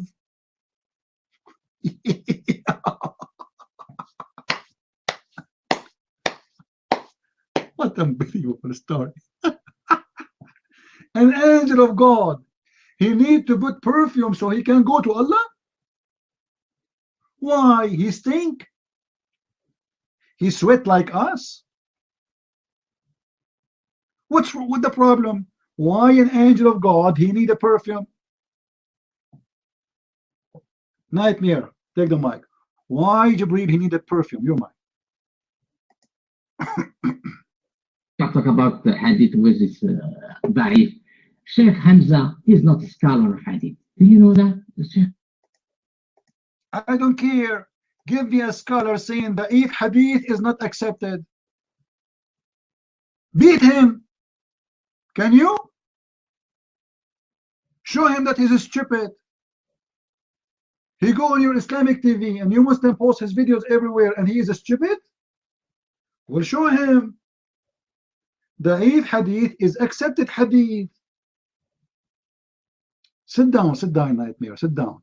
When we got you busted, now you want to change our topic to make it about Sheikh Hamza, right? I don't care for Sheikh Hamza. I care to expose the hypocrisy and the fabrication of Muslims. Da'if is not rejected. Da'if mean this is a hadith which nobody can refuse. Nobody can refuse. It passed. This is what da'if mean. And you Muslims are a bunch of scumbag when you try to imply that this is mean that this is rejected hadith.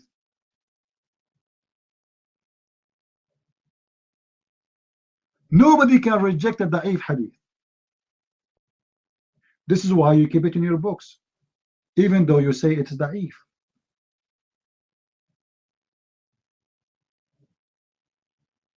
It is going to stay in your book forever because simply it's accepted, not because it's rejected.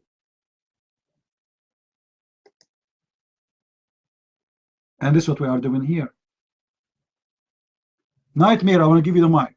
I want you to tell me a clear answer. Otherwise, I will get you busted. I will spank you badly. Is weak hadith rejected or accepted? Guys, is that a fair question? Be careful, Nightmare. Honest to God, I'm going to spank you as never before. Is weak hadith accepted or rejected?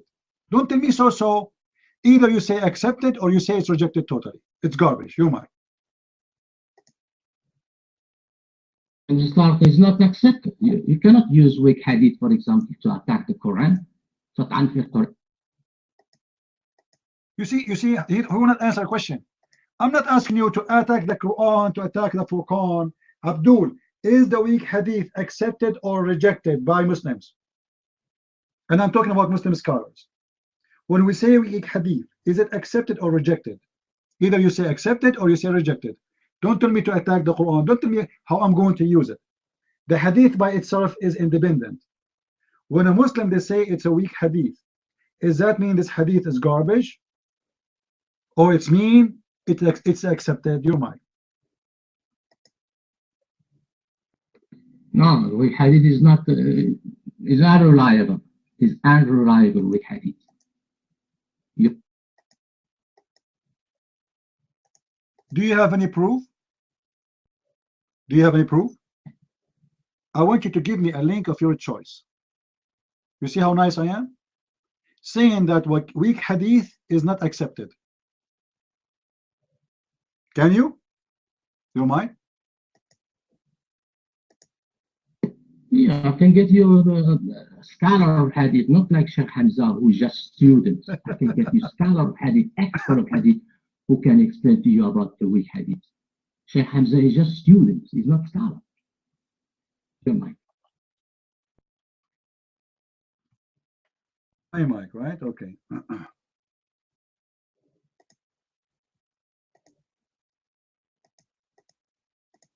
You just said that Hamza is a student. Student of who? Of the scholars. So what he learned is learning from your scholars. Now I'm asking you to give me reference to say that weak hadith is rejected by Islam. By the scholars of Islam, not by you and me, right? You are saying scholars of Islam. So you supposedly is not, and me supposedly according to you not. So according to the scholars of Islam, who is the scholar of Islam? He says hadith which is da'if is rejected. Can you name him for me, your mic? Okay, the one that I know about is Sheikh Hawini. There was another guy, Albani. Al-Hawini is a scholar. I mean, this guy, he just died, man. I think he's alive. What are you talking about? This is a scholar? I thought you want to tell me Ibn Kathir, you want to tell me Al-Qurtubi, you want to tell me Ibn Abbas, you want to tell me, I don't know. Tell me something, man. Who is Al-Hawini? Who is Al-Hawini?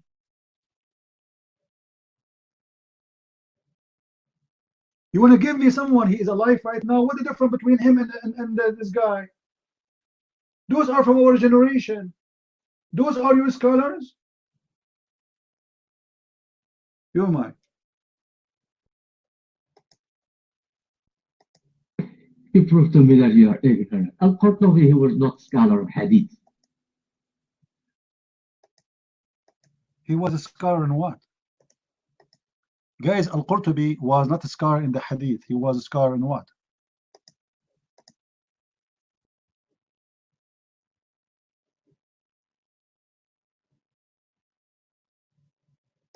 Take the mic, Potato. He was a scholar in what? Al-Qurtubi, he was a scholar in Quran. Mufassir. He was not scholar.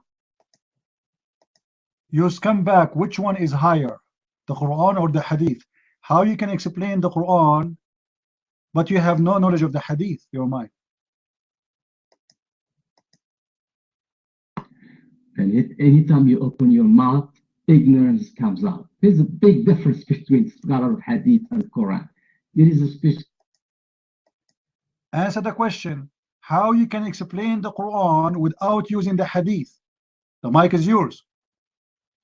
If you are a scholar in explaining the Quran, that will make you higher than someone who is a scholar only in the hadith. Because Quran is a holier book and it's a higher book for Muslims. In order to be someone is qualified to explain it, you have to be a person who qualified to explain all of Islam. How you can be a person who know nothing about the hadith and you are not a scholar in the hadith, but yet the Muslims accept you to be qualified to explain the Quran, you might. Oh man, this is showing me that you've never been in school. This big, a scholar of the Quran, yes, they study the hadith, they know the hadith related to the explanation of the Quran. You know, just to show you how stupid you are, how you can relate a hadith to the Quran if you cannot trust the hadith to be authentic or not. Correct, guys? Because you might, there's millions of hadith, you might use the wrong one to explain the Quran. So you stupid saying to me, he can explain the Quran and we accept his explanation as a scholar, he's qualified to do that, but he might use the wrong hadith which is not accepted, and that will screw the whole explanation, you might.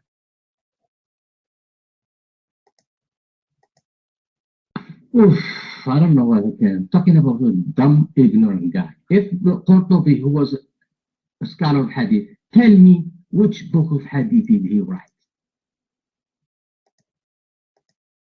Do he need to write a book of hadith? Your prophet, he never wrote any of them. That's when your prophet is not a scholar in Islam, my friend. He is not a scholar of his own hadith. There's many hadith about Ibn Abbas, but Ibn Abbas, he never wrote a book of hadith. So if you did not write a book about hadith, it means you are a scholar of hadith? That's very funny and very stupid. Now listen, you said Al-Huwaini, he said that. Al-Huwaini said that the da'if hadith is not accepted. Show me. I want to see Al-Huwaini. Al-Huwaini is coming from the word haywan, which means the animal. Show me from the scholar the animal where he said that this is a rejected hadith. You're mine. You are the one who named him, not me. You're mine. Where Al-Huwaini he said da'if is rejected. I'm telling you, Hawini is the one with the expert of hadith that we have right now. Okay? You have to give me. Liar. I asked you, name for me a scholar. He said that Da'if hadith is rejected. You are the one who named for me Al-Huwaini. Correct, guys? I said to you, give me a name of a scholar. He reject the hadith to be accepted if it's Da'if. Give me a name. And you name Al-Huwaini. And now Al-Huwaini is gone. Suddenly he is not the one who said that. We repeat the question again. Name for me a scholar. He said that Da'if hadith is rejected. Give me a name. Yomai. Words in my mouth. Why fucking are you a liar? It's recorded. We are in YouTube. You can go after the room and you can listen to yourself. I asked you clearly, name for me one scholar. He said that this hadith da'if is rejected. We cannot take it because it's da'if. Name for me one, because you are the one who said Hamza is not a scholar, he's a student, correct, guys? And then I said to you, okay, no problem, name for me. Then you mentioned Al-Huwaini. Okay, show me where Al-Huwaini he said that he is. Okay, is it Al-Huwaini is a scholar? You just defending him? Guys, isn't he defending that Al-Huwaini is a scholar in the hadith? Show me where Al-Huwaini he said we rejected your mic. Can't you? Okay. You told me that right now you are rejected Huwaini. I didn't reject Huwaini. Why do you put words in my mouth? This is why I got pissed off. I have a video, YouTube video. You want to send a YouTube video? You can watch it with Huwaini talking about weak hadiths that are not accepted. Do you want me to send you the video? You know Arabic? Can you understand Arabic? So this scholar, he wrote videos, not books. This is scholar. He wrote videos. He never wrote books. Are you sure? What do you mean videos?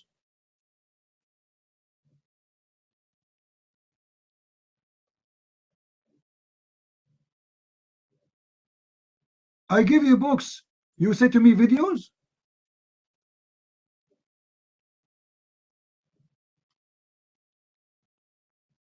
It's really amazing.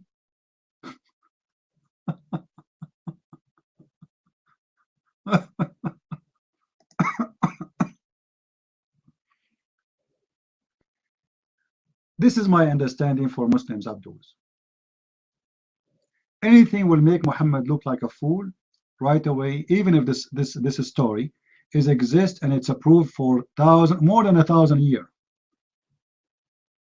Anything will make their prophet look like an idiot. They say we reject it. As simple as that. Ask yourself why those stories exist still in their books if they are garbage.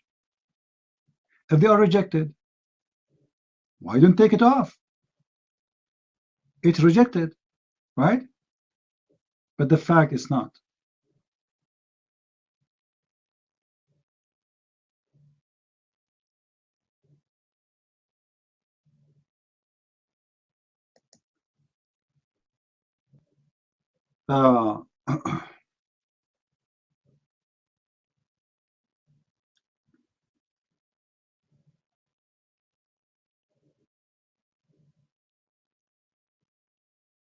I want you to go here.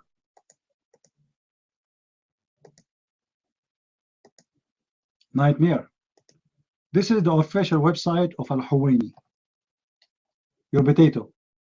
Is the link showing, guys? Is the link showing, or you don't see a link? You don't see it. Okay. This is the official link for your scholar, the potato you like.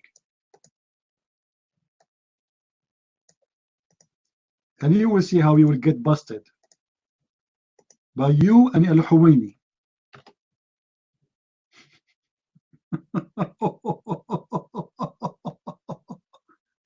Isn't it this is Al-Huwaini website? Is that Al-Huwaini website, Nightmare? Is it? Yes or no?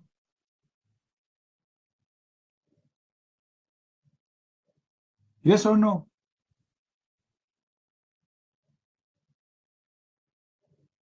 Just to show you guys the hypocrisy of those Muslims Who is higher, Al-Huwaini or Ibn Majah? Ask any Muslim, he will say to you Ibn Majah. Who is higher, Al-Bukhari or Al-Huwaini? They will say to you Al-Bukhari. Who is higher, Muslim, Sahih Muslim or Al-Huwaini? They will say to you Sahih Muslim. But suddenly, my friend, suddenly Al-Huwaini is their scholar. Even Al-Huwaini don't agree with them. A bunch of scumbag liar. I am here to get you busted.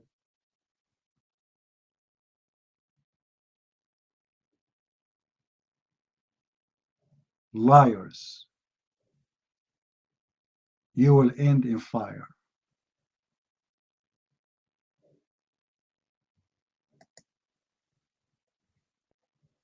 Guys, let us show you how we can get them busted. The same story we can find in Sahih Muslim. But this time it is Sahih. What? It is Sahih.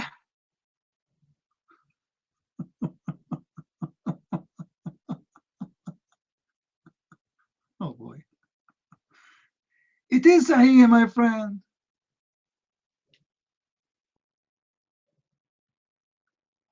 This is Sahih Muslim.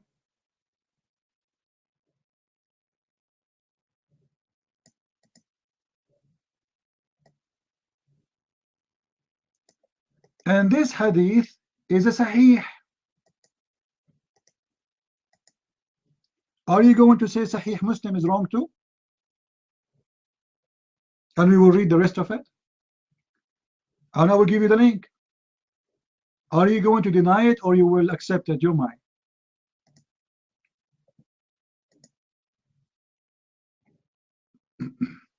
Okay, let me first, you told me that you said video. Oh, Sheikh Hamza also, you said it as in the video.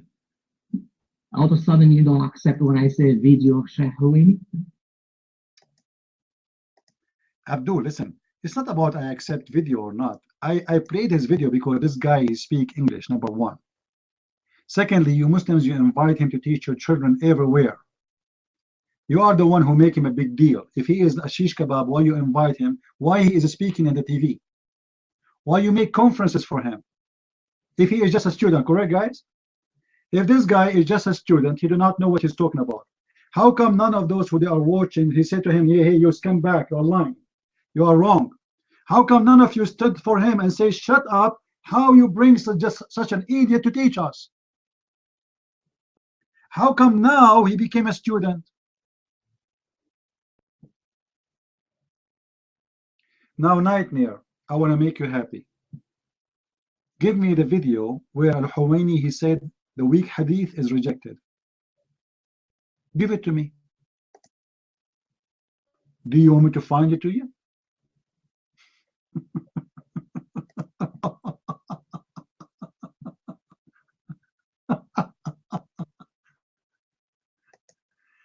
The video is in the front of me, my friend. The video of Al-Huwaini speaking about the weak da'if, the da'if hadith, is in the front of me.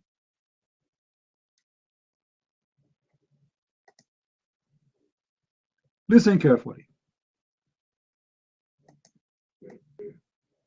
السلام عليكم ورحمة الله. السلام عليكم ورحمة الله وبركاته. وعليكم السلام ورحمة الله وبركاته. شوف إني أحب الله. أحبك الله، جزاك الله خير. شوف عندي سؤال. تفضل. هل نأخذ بالأحاديث الضعيفة في فضائل الأعمال؟ نعم. وسؤال آخر ممكن فيها. نعم تفضل. هل الحديث يتحسن من أقسام الضعيف؟ جزاك الله كل خير يا شيخ. بارك الله فيك. السلام عليكم ورحمة الله. So this guy, he's calling Al-Huwaini, the guy with the long beard, all right, who is this guy, he accept him to be a scholar, asking him, do we accept da'if hadith or no? You might. I mean, let us see. وعليكم السلام ورحمة الله وبركاته. بالنسبة للحديث الضعيف هل يؤخذ به في فضائل الأعمال أم لا؟ أولا لابد أن نقدر ضعف هذا الحديث. عندنا حديث الضعف إما أن يكون ضعفا شديدا أو أن يكون ضعفا يسيرا. الضعف الشديد يكون في العدالة، وأحيانا يكون في الضبط إذا كان الراوي مغفلا شديد الغفلة.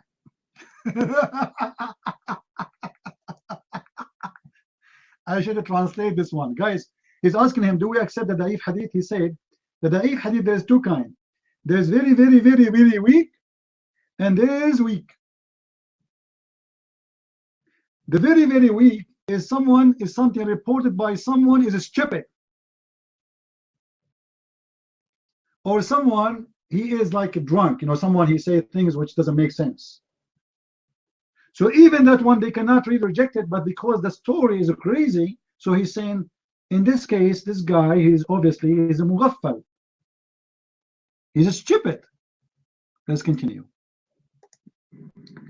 فالحديث الضعيف الذي يقبل في فضائل الأعمال عند الإمام أحمد أو عند الإمام أبي داود هو الحديث الذي ضعفه يسير خفيف. شيخ الإسلام ابن تيمية رحمة الله عليه له رأي في مسألة الضعيف عند الإمام أحمد رحمه الله، فبيقول إن الحديث قبل زمان الإمام أحمد في زمان الإمام أحمد كان ينقسم إلى صحيح وضعيف فقط. فالضعيف كان ينقسم إلى قسمين. جاء الإمام الترمذي الضعيف ده فيه أعلى وفيه أسفل. We are waiting for the answer. Until now he just explained nothing. فأعلى الضعيف الإمام الترمذي سماه حديثا حسنا. خلاص؟ والضعيف اللي هو الضعيف عند الإمام أحمد والترمذي اللي هو الضعيف اللي هو الضعيف المنحدر. أصبح أقسام الحديث ثلاثة: حديث صحيح، حديث حسن، حديث ضعيف. فالحديث الحسن على تفسير ابن تيمية هو ليس بضعيف مطروح، ولكن فيه بعض اللين من قبل ضعف حفظ بعض رواة هذا الحديث. So he's saying, guys, when scholars they come in certain time, they divide what is da'if. Da'if is, it used to be one kind, and then the da'if became more than one kind. So there is some is called differently and some is called differently, and now we divide them depending on how da'if it is. Until now we are waiting for the answer. عشان كده الأخ بيقول هل الحسن يعتبر من الضعيف ولا لا؟ لا، احنا بهذا التقسيم لا نجعل الحديث الحسن.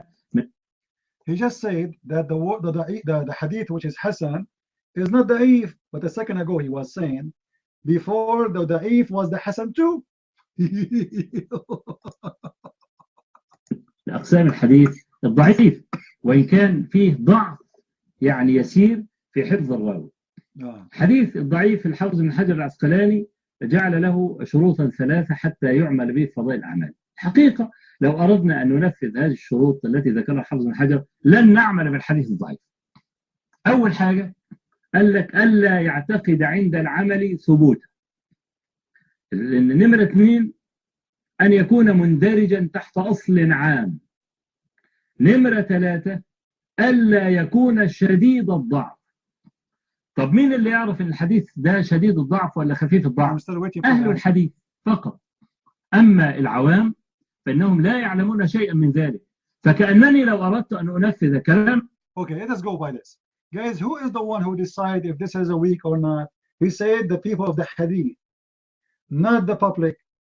This is the book of Ibn Majah. Ibn Majah is a scholar, and he did not name it as da'if. And this is Sahih Muslim, and he did not name it as da'if. Nobody is naming it as da'if. But this is today, the Muslims today, they have to come with the conclusion, anything will make their prophet look like a scumbag liar. Right away they jump and they say it is weak, it is da'if. However, even the da'if is fine, it's a good. The da'if which Muslims can reject, as this guy he said, according to him, if it is have to do with the action of justice, which means it's against the action of justice. Let us say the prophet used to practice this and suddenly we find the hadith saying the opposite. So the action, it doesn't look like this is the same action of Muhammad. But even this one can be refuted because Muhammad always had many actions. and his actions are, they are contradicting to each other. Always Muhammad actions, they are contradiction. As an example, Muhammad, he said to the Muslims, you cannot marry more than 4 wives. And then he have an action of marrying more than 4 wives. Muhammad told the Muslims, you cannot do adultery, but Muhammad, he approved mut'ah, where you can rent a woman for sex.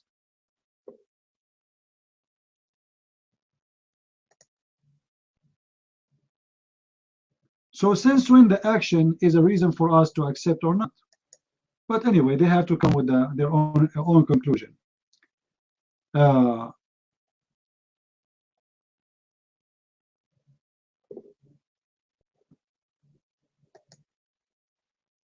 However, actually, I got the website of Al-Huwaini, but I cannot post it in the room for some reason.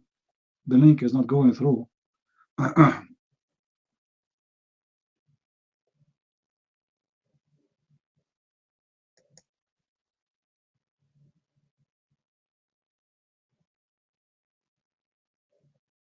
Let us see.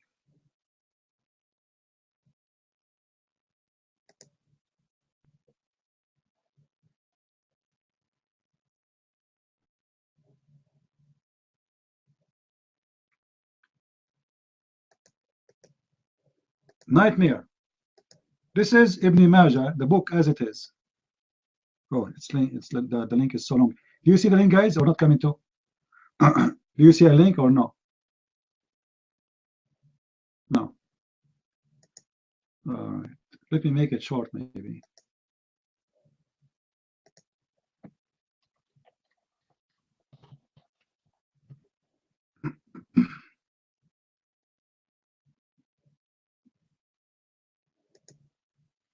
We'll use Google to shorten the link because it looks like it's not coming through.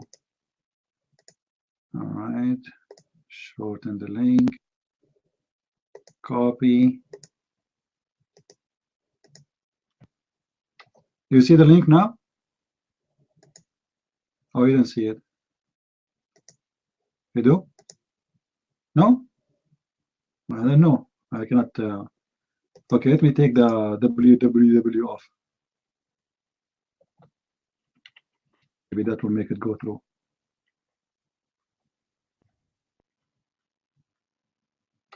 I think now it's coming, right?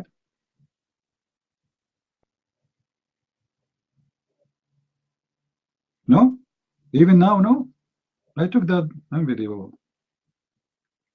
Anyway, in the book of Ibn Majah, it's not reported nowhere that this is a weak hadith, and even the weak hadith is accepted, and the Muslims, they are in trouble. This is why anything will make their prophet look like an idiot. Right away they will start saying this is a weak. It was not weak for the last 1400 years until now. Suddenly they decide that this is weak. This is showing you how weak Islam is. They never dare to say that this is a weak story for the last 1400 years. But now, in order to avoid exposing their prophet and his fabricated fairy tale stories, anything will make him look bad.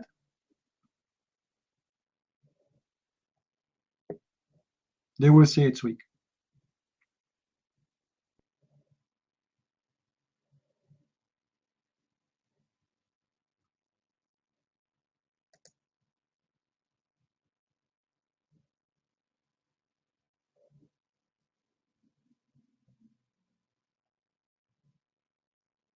You know, always when Muslims, they want to say about something weak, you have to come with someone as a reporter, which is rejected. If you see this hadith, you will see none of the names there can be rejected, especially it's coming from someone like Qatada and Mujahid and Ibn Abbas.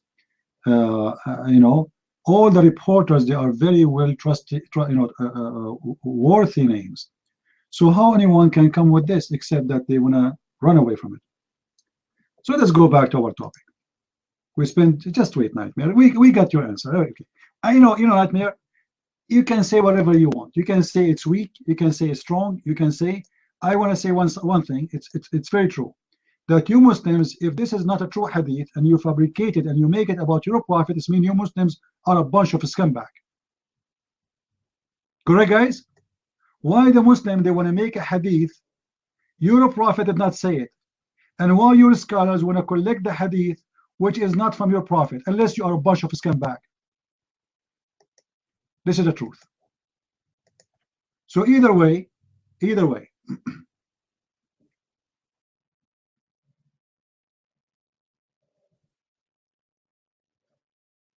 okay, Nightmare, let me show you something then, just to show you that what you are posting is false.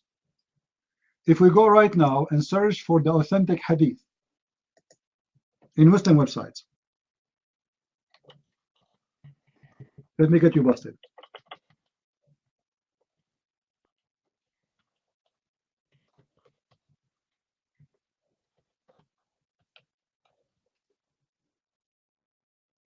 If Ibn Majah is not one of the Sahih hadith, why you Muslim listed as one of the Sahih?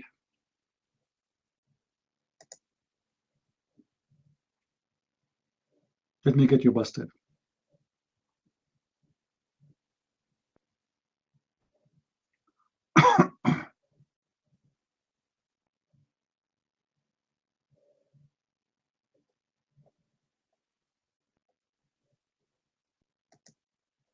Here we go. Guys,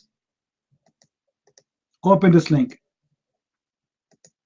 Tell me, do the Muslims have in the title at the top? This is Halal Plaza, a very Islamic website. Is it true that they are counting Sunan Ibn Majah as one of the 6 Sahih authentic books? Yes or no? Open the link. Is the link working?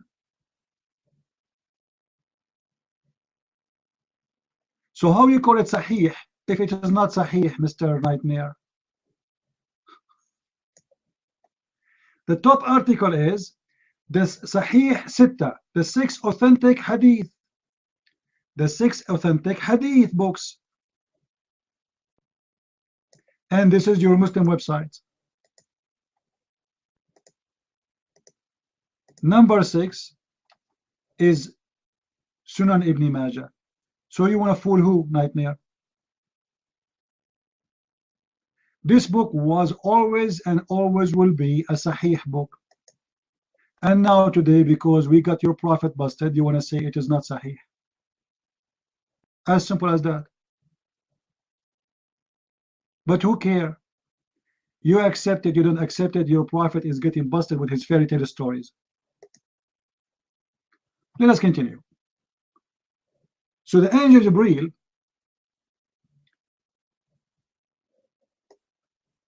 when he decided to come to take, or his God, he sent him to send Muhammad to heaven, he decided to put perfume. And this perfume, who wanna read for us? Give me a break to make some tea. Who wanna read the hadith for us, guys, in English? Who voluntarily when I come to the mic and read it? Anyone? Anyone who's willing to come to the mic and read it? Give me one. Nobody? Okay, man, the mic is yours. Open the link, please. Read for me the whole hadith in English. Take your time. And I want you guys to focus with this hadith and tell me what do you understand from this story. Go ahead.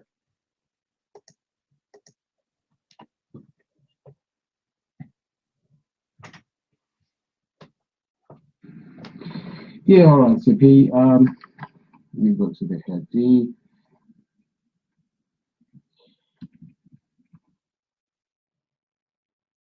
So can someone confirm that I'm being heard before I go ahead? Am I being heard on the mic? Okay, thank you. So, at the top, it's tribulation, chapter of patience at the time of calamity. I'll try to take time and read anything because it needs the time of the mic as well. It was narrated from Ubay ibn Ka'b that on the night when he was taken on the night journey, Isra, the messenger of Allah noticed a good fragrance and said, "O Jibreel, what is this good fragrance?" He said, "This is the fragrance of the grave of the hairdresser and her 2 sons and her husband." He said, "That began when Khadr was one of the nobles of the children of Israel, used to pass by a monk in his cell. The monk used to meet him and he taught him Islam. When Khadr reached adolescence, his father married him to a woman. He taught her and made her promise not to teach it to anyone. He used not to touch women, so he divorced her. Then his father married him to another woman, and he taught her and made her promise not to teach it to anyone. One of them kept the secret, but the other disclosed it, so that he fled until he came to an island in the sea. When he saw him, one of them kept the secret, but the other disclosed it and said, 'I have seen Khadr.' It was said, 'Who else saw him besides you?' He said, 'So and so.' The other man was questioned, but he kept silent. According to their religion, the liar was to be killed. The woman who had kept the secret got married, and while she was combing the hair of the Pharaoh's daughter, she dropped the comb and said, 'May Pharaoh perish.' The daughter told her father about that. The woman had 2 sons and a husband. Pharaoh sent for them and tried to make the woman and her husband give up their religion, but they refused. He said, 'I'm going to kill you.' They said, 'It'd be an act of kindness on your part if you kill us to put us in one grave.' So he did that. When the Prophet was taken on a night journey, Isra, he noticed the good fragrance and asked Jibril about it, and he told him. So I suspect that here Jibril is telling him his whole story here. But the fragrance, and I hope I read the correct hadith, CEP.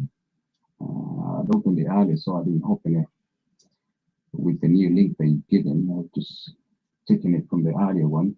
Can anyone just give me a one there to confirm that I'm actually reading the correct hadith? Yeah. Okay. Fantastic. Now, what I want to ask now, in the meanwhile, was CP. Obviously, CP, if you can hear me, you raise your hand when you're back. But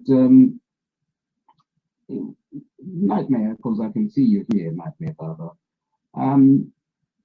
These hadiths so far, what you've been discussing with CP, and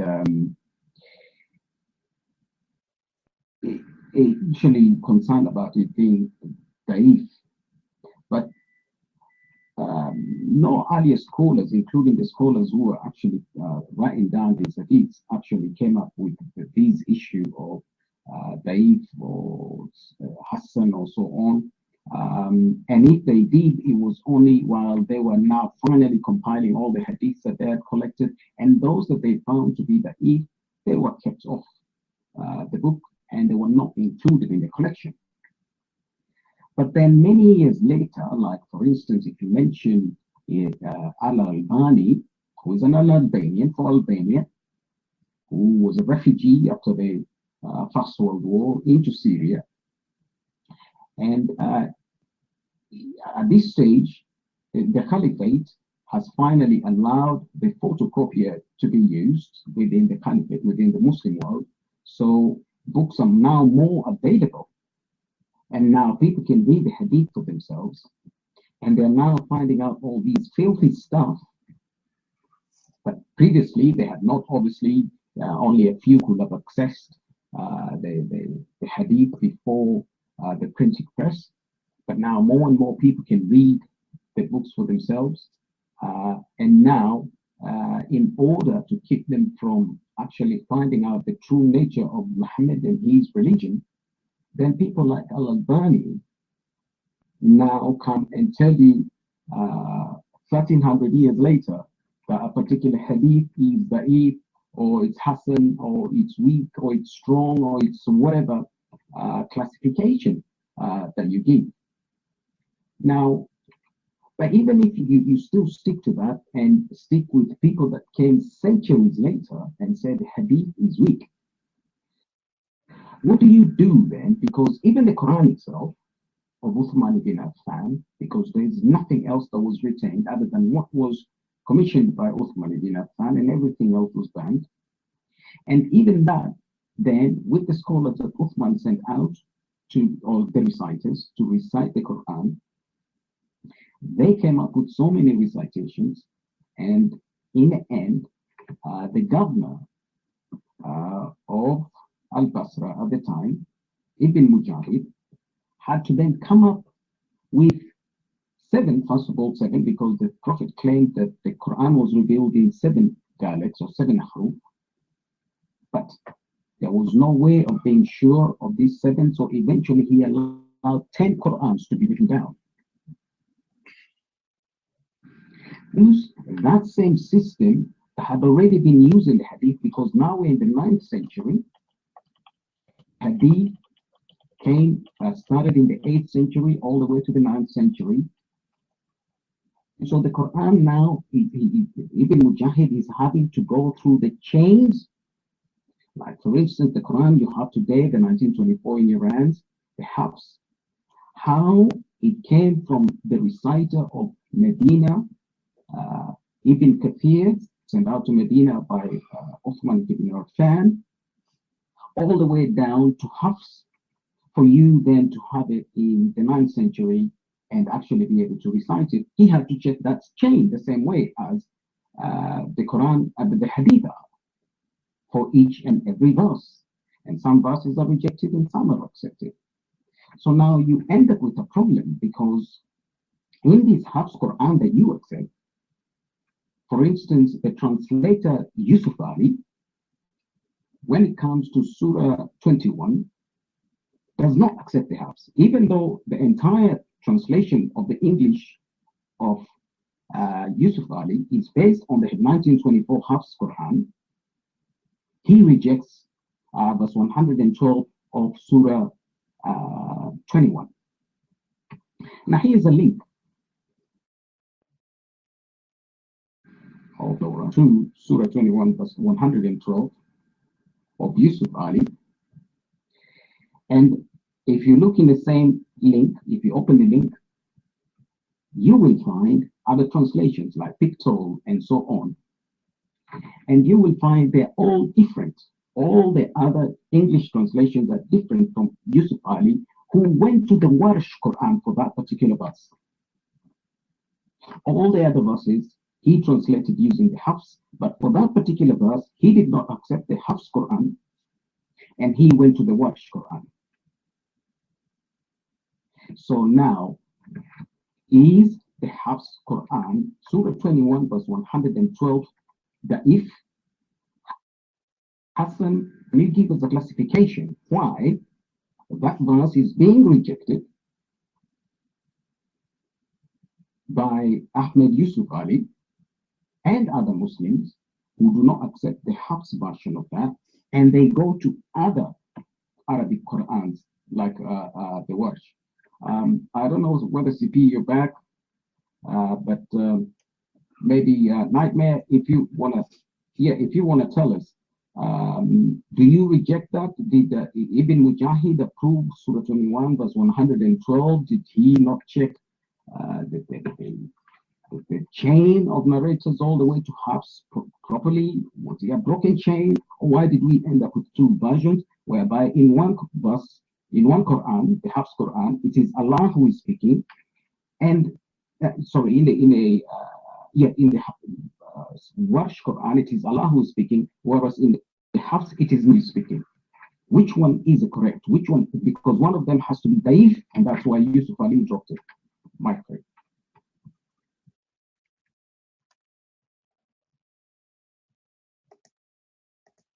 Well, Nightmare is busy trying to find for you how many hadith they are in the Majah and they are considered to be weak.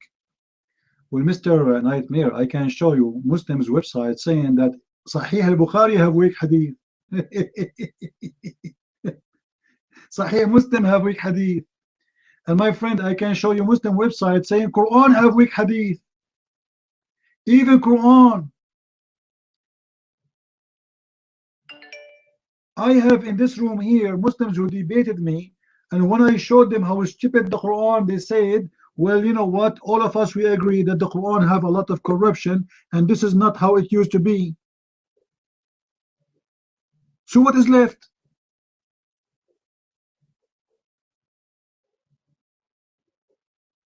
Okay, I will make you say that then. You say I'm making a lie? You are saying I'm making a lie? All right. Let us see if I'm making a lie or not.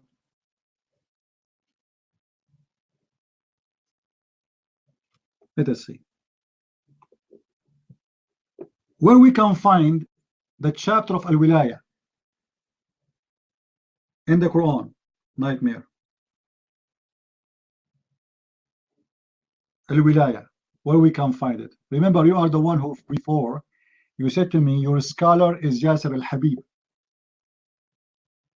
Right? You are the one who said to me, your scholar is Yasser al-Habib. What do you mean now? What do you mean now? Aren't you the one who mentioned to me that you accept Yasser al-Habib to explain the Quran for you?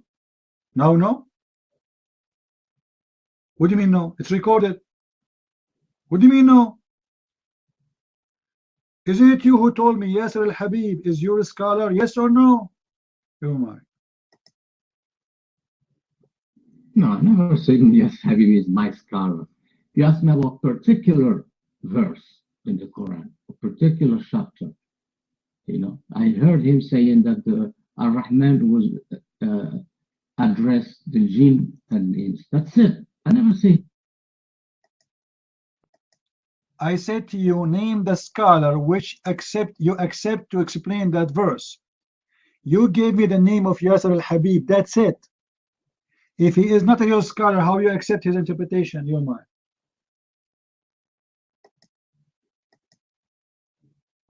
No. You're wrong. Even if I accept his interpretation of certain way, it doesn't mean that he's my personal scholar. So why you don't give me your interpretation, but you needed his interpretation if he is not your scholar? You go to a guy you don't accept to give me the correct interpretation? Do you see, guys, why I say Muslims are a bunch of scumbag?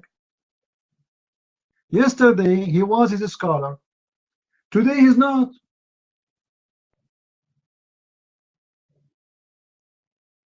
Why you are listening to him and why you are giving me a proof that I am wrong from him if he is not your scholar? So who is he?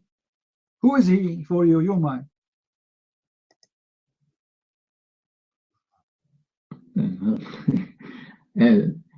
I don't have any particular scholar. I just have, you know, I take. A second ago, you named for us Al-Huwaini. I don't care if you have when you name for me someone and you give me his answer, this doesn't mean it's accepted by you. I'm not the one who forced you to name him. I asked you, name for me the scholar who agree with you. A scholar, when I say a scholar, it's mean a scholar for you, not for me. For me, all those scholars are scumbag. So name for me a scholar you accept. You give me this one. Why you give it to me then? If you don't accept him, go ahead.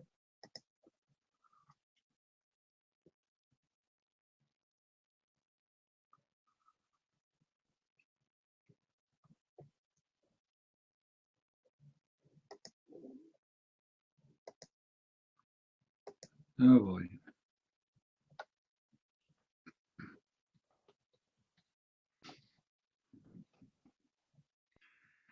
I feel sorry for them.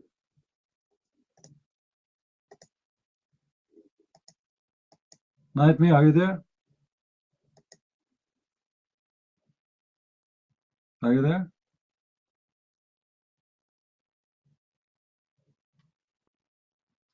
Let me ask you the question to make it simple for you. Is it true that there is a huge number of Muslims, they claim and they say that the Quran is corrupt? Yes or no? Is it true? Listen carefully to the question now. Is it true that a huge number of Muslims, hundreds of millions, claim that the Quran is corrupt book? Yes or no? Your mind. 100 millions? No. If you claim the Quran is corrupt, then you are no longer Muslim. Listen. This is not the question. I'm not asking your opinion about them.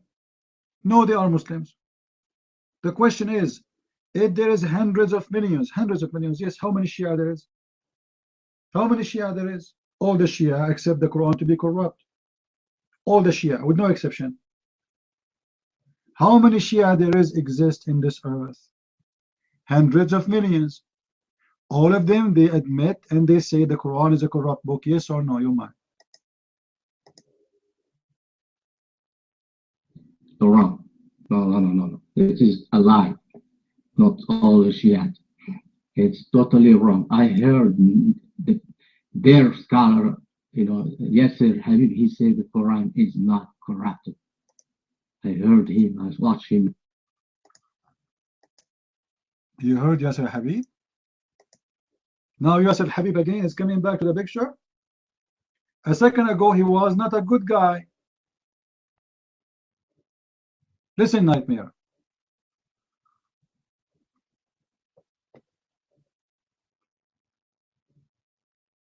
You are saying the Shia doesn't say that. Hold on. I'm going to get you busted. You know, this is what I do here, right?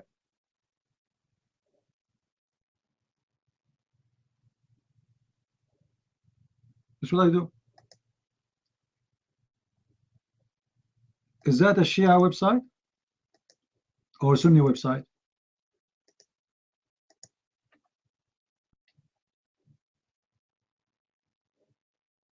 This is what? This is Shia website or Sunni website? ShiaWeb.org. Obviously, it's a Shia, correct, guys? Is that correct? What the title? What the title? Tahrif. Tahrif means corruption. القسم الثاني تحريف القرآن الصريح عند أهل السنة.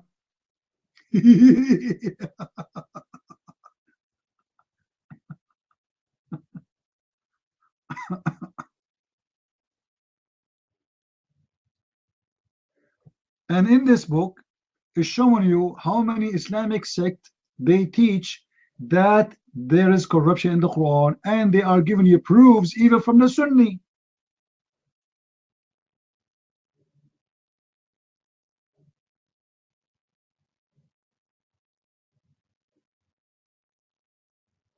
So you Muslims agree and disagree. Many of you do not believe in the Quran to be a protected book, and many of you believe the Quran is a corrupt book.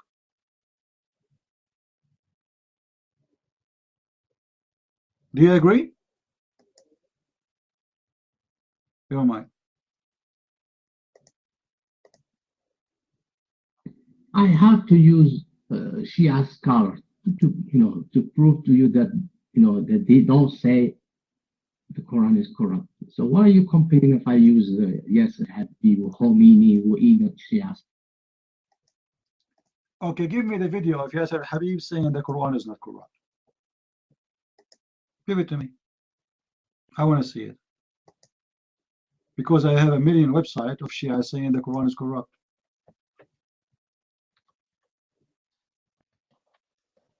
You want me to find the videos?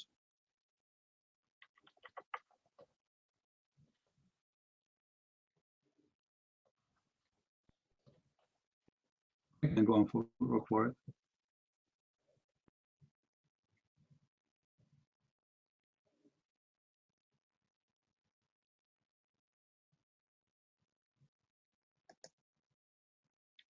This is Yasser al-Habib. What is the title of the video? How was Islam corrupt? You are the one who mentioned his name. Guys, he is the one who mentioned his name, correct? He said that he heard this guy and he accepted him in this scenario, in this case. The whole video is about him, and the whole video is about how Islam was corrupt. All of Islam is corrupt. Not only the Quran. آمين. كثيرة هي المعتقدات الدينية على الأرض اليوم. Actually, the video is not in English. Too bad. I thought the video is in English, but there is a translation. You guys, you can watch it in your own, and you will see how this guy proved to you that all of Islam is corrupt, not only the Quran. All of it. Muslims corrupted the whole Islam.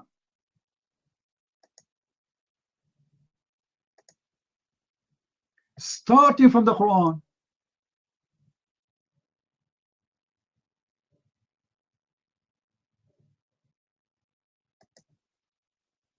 So what this guy is talking about? Even the one you brought him to witness for you, he is against you.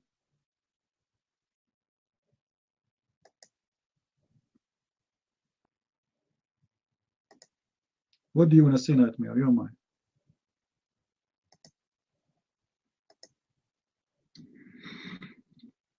You get the video where he said Quran is corrupt, not Islam, because in Islam you can for example corrupt the Sunnah, the Prophet, but not the Quran. I heard him talking about the Quran. He said the Quran wasal nabi tawatur. It's not corrupted book.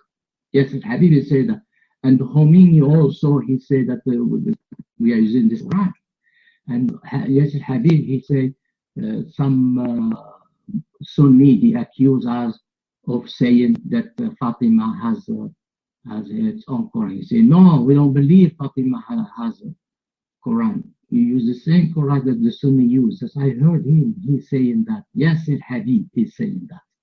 You say 100 million Shia don't accept the Quran, you lie. It's a lie. You're mine.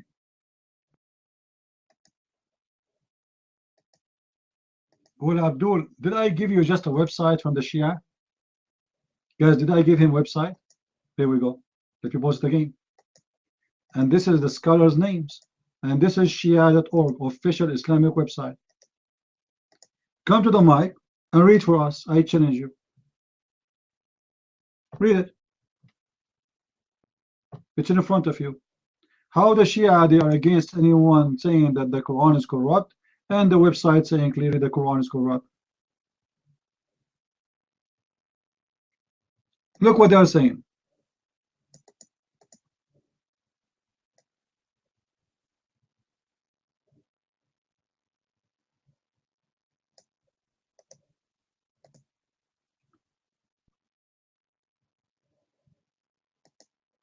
I want you to read for us and translate. Nightmare. Read and translate. You're mine. Okay. Certain Shia maybe they said, but it's not 100 million. You told us 100 million Shia don't accept the Quran. All the Shia don't accept the Quran. When I say don't accept the Quran, I'm saying they don't accept the Quran to be without corruption. All of them, they agree there's corruption. And this is in front of you. Shia are Shia. All the Shia consider the Quran to be corrupt. And I'm giving you the reference and their scholars' names.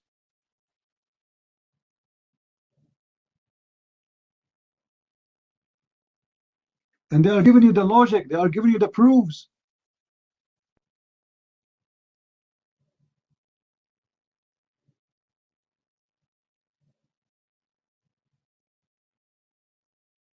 The whole book is about the corruption of the Quran. The whole book.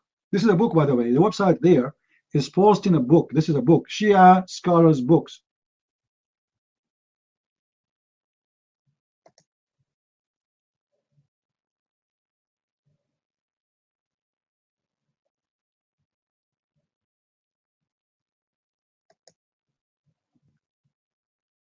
Look at this website here, or this video, sorry.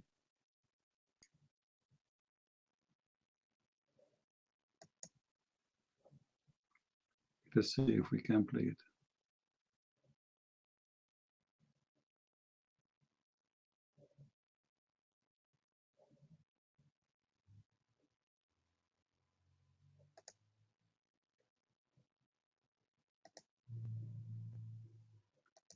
There is tons of hadith actually proving the Shia, the Sunni, are the one who corrupt the Quran. The Shia, they are saying that the Sunni is the one who corrupt the Quran, and the Shia are the victims of it. This is why the Shia, they like to approve Mus'haf of Fatima, but not Mus'haf of... Okay, hold on. Nightmare, do you accept Al-Khomeini? Do you accept Al-Khomeini? Do you accept Al-Khomeini? Take the mic and say yes. Do you accept the Khomeini to be your source and proof? Your mic? Khomeini, he accepts the Quran that we use. You know, Khomeini does not. Not the question. Do you accept the Khomeini to be a source and proof of what you are saying? Yes or no? Either you say Khomeini is good for me as a proof, or you say no. Your mic. No, I'm not Shia to follow the Khomeini, because that's Shia will follow Khomeini. I'm telling you, does the Khomeini accept our Quran? Yes, he accepts our Quran. That's it.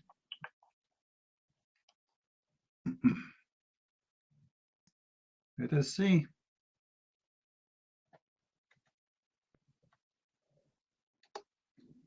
Your mic. You're asking me for this is the biggest Shia reference. He accepts the Quran that. I did not see the reference. Did you give me the reference? I did not see the reference. I did not see that. I have the opposite. I have reference saying that Al-Khomeini, he teach the corruption of the Quran. You mentioned to me before, if you remember, a sheikh, his name is Uthman al-Khamis, correct? You are the one who mentioned his name to me, as I remember. This is the official website of Uthman al-Khamis, the scholar of the Sunni, and he is giving you reference from Al-Khomeini that he is a person who believed that the Quran is corrupt. What do you say? You are saying Al-Khomeini don't believe the Quran is corrupt. You are the one who mentioned the Khomeini. Guys, isn't it him who mentioned Al-Khomeini name? Not me. It was your choice.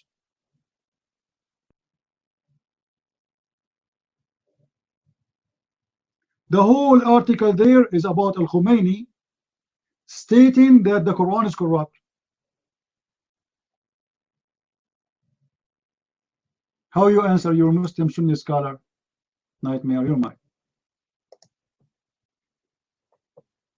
If the Muslim scholars say that, does not mean it's true, because they Sunni, for example. Oh, it doesn't matter who says that, man. Well, you are the one who said the Khomeini never said that. Show me. Show me a statement of Al-Khomeini saying Quran is not corrupt. Well, you are not showing me anything. I'm showing you proof. People heard you saying Al-Khomeini said he accepts the Quran we have today. Correct? Show me. I'm showing you reference.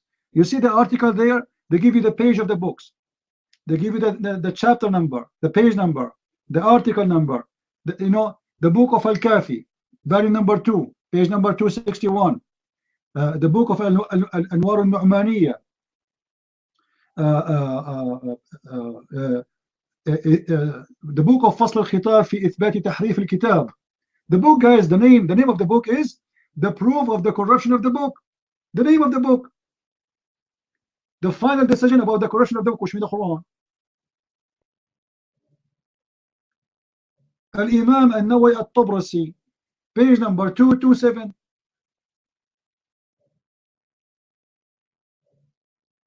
Tons of reference. Page number 30, فصل الخطاب. تفسير القمي, page number 23.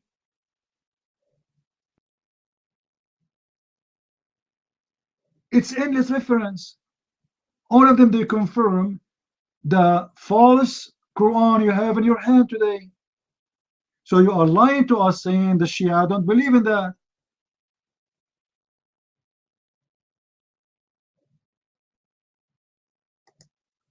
I gave you, remember, I gave you from the Shia book the proof, and I gave you from the Sunni book, Sunni website the proof.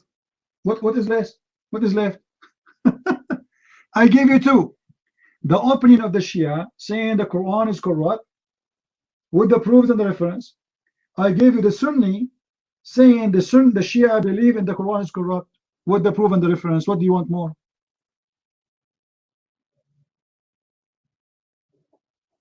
And even the Sheikh, you name him for me, he say Islam is a corrupt religion, which is Yasser al-Habib. All of Islam is corrupt, because you cannot corrupt Islam without corrupting the Quran.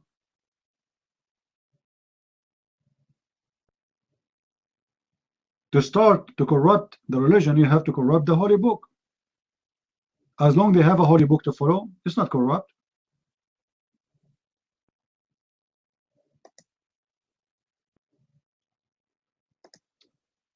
Manuel, you're right.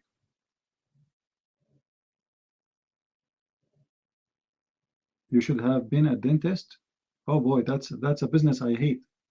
Imagine people, they come to you and they open your mouth and the smell is coming like a sink. Unbelievable. Man, your mic, Manuel.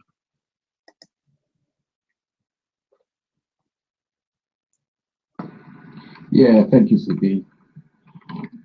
Yeah, I don't know. I mean, this guy sometimes sounds like he's on the side of the Shia, but obviously, when you produce the proofs of what you're saying regarding the Shia, then he turns against them.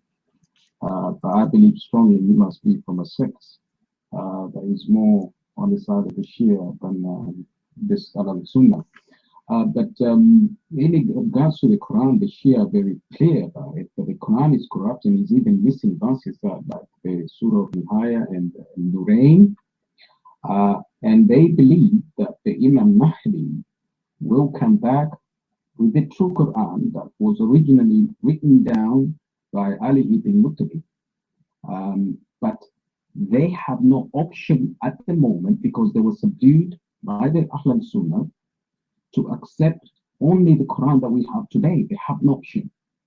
And the Quran of Ali was destroyed by Uthman ibn Affan along with the other Quran that he destroyed. That does not mean they accept today's Quran, but it is the only Quran that is in existence today. The entire Quran with the surahs of Nihaya and Nurain and so on does not exist today.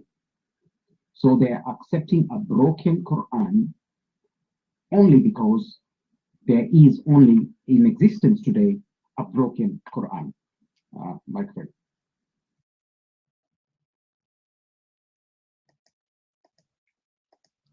Now let us prove from the books of Nightmare. Nightmare, he claimed, sometimes he claimed to be Shia, sometimes he claimed to be Sunni. I don't know what he is. Nightmare, can you confirm to me what is your religion before we continue talking? Are you Sunni or Shia?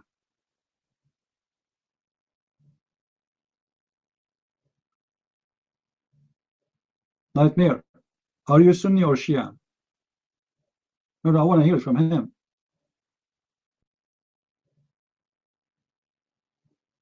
You want to answer? Are you Sunni or Shia?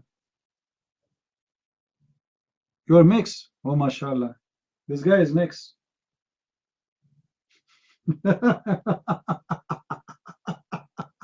Oh boy. That will make it even nicer for me. So you are mixed. So now that make you accept the Shia reference and the Sunni reference. That's beautiful, my friend. What do you mean no? You just said mix.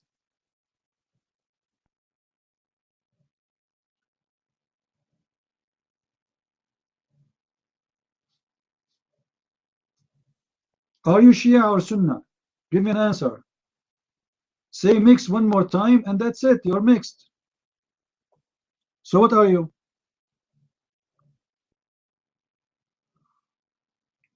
I will give you the mic after you tell me first. What is your sect? Are you Shia or Sunnah or both? What's wrong with this guy? Tex is going crazy. I don't know. Like, what, give me mic, Mok. You are Sunni. That's wonderful. Guys, he is a Sunni. But he is asking me to listen to the Shia scholars.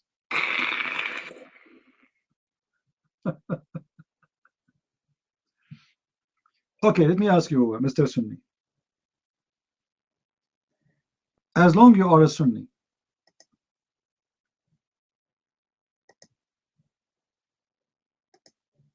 how you explain to me some stuff you Sunni believe in regarding the Quran? And remember, here we are going to talk about what? About Sunni now. As long you mention that clearly you are Sunni. So that's it. You know, we have no choice to consider you a Shia. Right? All right. The Quran says, "Inna nahnu anzalna al-dhikr wa inna lahu lahafidhun." It is us who send the book, and it's us who protect it. Right? That's wonderful. Then in different verse in the Quran, Allah, he says, it is on us to collect the book and to read the book. It is on us to collect and to read. So Allah making a promise that He is the one who will collect the book and He is the one who will recite the book. Chapter 75, verse number 17. The question to you, Nightmare, who is the one who collect the book?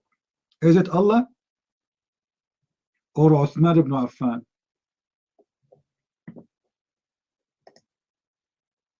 Your mic. Okay. The verse that you Inna alayna jam'ahu, did you check what the Mufassir says? How they interpret the verse, or you interpret? There we go. When he want, he go and see. He say go to see tafsir. When he want, he refuse tafsir. If you want tafsir, then you should accept always tafsir. Correct, guys? If you accept tafsir, then you should accept tafsir. How come you accept when you want and you reject when you want? When we said to you the fountain of life, you said to me, this is tafsir says that. Right? Tafsir said that, which means you don't tafsir is bad. So should we accept tafsir or should we accept something else? Amazing. What we should accept? Tafsir or should not accept tafsir? Here we go. This is Tafsir Ibn Kathir, the fountain of life. Do you see it? Do you see it? The spring of life. Do you see it? When we showed you that, you start playing games saying this is tafsir and you don't want to accept tafsir. Now you're asking me to see tafsir. The Quran is so clear, my friend. Says it is on us to collect the Quran and to proclaim the Quran. On us. Who is that? Who is talking? Allah.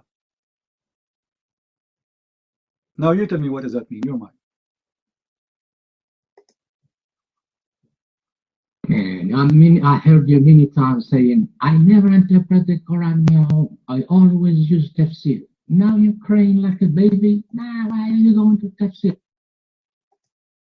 No, Potato, I'm showing you how hypocrite you are. Either you accept tafsir or you don't accept tafsir. So do you want us to go by tafsir? Fine, let us go by tafsir. I want you to make a promise. I'm recording your voice. Say, I accept tafsir. Say it. Go ahead. It is you who rejected, not me. Potato. It is you who reject the tafsir. So do you accept tafsir or you reject tafsir? Give me an answer. You might.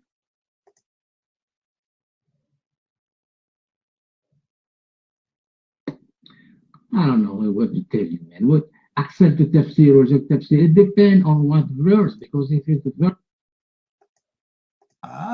Depend.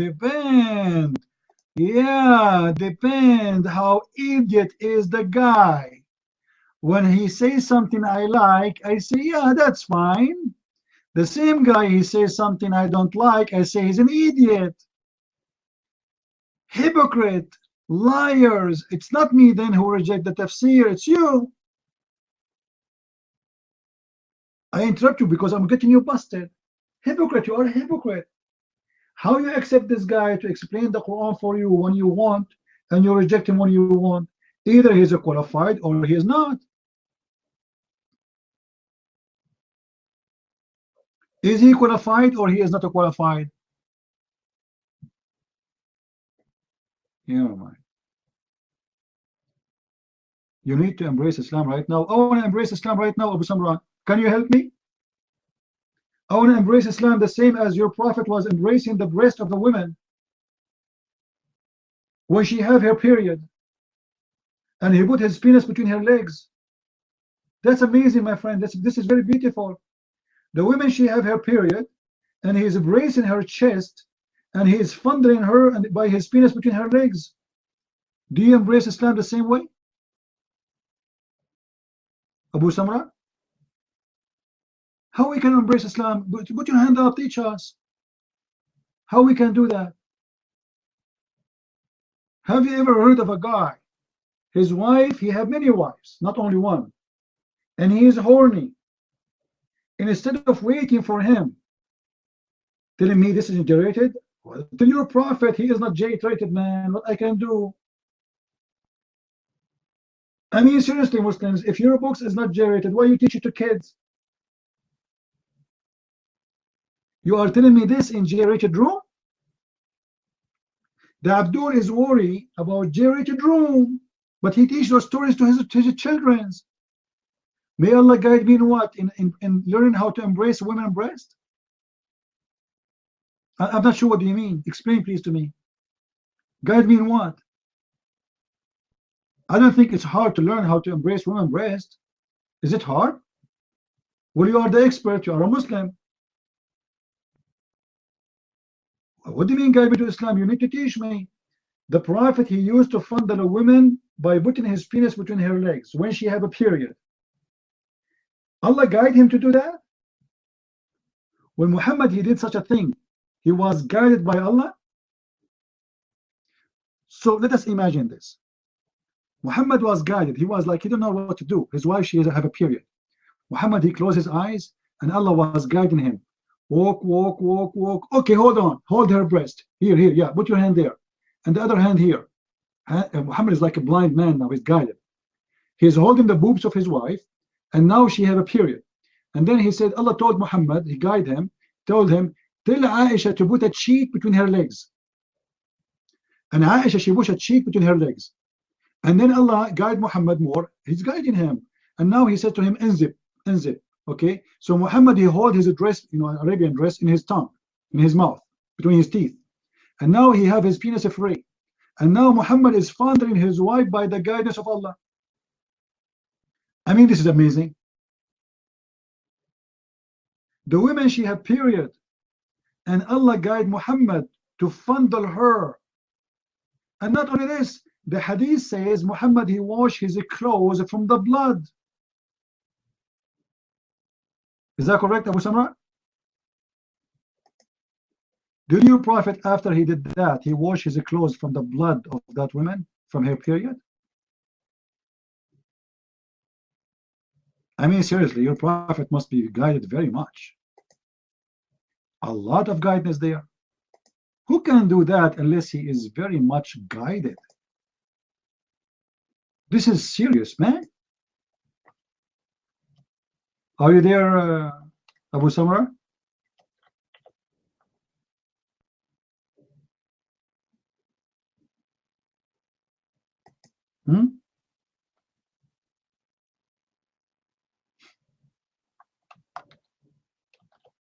May Allah guide you, my friend. Allah will guide us so we will become mental sick like Muhammad.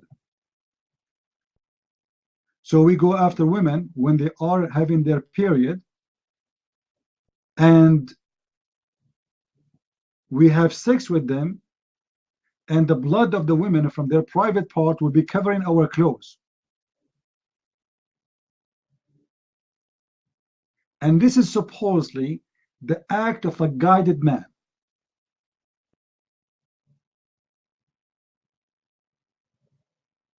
Do you see how you can be guided?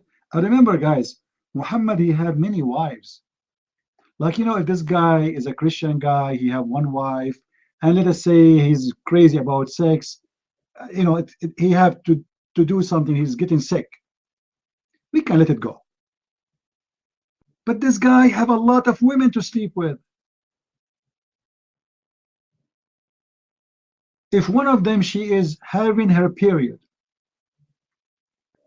can't he go to other women? But there is a reason that Muhammad, he want to have sex with Aisha even when she had her period. She was very young, and he enjoy her more when she is bleeding. Obviously.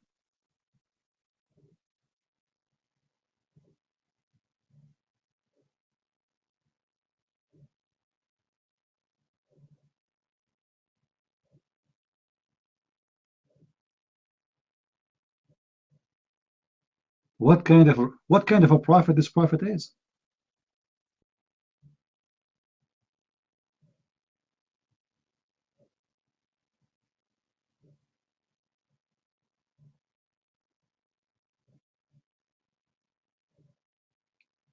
Is Abu Samra in the room, or he left?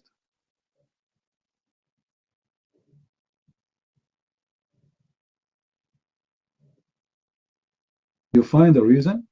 That's amazing how you can find that.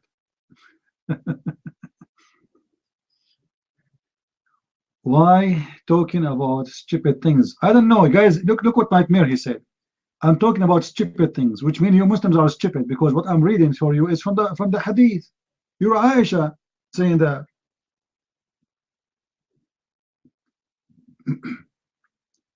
If this is stupid, as you are saying, why you Muslims collect it and you make it in a book? And obviously it's disgusting, and it's so stupid, and you just admitted that.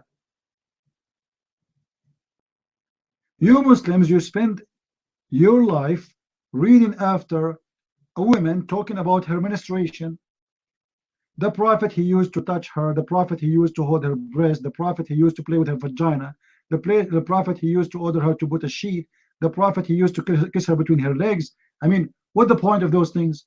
Why we need to know them?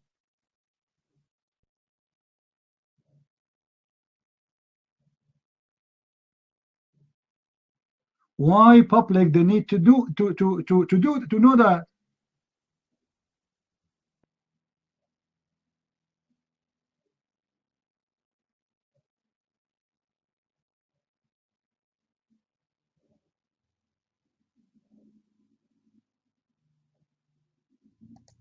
Guys, look at this hadith here.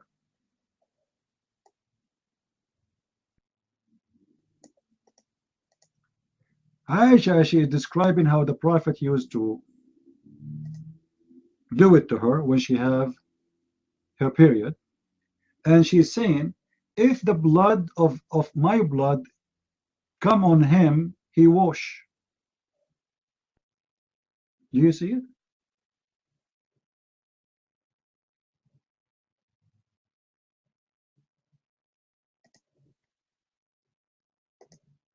Muhammad is covered by the blood of the women period, and he is washing.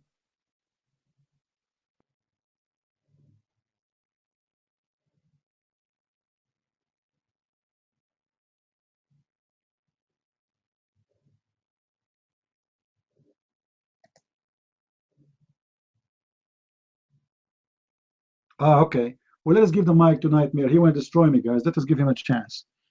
Destroy me, Nightmare. So Allah will collect the Quran. Who is the one who collect the Quran? Your mic. Rasul says, we're gonna collect the Quran in your chest, not in codex, in prophet chest. That's what. Where it says that? Where? Show me. I want to see it. Your mic. Where it says in your chest. Go ahead.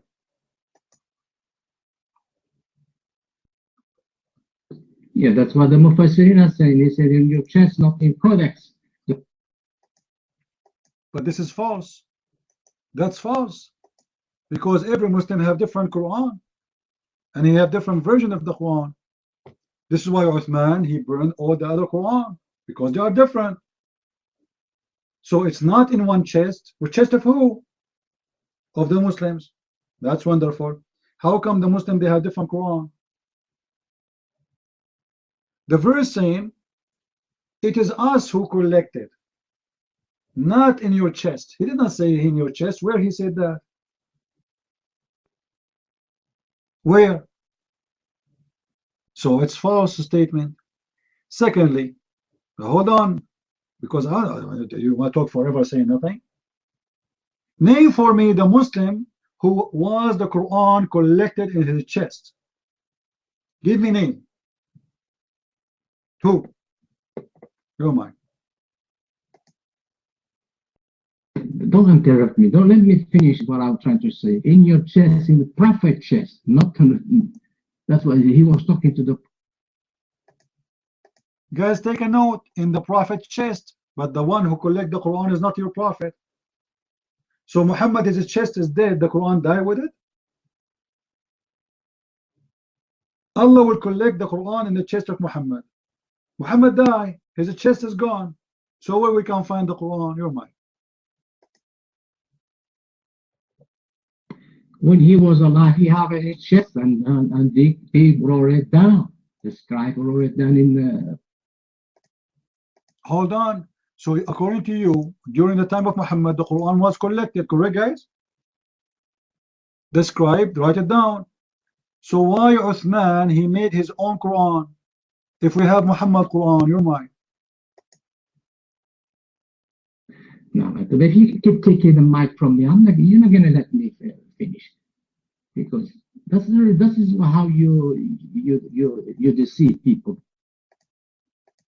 I'm just taking the mic for a second because we cannot have conversation at the same time. This is how the program works. You just admitted that Muhammad, he wrote the Quran. That's wonderful. Where is the Quran of Muhammad? Guys, did he say that the one who was writing the Quran, it was Muhammad in his time, the scribe was writing it for him? That's wonderful. Where is the Quran of Muhammad? Your mic. But don't take the mic from me. If you keep taking, we are not in police station. This is like interrogation you do. You have to give me time to speak. My friend, this is Egyptian police station. We take the mic from you and we give you spanking. You like it, you like it. You're a liar. You're in the corner. You said the Quran is written by Muhammad. Where is the Quran of Muhammad? Your mic. I told you the Quran was collected in his chest when he was alive, and he has. You said it was written by the scribe in his time. Where is the Quran of Muhammad? Stop lying. The scribe, they wrote the Quran for Muhammad in his lifetime. Where is the Quran of Muhammad? Your mind. But don't take the mic from me. Let me finish what I'm trying to say. Are you stupid or what? Don't do that. What is this? You taking the mic before I wanted to finish my point. You take the mic, then after that you you need some fucking somebody to kick your ass. That's what you need. Let me finish my point. Don't take the mic. You see, I give you the mic to answer. You start saying the F word. So what's wrong with you? Where is the Quran of Muhammad? Guys, why he's getting angry? I don't understand. You are the one who said Muhammad, he collect the Quran, Allah, he collect the Quran in the chest of Muhammad. Okay. Then Muhammad, he told the Quran to the scribe to write it down. That's wonderful. So Muhammad, he collected his Quran in a book. Where is the book of Muhammad? Your mind. Then why, I don't know why you tell me you're lying. I'm not lying. This is the sources. Islamic sources says he has a scribe who writes Quran for him. Don't lie. You. Okay, where is the book? We have a problem now. Muhammad, he wrote the Quran. Where is the book of Muhammad? Your mic. I don't know. Let me talk. Let me. This you're not a detective, and I'm a criminal. This is why you treated me. Let me finish. Let me talk. If you're asking me where is the Quran, probably he was got lost, got destroyed, and probably get. What? What? Guys, did you hear it? Did you hear it? Allah, he promised to collect the Quran. Where? In the chest of Muhammad. The chest of Muhammad collect the Quran. Where? In the book. And the book get lost. Allahu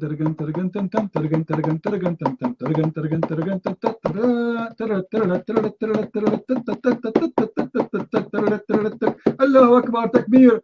The Quran, you don't know, maybe got lost. So after all this Radat and spanking and taking the mic back and saying the F word to me, and the final answer is the Quran got lost. So all this drama about being unfair and unjust to give me the answer, and now we reach the final answer. The Quran got lost.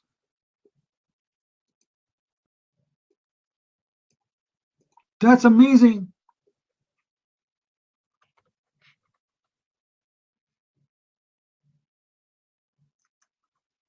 The final answer,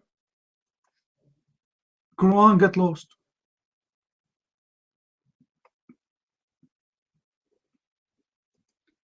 What difference at this point it make? Right? What different at this point it make? It doesn't make any difference. Secretary Clinton, what I want to do is tell you what we're recommending. But first, let me tell you what we found. 110 emails, 52 email chains have been determined to contain classified information. What difference at this point does it make? 8 of those chains are top secret, 36 of those chains secret, and 8 contain confidential information. What difference at this point does it make? Everything I did was admitted. There was no law, no regulation. Secretary Clinton should have known that an unclassified system was no place for that conversation. I did not email any classified material to anyone on my email. None of these emails should have been on any kind of classified system, not even Gmail. First of all, nothing was marked classified. To the contrary, Nothing was marked classified. there is evidence of Nothing was marked classified. Now let me tell you what we found. Oh my God. 110 emails. It was not the best choice. 52 email chains. It was a mistake. Determined to contain classified information. What difference at this point does it make? 8 of those chains are top secret. Unbelievable. 36 of those chains secret. Party. 8 contain confidential information. What difference at this point does it make? With respect to our recommendation, this is going to be an unusual statement for at least a couple of days. Although there is evidence, our judgment is that no reasonable prosecutor would bring such a case. What difference at this point is going to make? The Quran is gone. Yes, it was a classified information. Classified information coming from Allah. Serious business. Higher than the Pentagon, Department of Defense, Obama. This is Allah himself. Very, very classified information. And now the Quran got lost. And now Muhammad is saying, well, at this point, what difference is going to make? It's gone. It's what? It's gone. I know there will be intense public debate. I know there will be intense public debate. I know there will be intense public debate. What difference at this point does it make? 110 emails. It wasn't the best choice. 52 email chains. I made a mistake. Determined to contain classified information. What difference difference at this point doesn't make? 8 of those chains were It's not a good choice. 6 of those chains I said it was a mistake.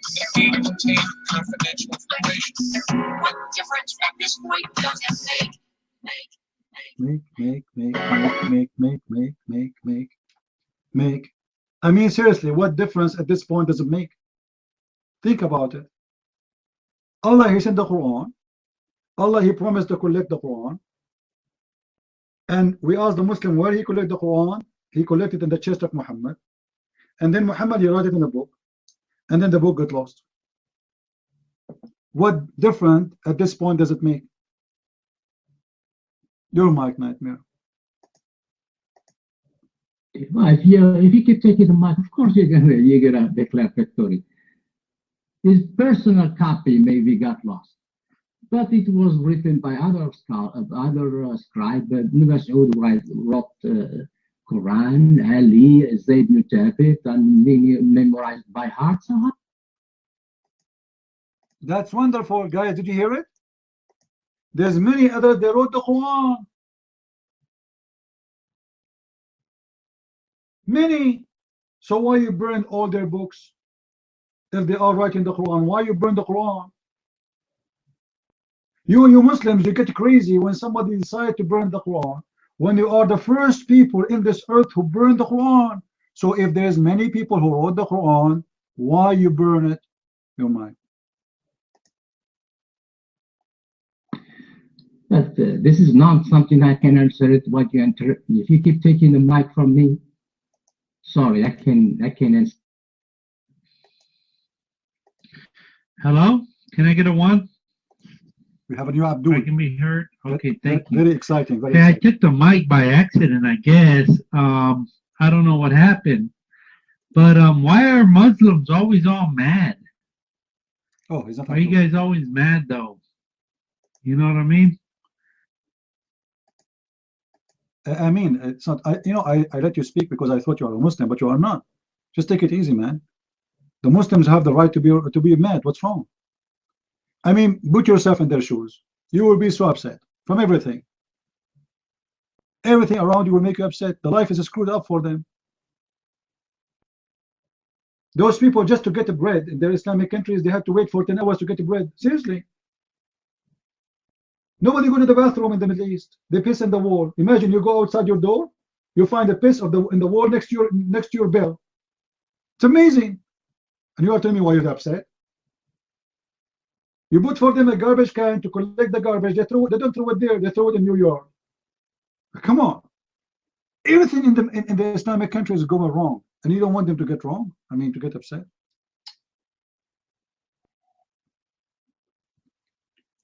So, Nightmare, you have no answer why the Quran was burned. The answer is very simple. Because they are different. Uthman, he made his own Quran, have nothing to do with any of the Quran, which is collected by the scholars, and he decided to make his Quran. Okay, the Quran you have today, which is the book of Uthman, it's according to who? The Quran you have today, which the major of the Muslim Sunni, they accepted. Who is the writer for the Quran you have today? Your mic. Take the mic from me, okay? The King James Version. Is the King wrote it? No. He was no one. You know, when I say Muslims are stupid and they are gifted with stupidity, I mean it. That is a translation, you idiot. That is a translation. It's not even the Bible. It's a translation. Translation of the Bible is not the original book. It is a translation. You know what translation means? Like you Muslim, you have translation of Yusuf Ali, translation of Buktal, etc. It is a translation. That's it. It's not the king he's writing. Now listen. The Quran you have today, the one is called Mushaf Uthman. It's written according to who? The mic is yours. It was not translated by king, okay? Uthman, he just hired expert to write to collect the Quran? Wonderful, wonderful. According to who? Who are those experts? Give me the names. Give me the names of those experts who wrote the Quran. You're mine. Okay. Yeah. Well, if you keep taking the mic, people are not going to, receive my message. They're not going to understand my point if you keep taking the mic from me. And you do that, that's your tactic. That's the tactic that you use so you can. I like tactic. I want the answer. You see, if not my tactic, you will not give me the answer. Tactic. Tactic. So are you going to give me the answer?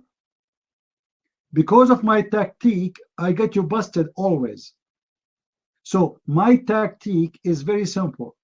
Give me an answer. This Quran you have today is according to who? You said he hired expert.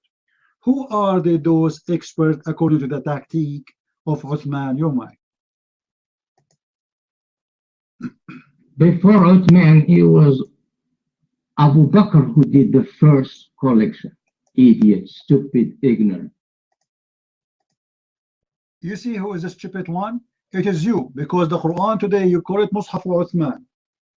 So why you don't call it Mus'haf Abu Bakr?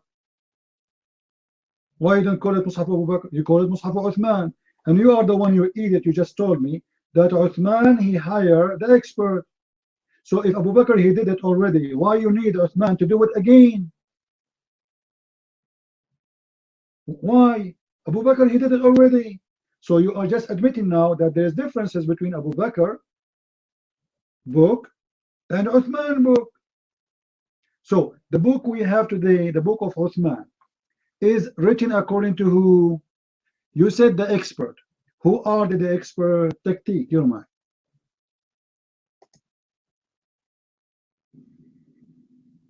Abu Bakr, and Omar, they were the first one to collect the Quran, and they kept the copy at Hafsa. When Uthman, he was.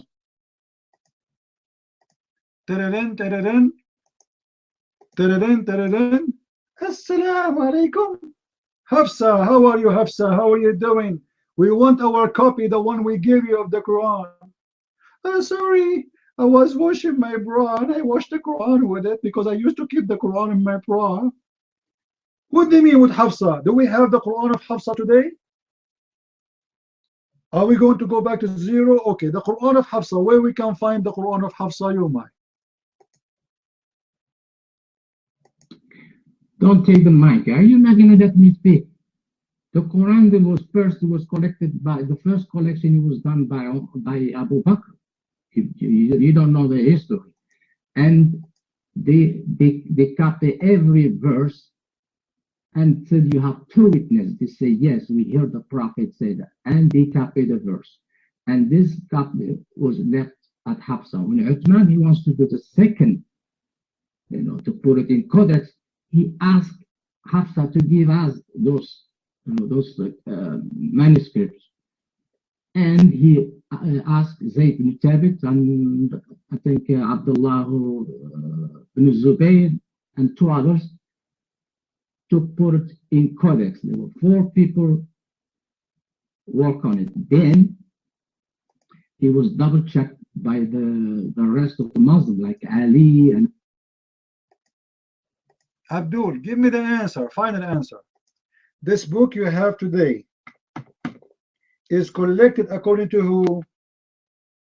Give me the names, give me the list. Who is the one who collected the book? Uthman is the leader, Abu Bakr is the leader. Who is the names of this expert? You said expert, right? Who are those who they did collect the Quran? You're mine.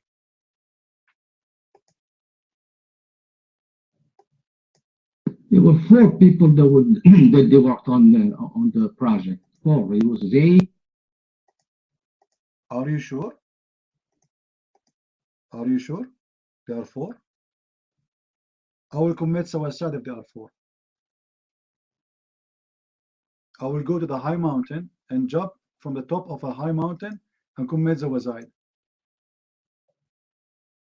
My mic is not good, guys.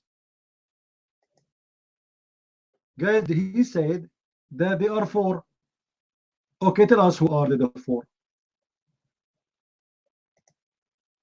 I remember once I was in Asia, and the guy, he came in the bus, and I told him how much I need to pay. He said, sir, you have to pay 44 pesos. I said, how many? He said, 44. I said to him, well, you know what? Say it one more time and keep the 44 pesos. So he said it, and he kept the money. And then after 5 minutes, he came back to me. He said, sir, do you like me to say 44 again? I said, no, it's fine. I'm done. There are four. Guys, there are four. Give me the name of the four. Your mic. And are you sure there are four?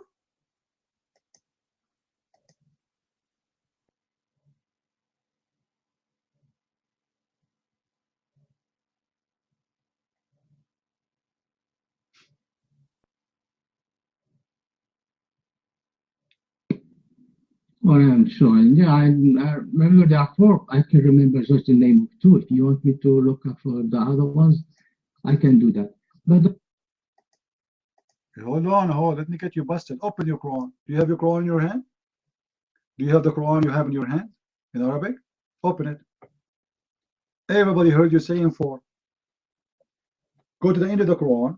Go to page number 8 and read for us. Page number 8. You said four, right? Read for me. Where you get the four from? Your mind.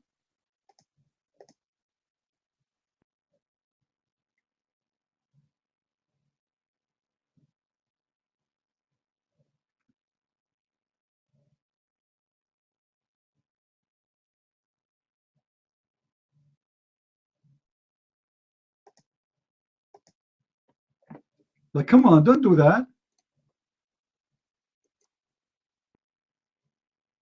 Trust me, at the end of the day, I mean, what difference at this point is going to make? If it's 4 or 10, it doesn't matter really, but are they 4?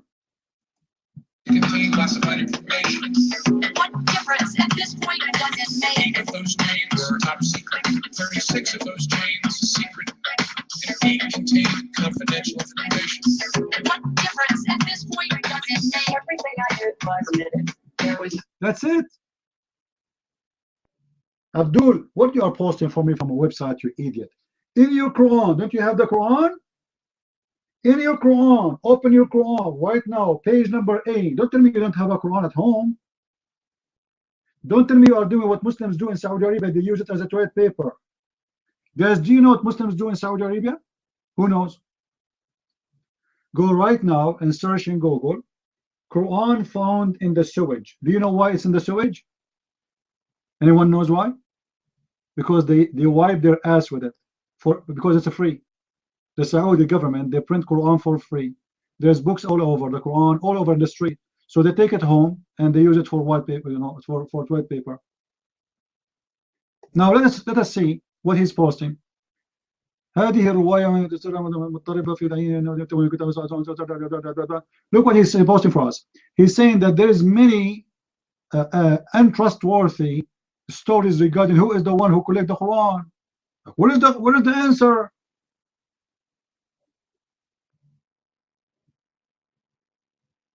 Some they say, some they say, some they say. So you Muslim, you do not know even who is the one who collected the Quran, but you know that the hadith is weak, and you know exactly who is the one who said the hadith. Guys, are you following with me? He is saying there's many different opinions about who is the one who collected the Quran. They are not sure, but they are so good to tell you who is the one who said the hadith. The most holy book for them, they are not sure who is the one collecting the Quran. It's unbelievable. But you know, what difference at this point is going to make anyway? Confidential information. What difference at this point does it make? everything I did was admitted. There was no law, no regulations. Secretary Clinton should have known that an unclassified system was no place for that conversation. I did not email any classified material to anyone on my email. None of these emails should have been on any kind of classified system, not even Gmail. First of all, What is the answer? You just post for me that you Muslims are not sure. This is your post in Arabic. Nightmare. I mean, seriously, your name is perfectly made because you are a nightmare of Islam.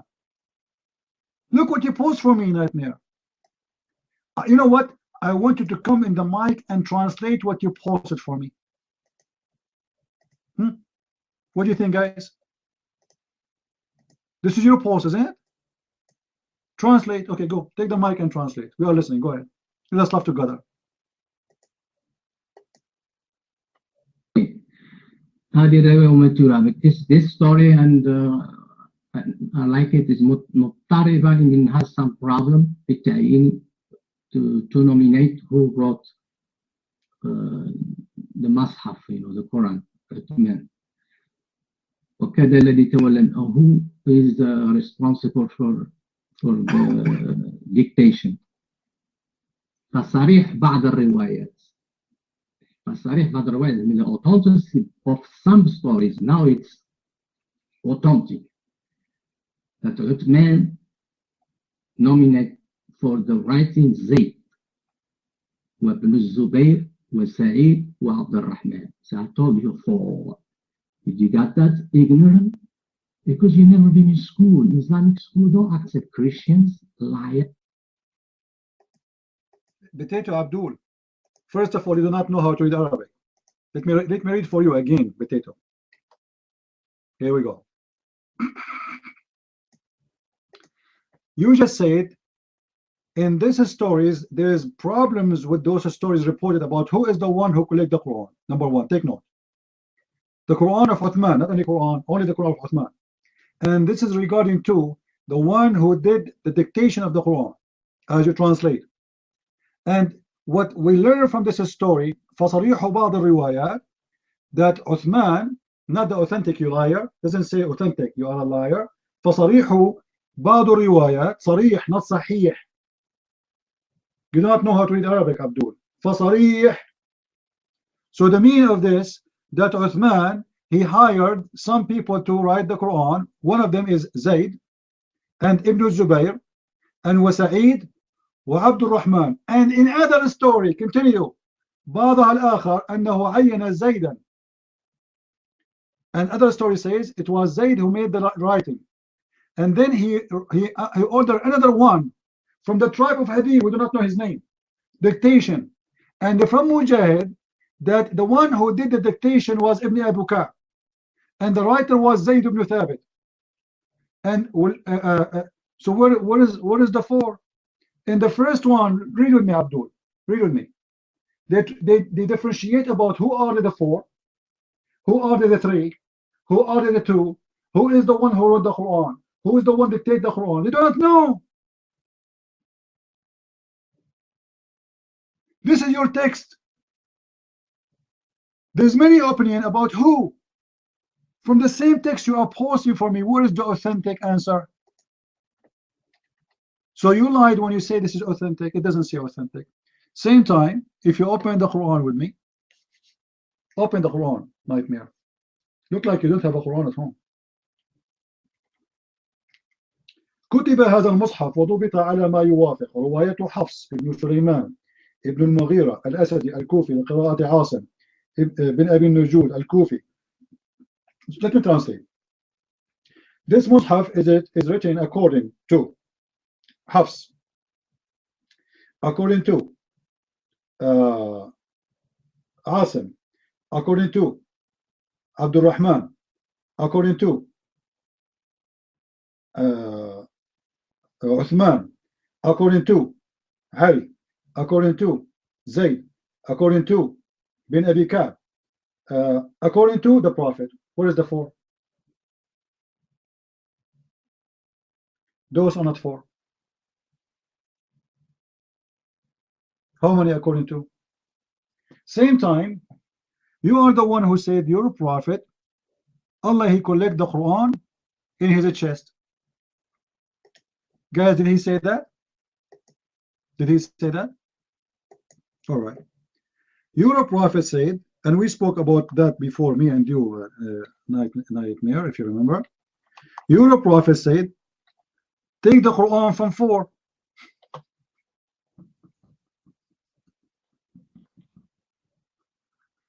Take the Quran from what?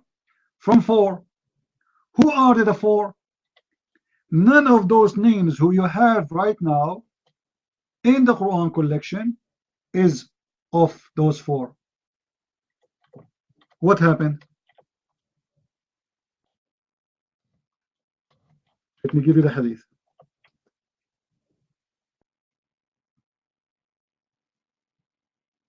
Why the Muslims are not following their prophet order? Your prophet order, he gave you clear names, a list of names, that the Quran should be taken from those 4.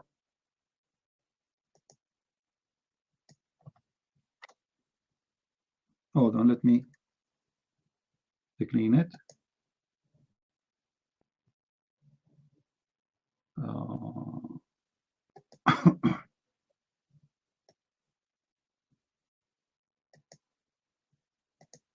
Let me give you the hadith in English.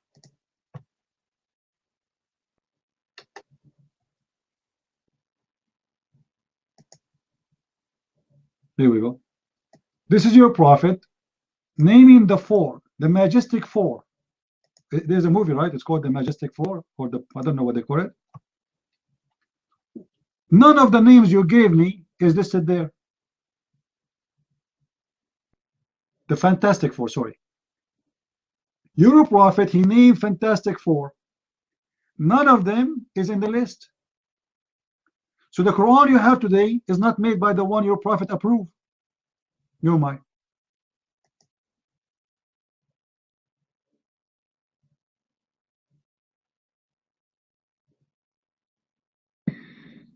Yeah, the Quran that we have right now is nothing that Uthman, he did nothing wrong with it. It was accepted by all the disciples, all of the Sahaba. Even Ali, he said, this is what Ali said about the cup. Question right there. The 4 who your prophet approved them to collect the Quran from, are they dead at that time? Or they are alive? They are alive. So why you did not take the Quran from them? What the problem? Why the expert who your prophet, he hired them, he approved them to collect the Quran, why they are not the one collecting the Quran? Why? Tell me, give me a reason.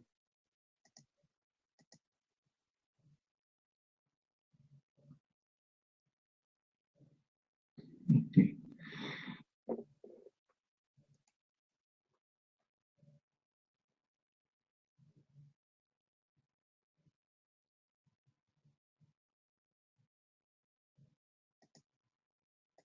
Are you the Nightmare? Guys, if Muhammad is the prophet of Allah, and Muhammad is inspired by God, remember, Muhammad, he says, anything he say is from God, inspired by God. Even when he told the man to drink honey, when the man he come back, Muhammad, he claimed that Allah is the one who told him to tell the man to drink honey. Even drinking and eating is inspired by Allah. So as long Muhammad giving 4 names, and those 4 names are alive, why the Muslims don't accept the 4 names to collect the Quran? Why they hire somebody else? You know, Mike, Nightmare, go ahead. Zayd was a scribe. He used to write for the Prophet. When the Prophet says you can take the Quran from 4, you mean you can study, you can learn from them. And those people, they were the students of, for example, of Ibn Mas'ud. So we can learn the Quran from them, but we cannot take the Quran from them? The word in Arabic, it says, take the Quran from 4, Khudu. And now it's time to collect the Quran. Right? So he named the 4. There's 4. We should not take the Quran from someone else. Those are the best 4 Muhammad he named, and they are alive. So give me a reason why we don't take the Quran from them. Give me a reason. Why? Who told you why we cannot take Quran from them? I don't understand. Because Abdullah ibn Mas'ud, he was in Basra when Uthman was doing he was asking to put the Quran in the. There is a 3 left, and he's alive in Al-Basra. So what? Still, he can tell you what he have. You can send a guy with a donkey to Al-Basra, and he come back with all what he have. What a big deal. Did not take Uthman 1 day to collect the Quran. It took him long time. So what if he's in Al-Basra? Why you did not take any of the 4 names?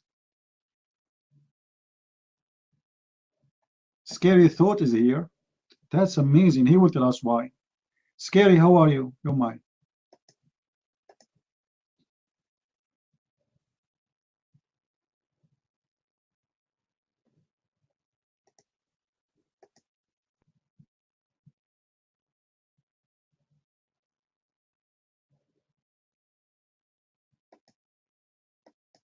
What happened to Scary? Is getting scared?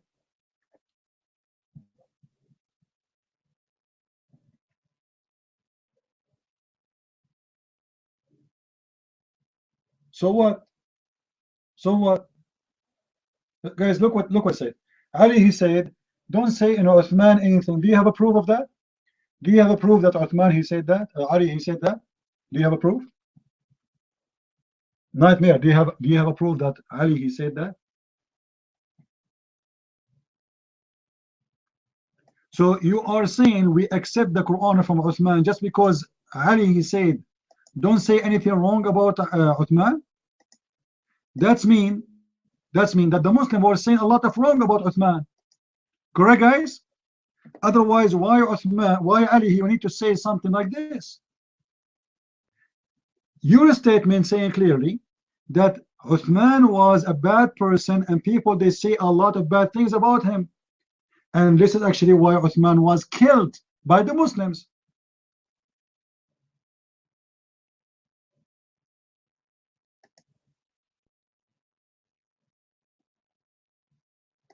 So by your statement, Mr. Nightmare, you proved to us that a lot of Muslims at the time of Uthman, they were considering Uthman as a bad person.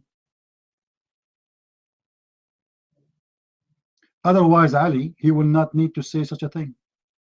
If he's a good guy, why the Muslim they want to say about Uthman bad things unless he's bad?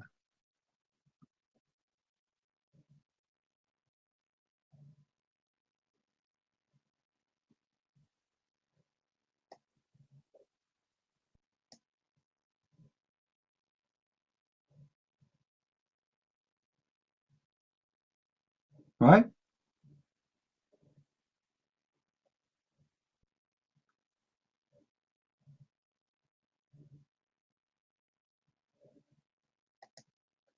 And remember, Uthman is a caliph in charge. Who dare to say to him no? He can order your neck to be cut off immediately. He is the king now. So what happened? Am I heard, guys? Am I heard? All right. So what happened? Uthman, he said, this is how it's going to be. This is how it's going to be. He collected all the Quran against the will of those who have the Quran, and he burned it for a very obvious reason, because his Quran is nothing to do with their Quran. If all of them they have the same copy, he will not burn it. Right? If SR have a copy of the Bible, and I have a copy of the Bible, and a man LK have a copy of the Bible, why wouldn't I burn it? Why want to burn my copy and SR copy and keep a man L copy? It doesn't make sense, correct, guys? Is that correct? It doesn't make sense. Especially at that time. At that time, making a copy of a book is not that easy. Today, you can print a book in a click of a mouse. In the time of 1400 years ago, this is a very costly method. You have to get letters, and those who they can write and read, and they are not everywhere, and they have to be careful on writing. The cost of the writers, the cost of the ink, the cost of the leather. It's very costly. And then after all we do it, we burn it. It doesn't make sense. We should do the opposite. We should print as more as we can, and we can spread it out. But burning it, that's stupid. But he burned it because they are not the same. Very simple. Every Quran is different from the other Quran. Well, scary is before you. I don't know. Either you or scary. If you don't take the mic, Nightmare will take it. Go ahead.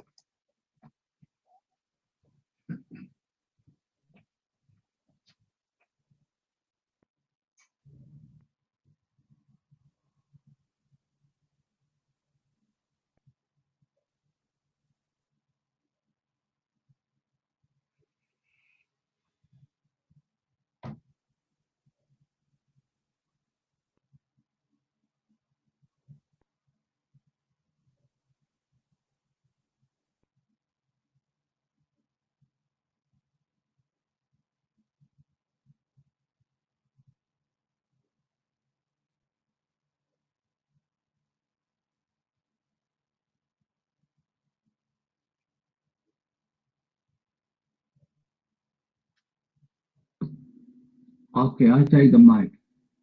Okay.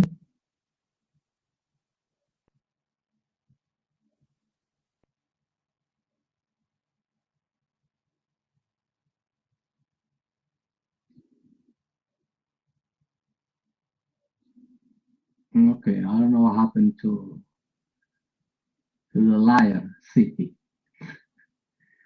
Okay.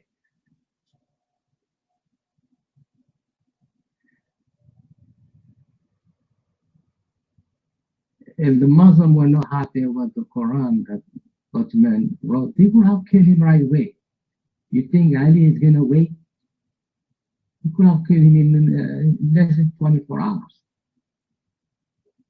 The reason why he didn't kill him because he agreed with the Quran that Ottoman put in the Codex. And do no problem with the Sahaba.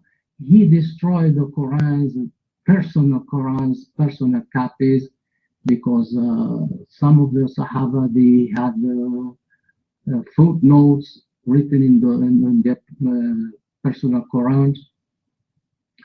And he was worried that, if they died, they will leave this Quran, and people who comes after them, they're not going to know how to read Quran left, because they will think that footnotes is part of the Quran. So the only person who can read the copy is the person who wrote it. And that's why he said, no, we have to destroy everything. And Plant was also some reading that were different, because the Arabic word, they have some different reading depending on what tribe you're from. Like in English, for example, in the United States, and English in England, the word is pronounced differently. And Arabic is the same thing. So they have to write it, to standardize, to have one reading. And the reading that they accepted is the one from Quraysh, because the Prophet was from Mecca. Oh, I'm very lucky I got. This is the first time I've taken. I have that many time to speak, because he always take the mic from me, because he know I will knock him out. He know I will knock him out. That's why he take the mic from me. If he were there, I wouldn't have the chance to speak like that. People who take the Quran out, man, something is wrong with it, is people like him, who never been in school. He said he been in Islamic school. Big fat lie. They don't accept Christians in Islamic school. He went there, they will kick his ass. You people don't know that.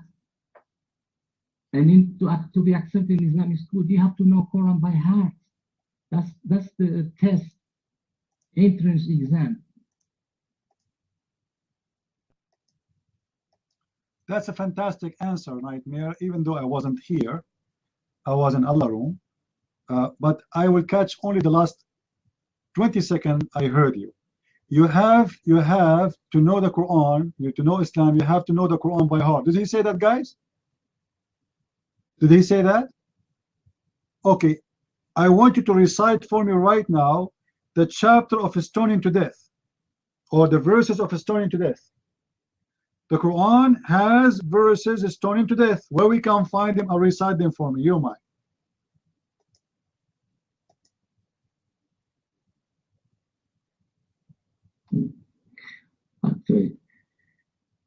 The hadith that talk about the Quran, I told you they are not accepted to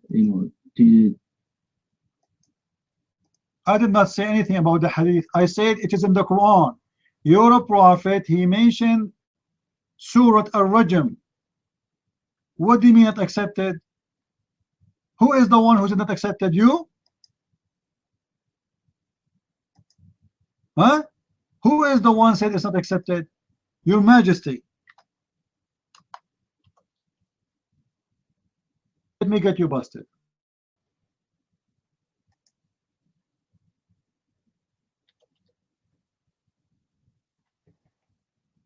Accepted, huh? All right. In a second, we will see if it's accepted or not.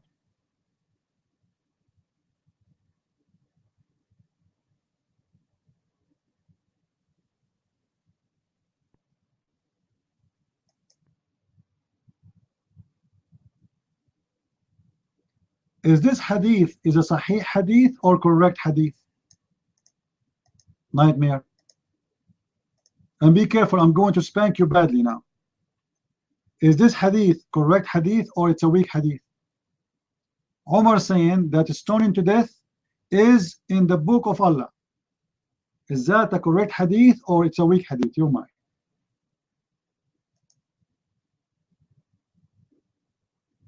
Okay, but don't take mic from me, okay? Expert of hadith, they have a rule. It says, don't give me a speech.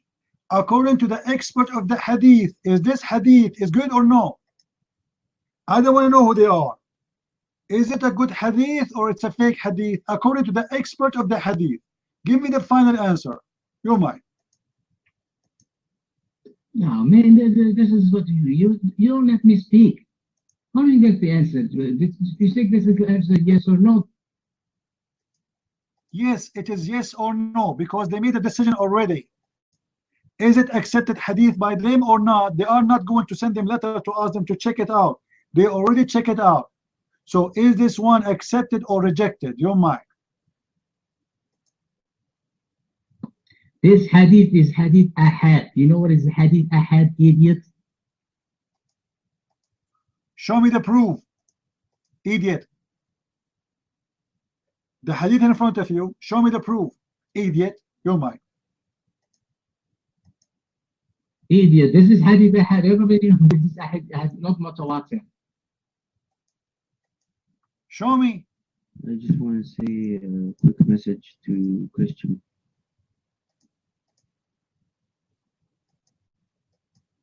Sorry for the quick spanking, Mr. Peaceful. This is a quick one. Later I will give you more. If you are a hero, put your hand up. Nightmare. Can you show me where it says that this is not accepted hadith? Show me. I am willing to show everybody that you are a liar again. Challenge between me and you. If you can show me that this is rejected hadith, I'm going to close my room. Is that fair, guys? Is that fair? Show me. Otherwise, you are a liar. Otherwise, you are a liar. I accept even your Islamic website. I'm posting the hadith in front of you, and I want you to show me. Go ahead.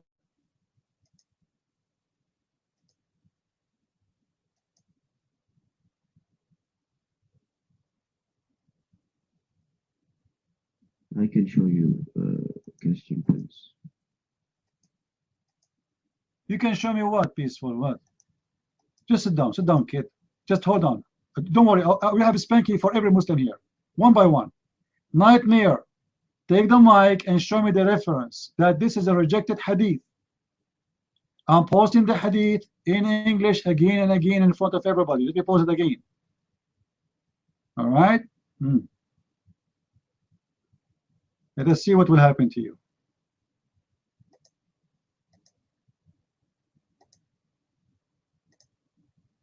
Here we go. This is the hadith in the front of the room. I want you to show me where any Muslim scholar say this hadith is rejected. I'm waiting for you. You're mine.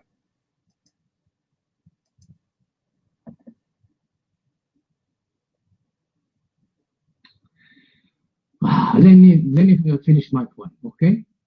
Hadith ahad. You know what? Scumbag, before you finish your point, give me the reference. You're a liar. I am challenging you here. This is serious now.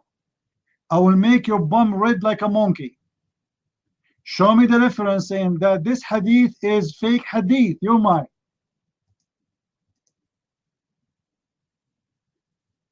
When I say it's a fake hadith, let me finish my point, idiot. Then this is a true hadith. If it's not a fake hadith, you're idiot.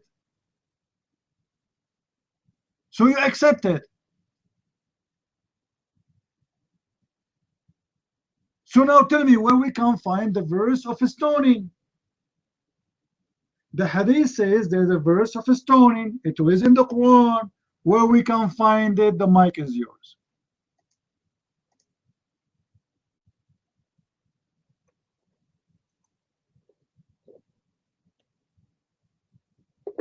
Hadith ahad is not used to attack the Quran. You got it now, even it's,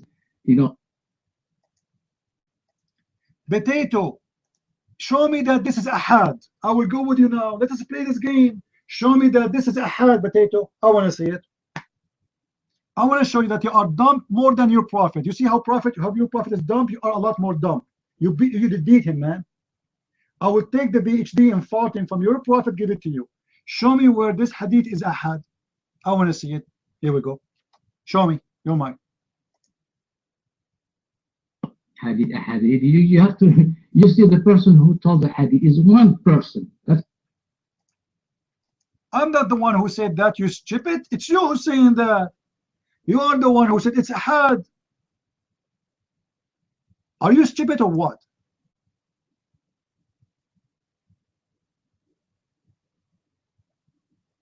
You are officially stupid. The hadith in front of you, it says from Ibn Abbas, from Umar, from Ubaydullah, and Ibn Abbas, and Umar. All of them, those are one? Those are one? All those names are one guy for you? So now tell me, is this hadith accepted or no? You're mine. Hadith. You're ignorant. Hadith ahad, it means they were narrated. One person heard Omar, not.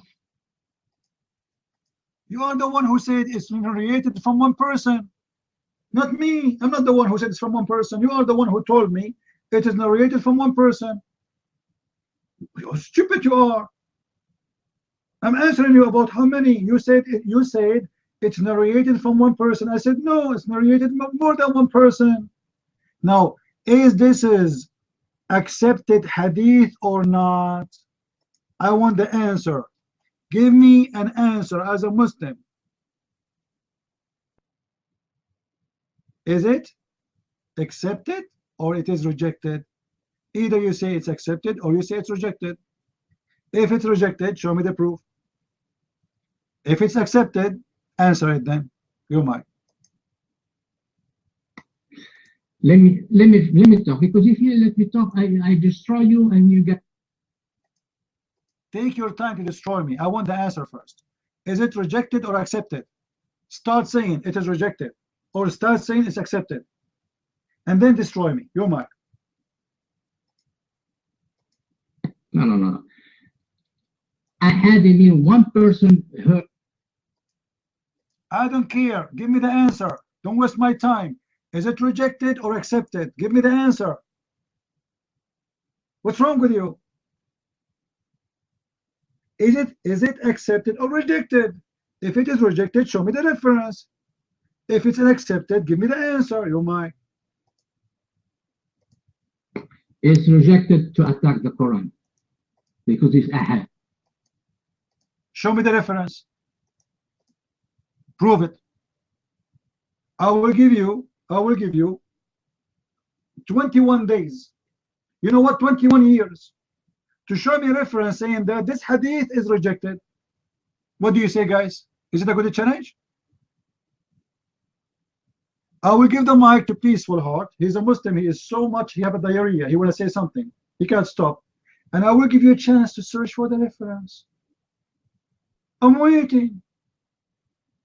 Take 1 hour, 2 hours, 3 hours. Go back to Morocco and come back. You're in Morocco already, right? Hire 100 Muslims. Go to the Muslim room right now. Brothers, sisters, let us help in this citizens. Go. And show me the reference saying that this hadith is rejected. You are busted, Nightmare. You are a scam. And you are a liar. So this is a verse was exist in the Quran and it's gone. Otherwise, give me the reference saying that this hadith is rejected. We give Nightmare a break so he can go and search Google. Google, peace upon him. And after 10 hours, he will come back with fart. And he will say to us, what different at this point it doesn't make? Right? I will give you all the time you want. Give me the reference. And here we go. This is the hadith again. Let's come back. Peace, how are you, Peace? You are so excited, Peace. I can't wait to hear your message to me. What do you want to say to me, Peace? Okay, hold on. Let me sit down. This is a very important message coming from Peace. Your mic, Peace.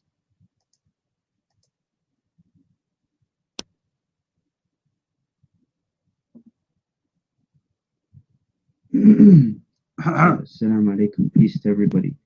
I just want to say that Christian Prince, I thought you'd have changed by now. I changed, my friend. I took a suntan and now I look darker. Go to the topic, you idiot. What do you want to say to me? Yeah, that's exactly what I was going to say if you would have given me the chance. The thing is, right, Christian Prince, it's been more than a year now, and you continuously book. I know, it's been more than a year actually, and you never come back here with an answer. What about you help your friend to give us an answer? Where we can find the verse of stoning to death? It's been a year. It's been a year, I'm waiting for an answer. What is the answer? Where we can find the verse of stoning to death? Can you tell us? Can you wait before you red dot me? It gets annoying. It's like, hey, my expertise with Muslims, they like spanking. And I'm afraid if I don't spank you, you will not come back. So take the mic and give me the answer. Where we can find the verse of stoning to death? There's a verse was exist in the Quran about stoning women to death. Where is the verse? Your mic. No, this is exactly what's going to happen. I'm going to leave the room if you doubt me one more time. Okay. I was afraid you would take off your panty if I doubt you one more time. That's a better threat. He will leave the room. Like, who care? Please don't leave. Please don't. Please stay in the room. Please. We cannot resist without you. Like, unbelievable. He left. We missed the heaven. What a bunch of a scumbag. Do you know how many times I said the word scumbag today? But those Muslims are, I don't know, I cannot find one decent Muslim.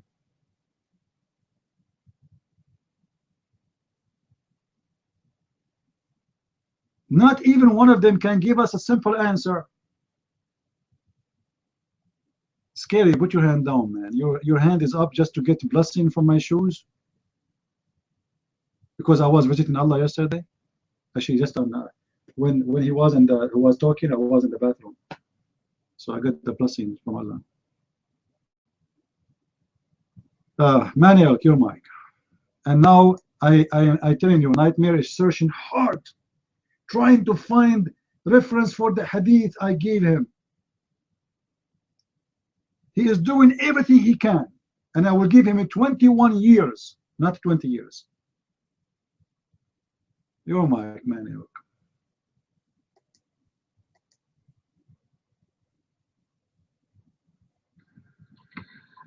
Thank you, CP.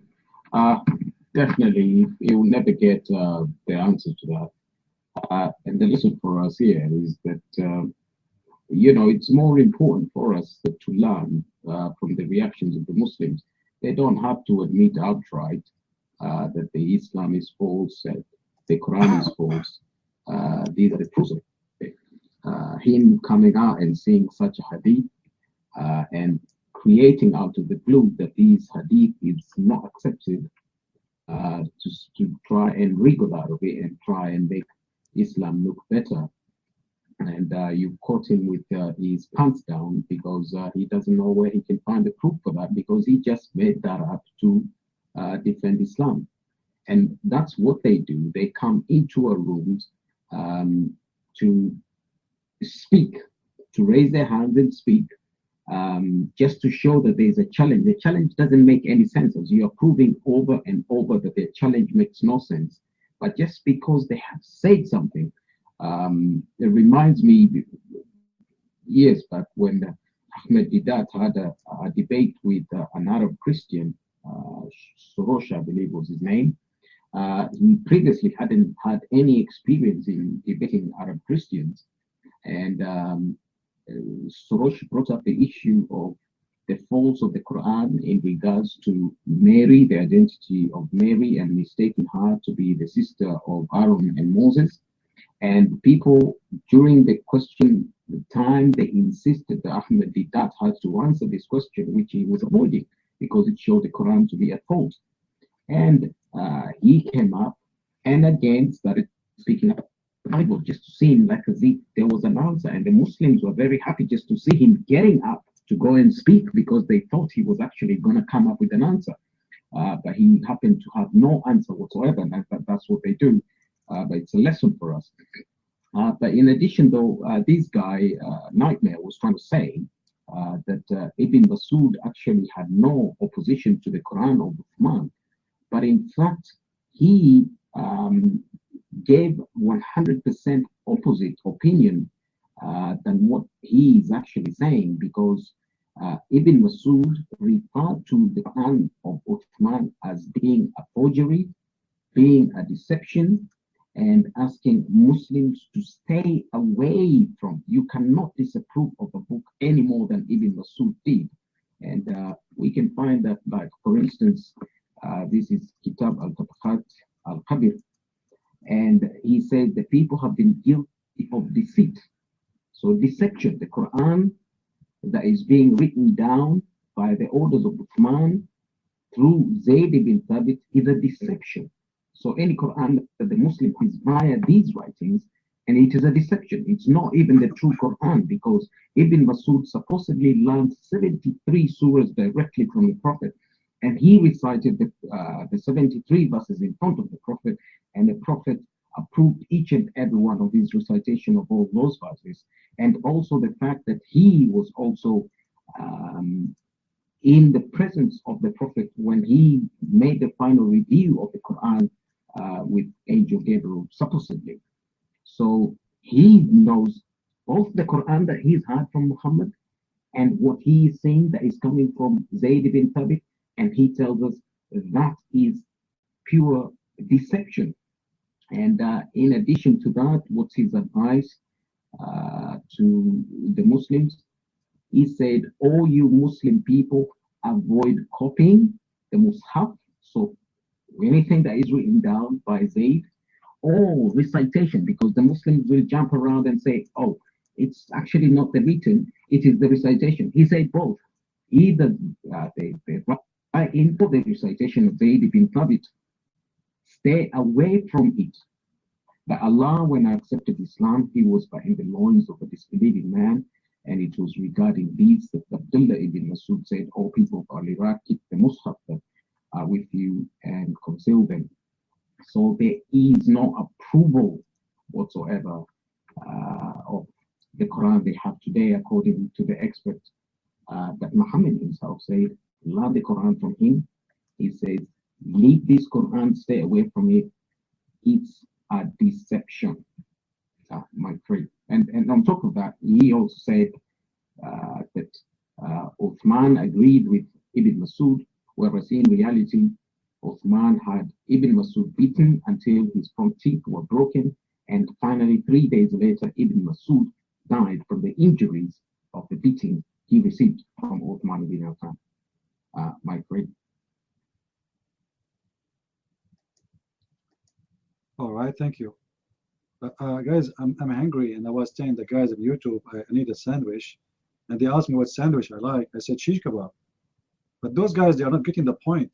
The shish kebab made by Allah is the one we are looking for, because this is the best sandwich for sexual enhancement.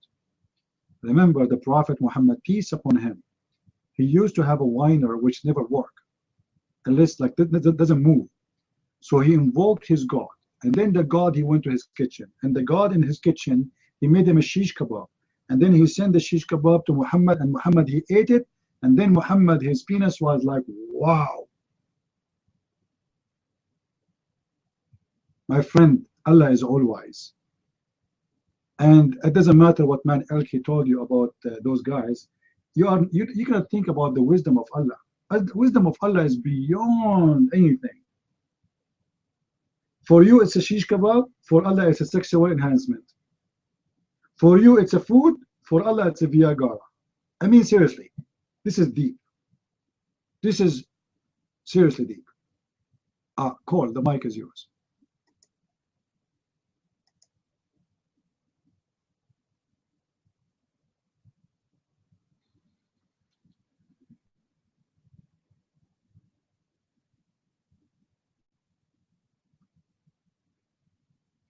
Oh, can I be heard now? Can I be heard now? Yeah, I had my mic on mute. A couple of things. This notion that the Quran just fell down from heaven and it's been perfectly preserved, unchanged down to the letter,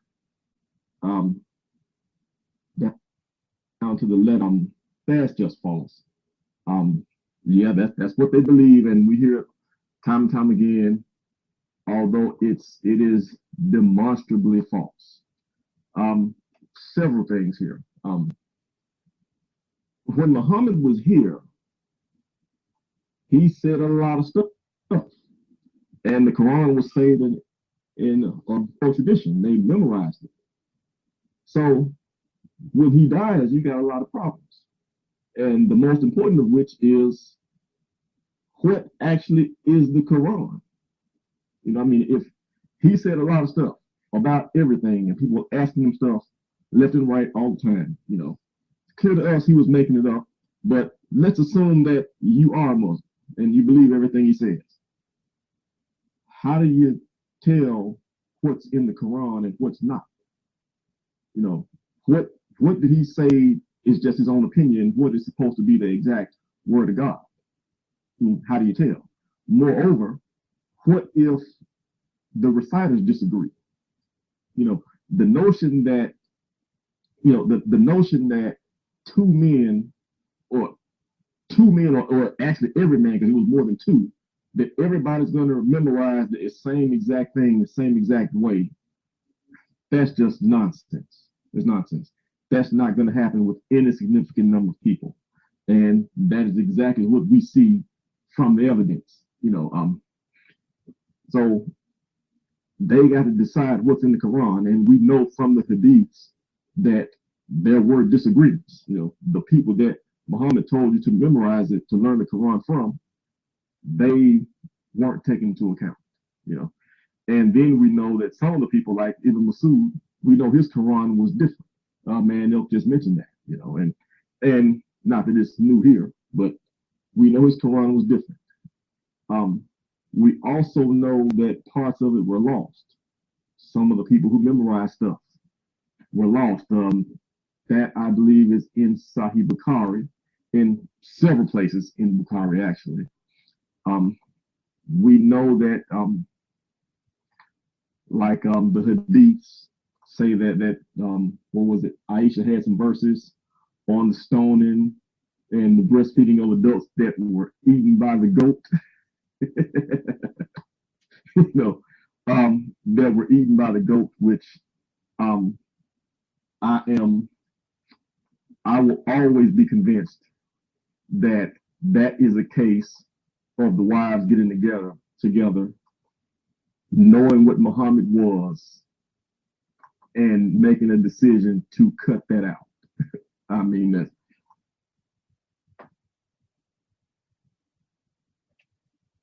I understand it's all but way too convenient.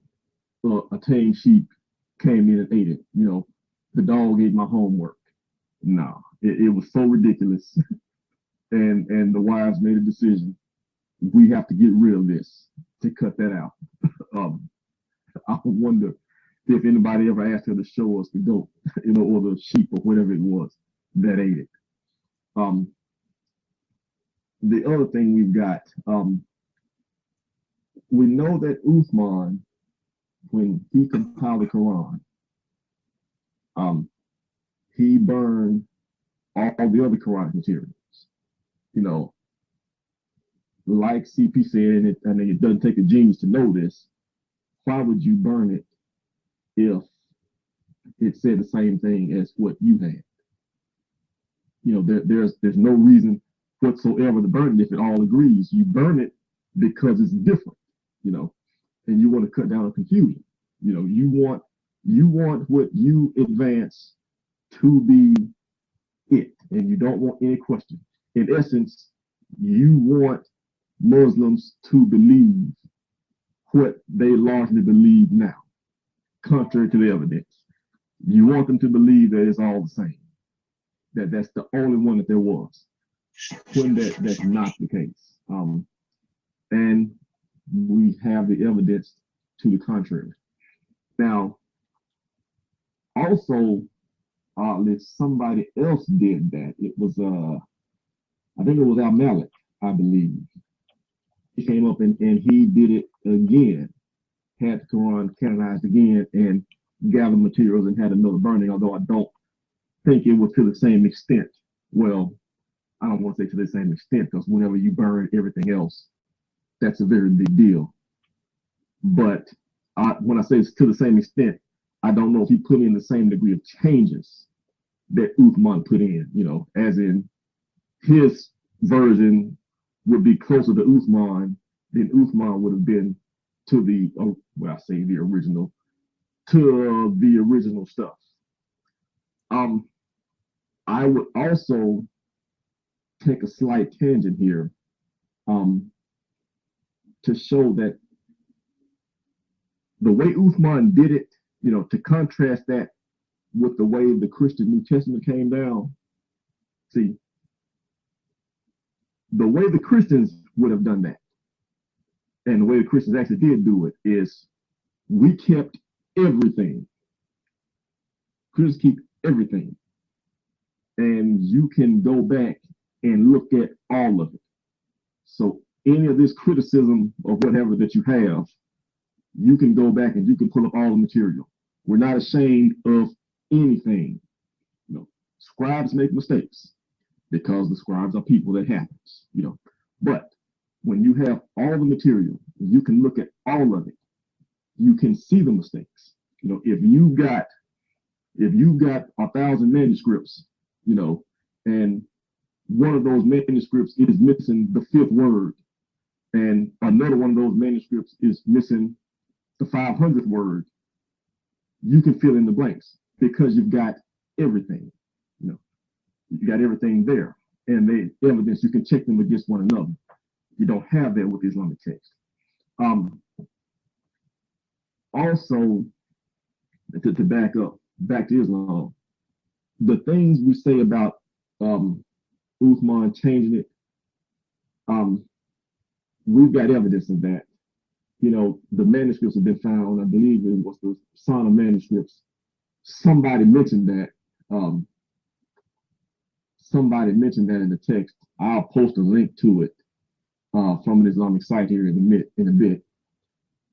But you can actually see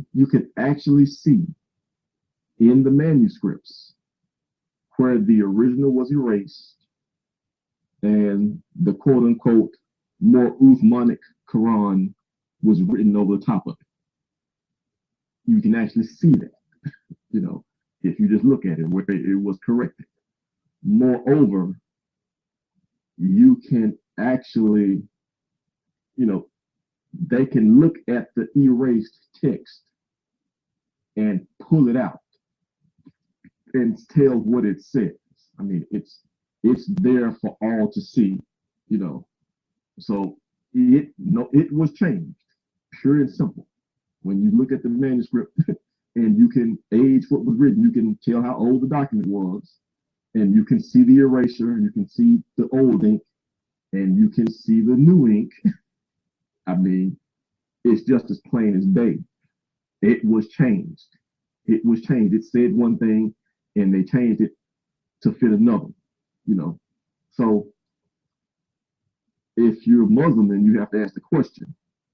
So if the Quran you have today has been edited, which it has been edited, that's the only way to do that is to just plain old not believe your eyes, not believe the evidence, which, I mean, I guess Muslims are actually good at doing. They've gotten very good at doing that.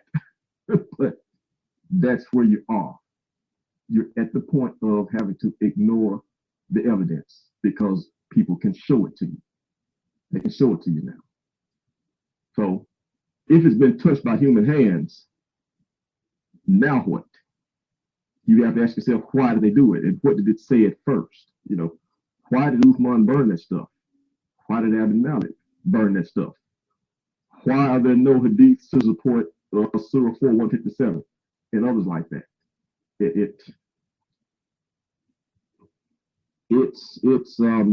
It's building your house on very shaky ground, very soft ground.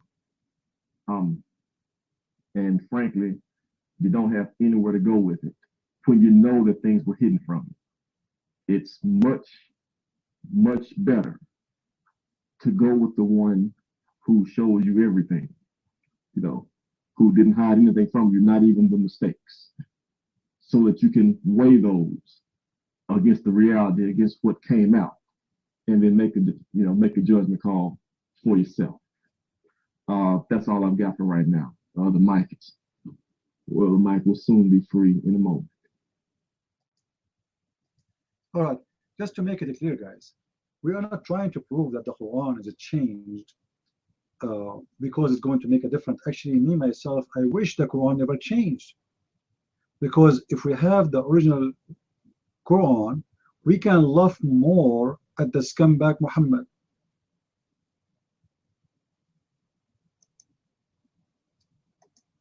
Is my voice clear? Not good? Low? All right, let me see why. Oh, I forgot to say Alhamdulillah. This is why. Alhamdulillah. Here we go.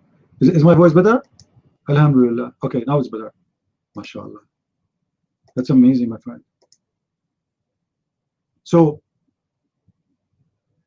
the point is, Quran change or not will not make a difference really for us, because this is a scumbag book. This is a false book from the beginning. Who care really? But we are just showing the Muslims how hypocrite and how stupid they are when they come to us and say your book been changed. And look at this guy. He's saying if the Quran was changed, Ali will kill Uthman. I thought you are going to find me the reference for the hadith I gave you. And yes, they killed Uthman. Uthman, he was killed, my friend. Uthman was killed. He was killed and they bury him with the Jews, which means they refused to accept him as a Muslim.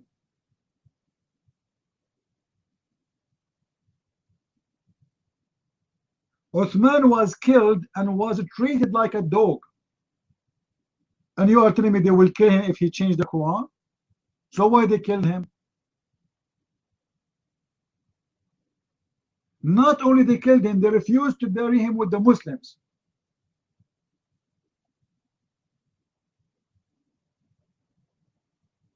Well, he did not collect the Quran from the first year. The Quran, when the Quran is finished, nightmare. Unbelievable. They killed him like a dog, and they refused to accept him as a Muslim. And who is the one who did that to Uthman? The Muslims. So Uthman was a good guy, but the Muslims, they spit in him and they killed him. That's amazing. Chris, the mic is yours.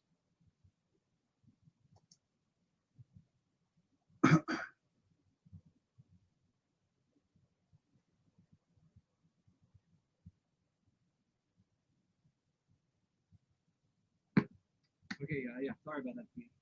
Okay, can I get one, guys? Can I be heard? Okay, thank you guys very much. Okay, I've been thinking a lot about, how Muslims are behaving and everything else. His voice is down. Why they lie. And listening to CP for, several years now, and all the Muslims that he's talked to, and many of the Muslims that I've talked to as well, it does appear to me that they all have the same spirit.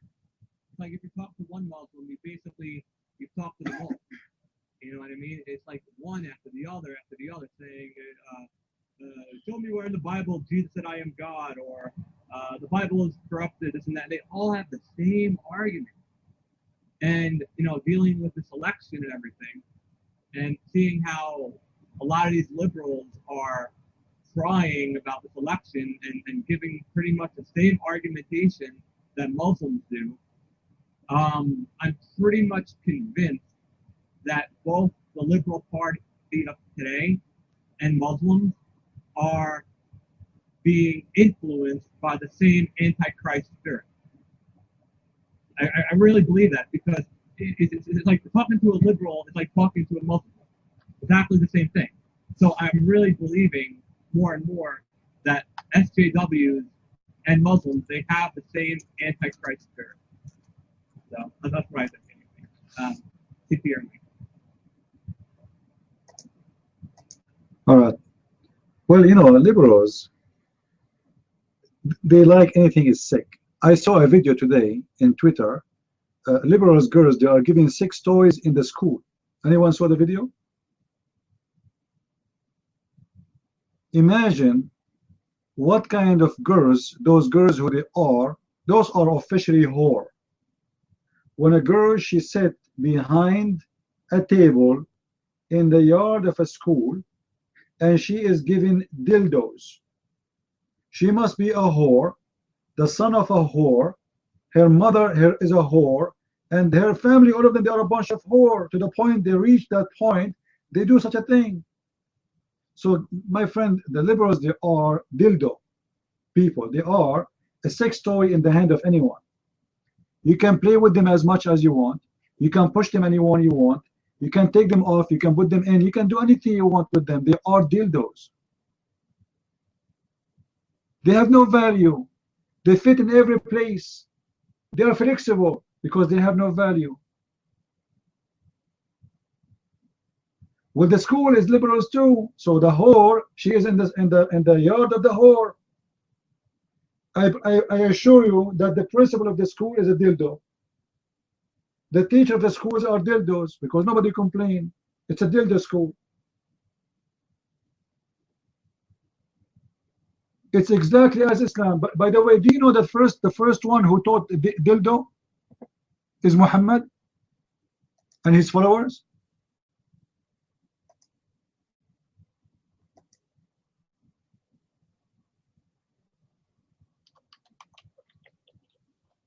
Let me show you this.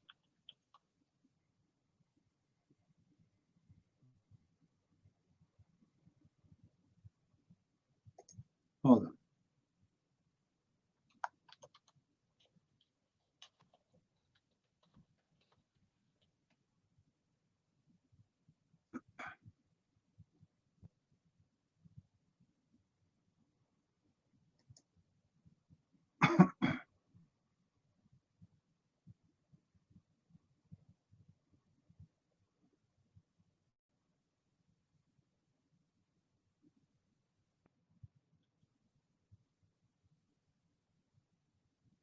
Now, if there's anyone here is under the age of 70, leave the room, please.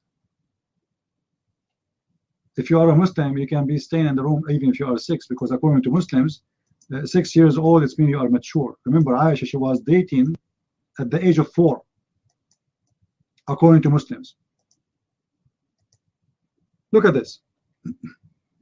Our companion have said that if the penal head has penetrated in a woman anus or a man anus or an animal or vagina or its anus, then it's necessary to wash. If it is penetrated, is alive or dead, young or old. Do you see it? Alive or dead, young or old. I mean, seriously. And you are talking about the liberals?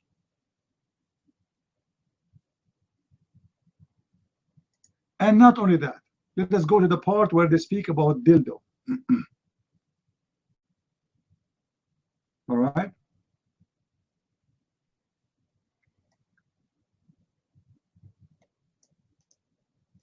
Read with me, guys. This is why I mentioned this story here. Dildo.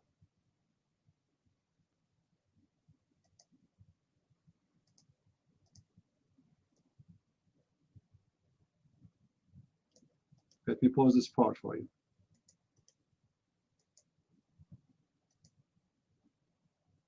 If a woman insert in her vagina an animal penis, she must wash.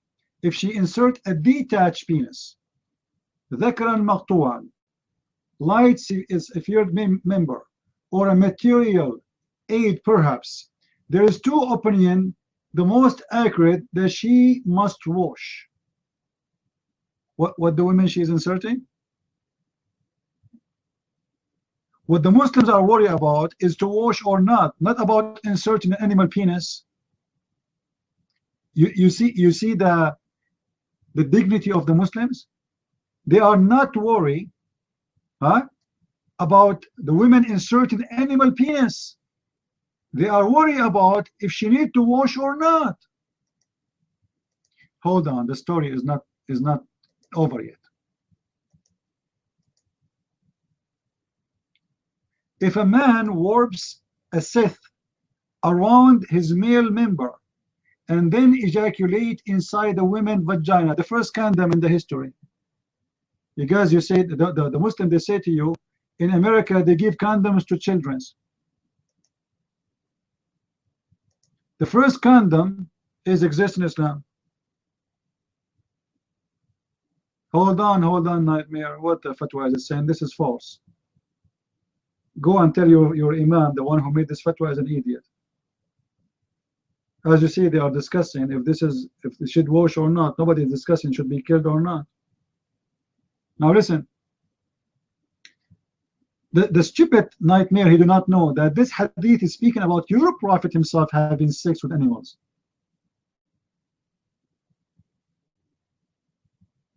This hadith we are reading is about your Prophet having sex with an animal have 4 legs. And this is the hadith. What do you mean where? Here we go.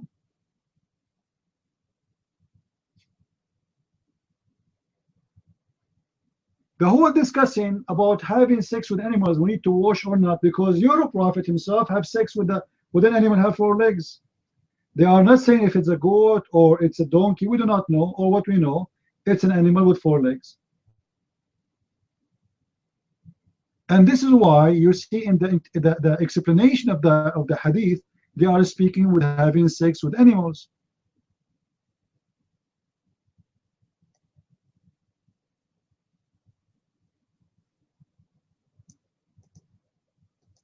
As you see, otherwise, why in the hadith explanation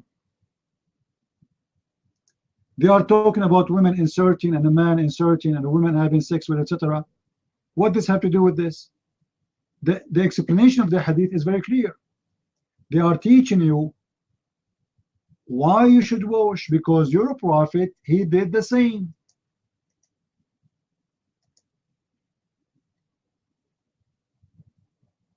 The meaning of this hadith, guys, the meaning of the hadith is about what? Is about the Prophet of Islam, Muhammad. This is the interpretation of the Muslims. The meaning of the hadith, it is necessary to wash, is not limited to when a semen is ejaculated. Rather, it was a penal head, whatever, blah, blah, blah, blah, penetrates the vagina, then it is necessary for the man and the women to wash. There is no disagreement on this today, even though there was a disagreement on this by some early companion. And other later, however, the agreement was later reached.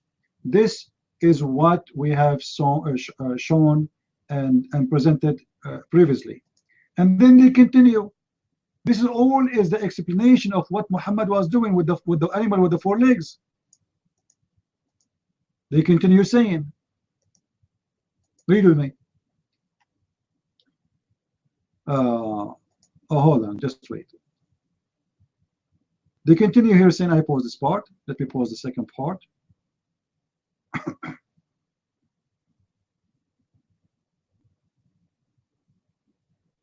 Because it's long, so I don't want to post something long and that will crush my palto. So they continue about the meaning of this hadith.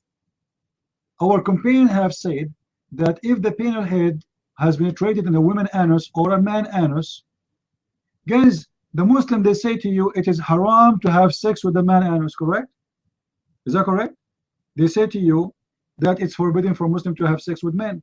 But look, they are teaching Muslims after you have sex with the man anus, you have to wash your penis. I mean, you are worried about washing his penis? And you are not telling him this is haram? An animal penis, an animal vagina, or it is anus. Look, look. Not only a man anus, an animal anus, or the vagina of the animal. So Muslims, they practice sex with animals, either from their vagina or from their anus. Now you tell me how Muslims, they used to have sex with the animal from her vagina, and what that animal was. This is why you cannot trust a Muslim even with a cat. You cannot trust a Muslim with a cat. The cat will get pregnant from Abdul. And then the explanation continue. Young or old, whether it was done intentionally or what? Intentionally or not? Guys, have you ever heard of somebody having sex with an animal intentionally or not intentionally? I mean, how you can have sex by accident with an animal? You were walking behind a donkey and the donkey, he uses a brake suddenly and you like boing and that's it? We have accident? Having sex unintentionally? Things happen. What about having sex with the anus of the man, intentionally or unintentionally? Like, I mean, how you can get to the anus of the man?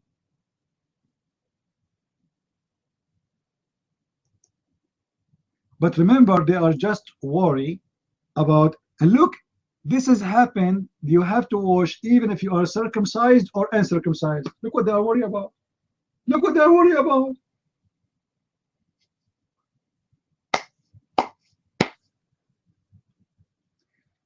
This is also apply if the woman places the male member inside her while the man is asleep. Like what?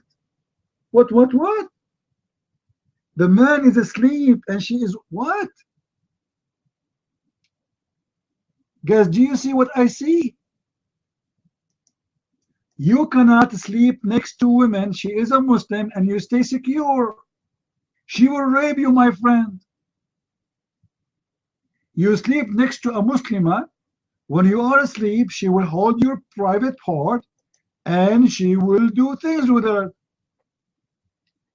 Do you see it?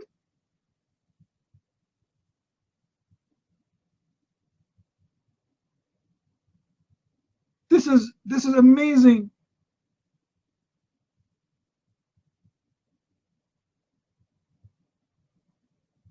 And look, after the woman, she inserted the penis in her vagina when the male is asleep. Whether the penis is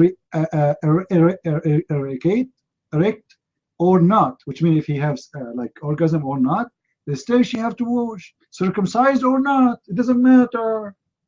I mean, seriously. This religion is so beautiful. Who can come with such a religion like this? Nobody. Then the story continue. Let us read together more. Like I hope somebody will not be stopping in my room first time and right away he enter here and they find us, speaking about this. He will think this is a porn room. My friend, we are talking about Islam. Islam is about porn. Sorry. Look at this. All these situations require that the person committed the act, the act committed on must wash themselves unless the person committing the act or the act committed on it is young male or female. In this case, cannot be said that the person must wash. Oh boy, for they do not have the responsibility. Like a young people do not need to wash. They have the responsibility. So they are talking about children's. They are talking about having sex with the children's. Do you see it? So if you have sex with the children, just wait, Nightmare. I'm spanking you all day. Wait for your turn. If you have sex with the children, those are children because they are not capable of knowing what they are doing. Those children do not need to have to wash. Do you see it? For they are very young. This is from the hadith. The hadith and the explanation of the hadith. And then they continue. All right? Then his guardian can command him to wash. Look, the person who has sex, he have a guardian. The person who have sex is a child who have a guardian. The guardian should command him to wash or command her to wash. Beautiful. Let us continue. Guys, this is not a verse. This is not Quran. This is a hadith. And what we are posting for you is the explanation of the hadith. The book is called Fath al-Bari fi Sharh Sahih al-Bukhari. This is a hadith from al-Bukhari, and the explanation for it exists in the book of Fath al-Bari. All right? Now, the story keep going. The story keep going. Let us see.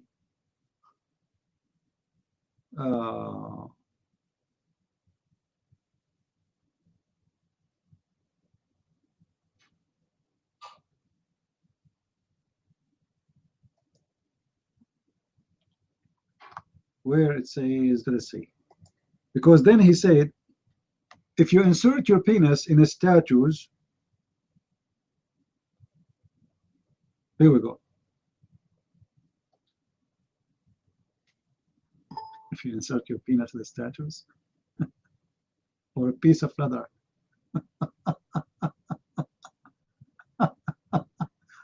Oh boy.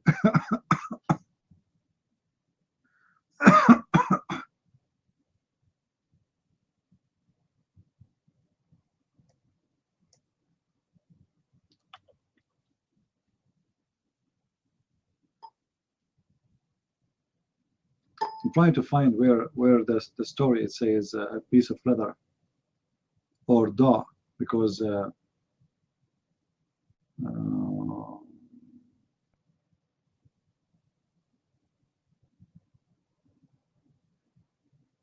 anyway, this is enough for now.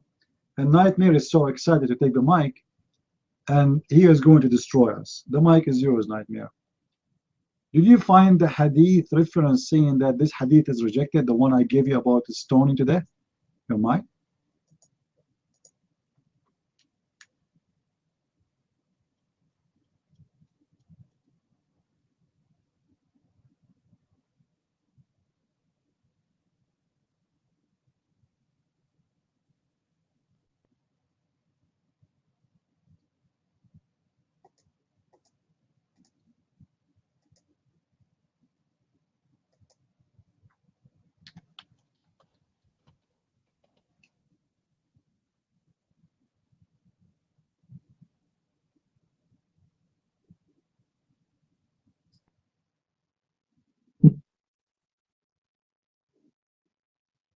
No, I was not.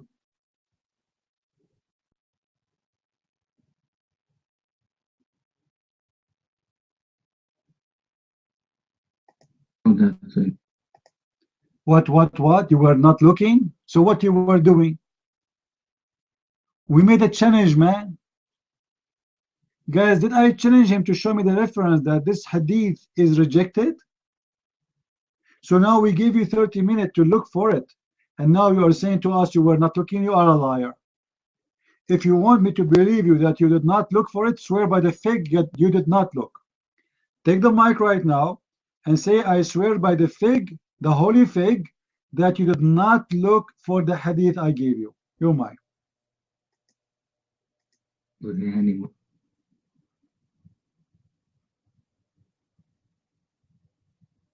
What the This guy is laughing at himself. Nightmare, what's wrong with you? You said you were not looking for the hadith. To make us believe you, swear by the fig that you did not look for it. And why you did not look for it? Didn't we make a challenge for you to find it? To prove me wrong? Obviously you did look and you found I was right. So you want me to believe that you did not look for it? Swear by the fig. Go ahead.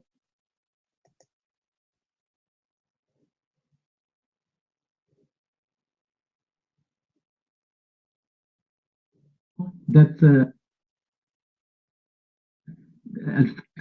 الافتراض. You know what the Nightmare, you افتراض من this mic was working fine before. English الفقه. The scam khabib, you know what you do, and it is like a dark in drink ways what you do. So yeah, we can understand the word of what you are saying. Swear in text, Nightmare. Swear in text by the fig, by the holy fig of Allah, that you did not look for the hadith. Swear. Guys, we made a challenge, and this challenge is very important, and he went for half or 1 hour, and now he's coming back and he is saying to us he did not look for it. I don't believe you. If you want me to believe you, swear by the fig.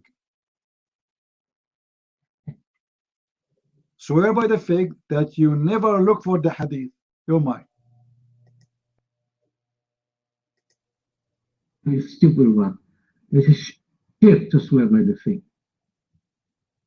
I swear by God. No. Guys, did you hear it? It is a shirk. If you swear by the fig, you are worshipping the fig. You should not swear by the fig. Did you hear it? You do not. You should not do that. So your God, Allah, worship the fig. You just admit it. Because by swearing by the fig, you are worshipping the fig. Your God himself, he swear by the fig. Why you don't want to swear by the fig? Your God worshiping the fig. So Allah, he have a God, he's the fig. Allah, he put his hand up, hi Hitler. I swear by the fig, I swear, it's a big fig. Da, da, da, da, da. I swear. And everybody heard you saying, by swearing by fig, you're committing shirk. Everybody here heard you. We have 80 people here. We have 50 something in YouTube.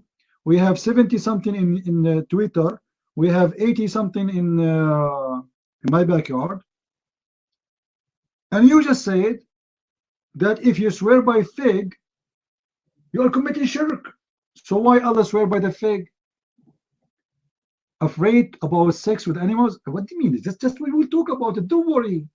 Let's finish step by step, Abdul. What sex with animals, Abdul? Your prophet have sex with animals. Okay, you know what? Let us talk about sex with animals. I want you to read this hadith for me.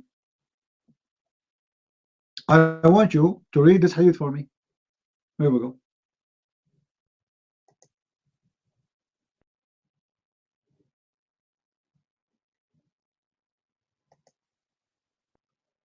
Let me give it to you.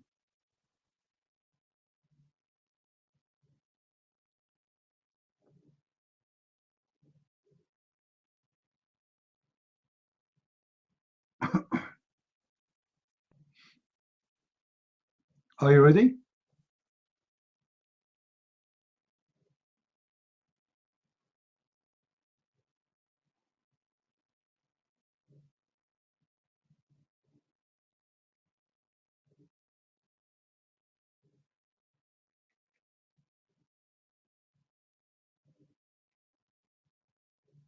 I will give it to you as it is, translated by Muslims, not by me. And you read for us. I don't care what you will say. Translate to us and tell us what does that mean.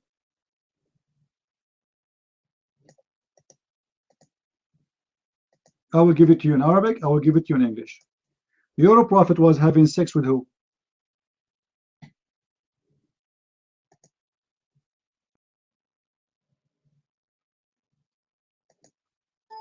Read it. What is that thing have 4 legs? Your prophet was putting his penis between them. Your mic.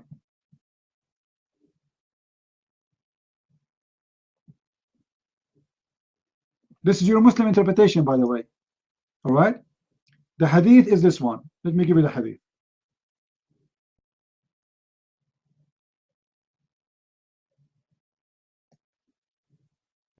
This is the hadith. The prophet, he used to put his penis between her 4 legs. What is that thing have 4 legs and your prophet was having sex with it? I will give you options. It was an elephant. It was a giraffe. It was Hillary Clinton. Which one? Your mic.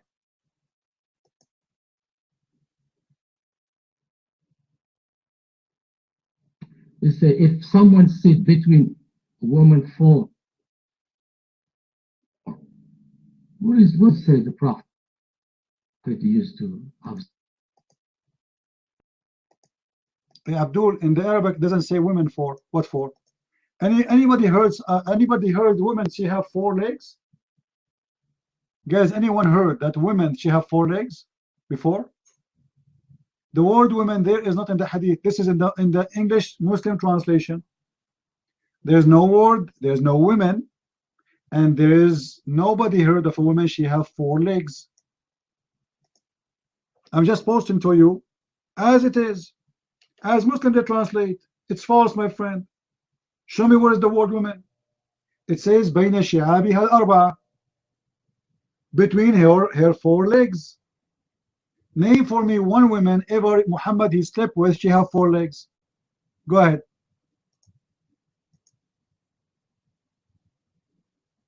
Yeah, but okay.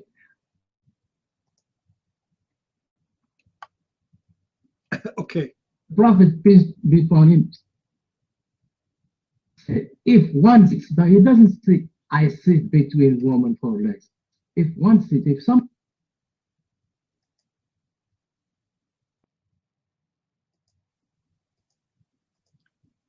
understand English?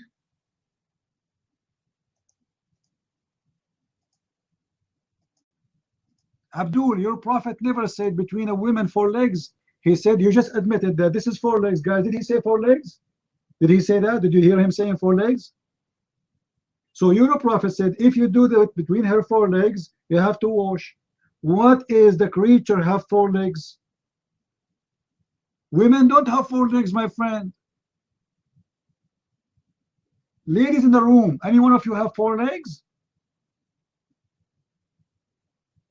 Man, if I can't find a woman with 4 legs, I will marry her immediately. Because then I do not need to buy her car. She will run so fast. How the women she have 4 legs? Your mic. Okay, destroy me. Please don't destroy the 4 legs of the women in your way. Okay, your mic. Okay. Does an animal have do the circumcision? الختان. الحيوانات يختنوا. Animal do they have a circumcision? Your mic. What circumcision, man? The hadith in front of you, it says to have sex with her between her 4 legs. Just take the women word off. It's not in the hadith. It doesn't say anything about circumcision. Do you see it? Do you want me to give you the hadith in Arabic? It doesn't say anything about circumcision. It says if you put your penis between her 4 legs. Which creature have 4 legs? Unbelievable. Can you tell me which creature have 4 legs? Since when? This cannot be about women. This is about animals. And that explains why in the hadith explanation they are talking about women inserting and men inserting their penises in animals and even dildos. Because this is about having sex or sexual relationship within normal things.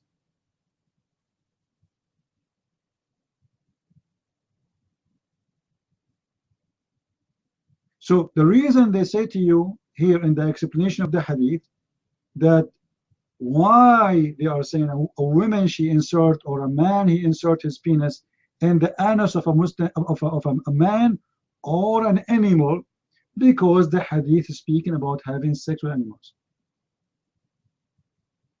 If the hadith never mentioned the animal and there is no animal there, why in the interpretation of the hadith they are speaking about inserting the penis in the anus of an animal? Remember, if the hadith is speaking about having sex with the women, if it is, then why you are talking about having sex with an animal? It doesn't make sense. It has nothing to do with the topic. And if it is forbidden for Muslims anyway to have sex with animals, then how you want to teach them how to wash after having sex with animals? Right? What is the connection between having sex with the women and having sex with animals in the hadith? Read for me. Your mind.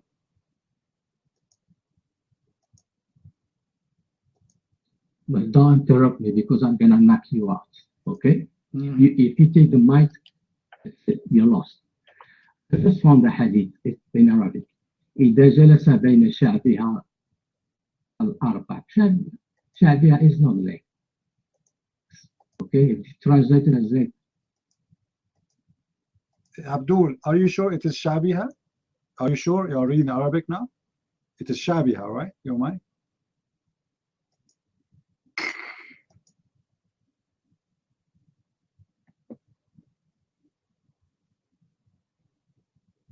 Yeah, شعبها الأربع. Okay? Don't take the mic from me. This is the knockout. One. Okay. the four of her shabiha. You see, I'm just confirming what you said. He is doing bang bang between her four. Her four what? What her four, your mind?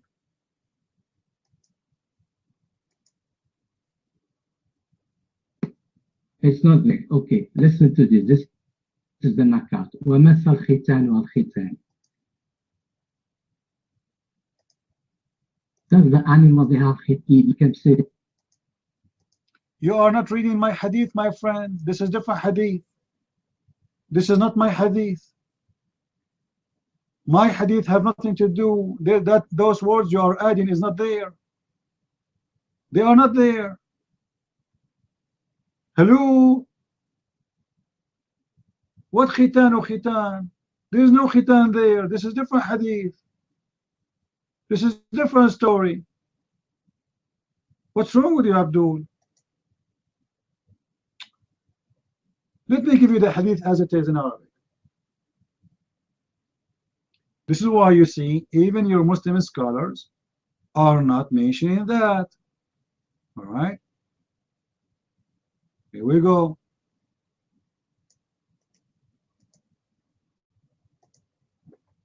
I will give you your Islamic official website. Hold on a second.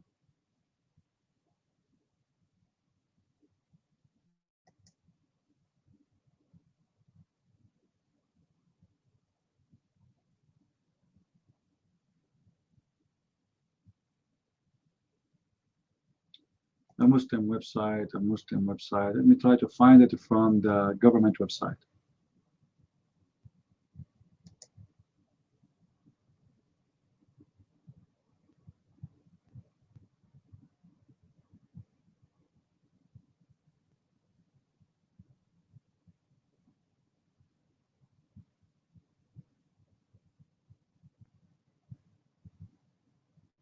This is the hadith, my friend. The hadith is very short.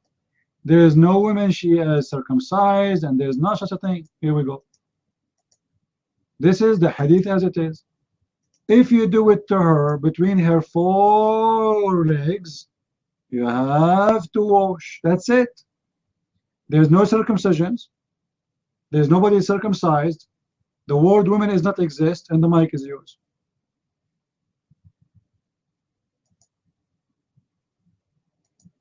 I cannot mention Aisha. Aisha also said the same thing, except Aisha. I agree with you. Aisha, she is very educated about sex. But I don't care. The hadith does not say the word women, does not mention circumcision, and it says if you put it between her four legs, you have to wash. Tell me how women, they have four legs. Same time, the explanation of the hadith is very clear. They are talking about after you do it, you have, if you have sex with an animal, if you insert your penis in an anus of an animal, if you insert your, if the woman even use a penis of a dead man or dead animals, she have to wash. So if this is not about having sex with animals, why the interpretation of the hadith is speaking about having sex with animals? Correct, guys? Imagine I say to you, this is how you change oil for the car, and then you start telling me how to change or wash your penis when you have sex with the car and animals. But the story is about women. The story is about having sex with women, right? As you are claiming. Then why you are saying you should wash if you insert your penis in the anal of an animal? What the connection?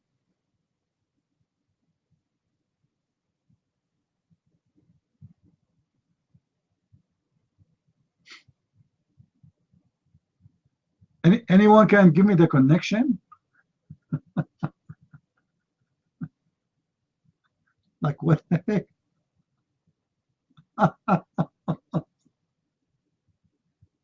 My friend, Islam is an amazing religion.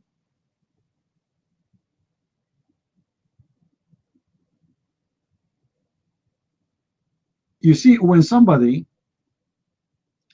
come to you with the manual, the manual have to fit with the product.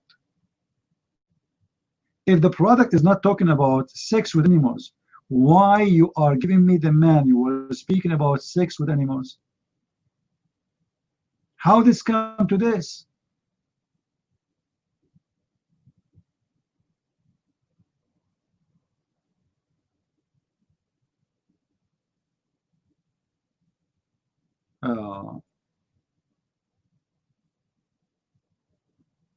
Actually, there's a book I would like to read to you guys from it, but I am really ashamed to read for you from there.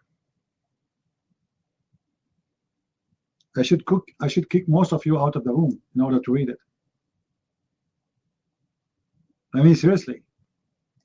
I have a Muslim book, all right? If you start reading it, all of you will join ISIS right away.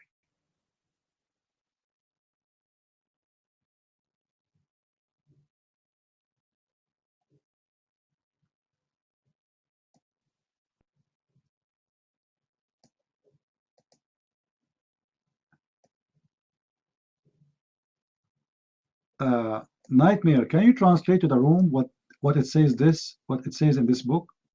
I am shy to translate, to be serious. Oh, it's not coming, just wait. There's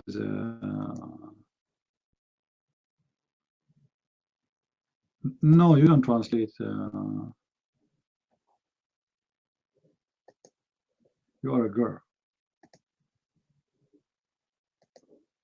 If you translate, the Muslims will jump on you, will kidnap you. Where is the notepad? I have a notepad file. Where? Notepad. I need notepad because the text have. There we go. Notepad. I have to clean it from. So what if you are 19? I am shy to read it. You are telling me you are 19? I'm like 99 years old. Come on.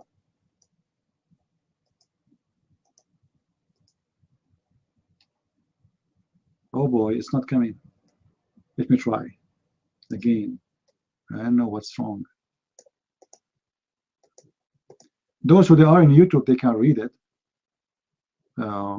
but it's not coming in the room.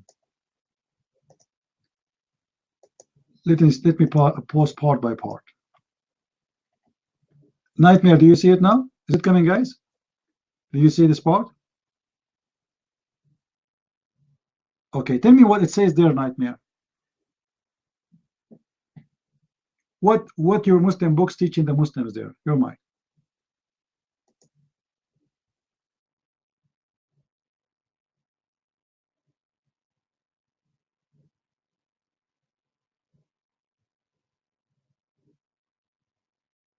I don't know why you want to jump to this one. Let's talk about misdefinition. The one who just translate, because we have a connection. Sex with animals, right? We are talking about sex with animals. Just wait. Have patience. Translate. Translate. I do not know how to read Arabic, my friend. My Arabic is bad. I want you to translate. Aren't you proud about your Muslim scholars? I mean, seriously. Translate to them. Go ahead.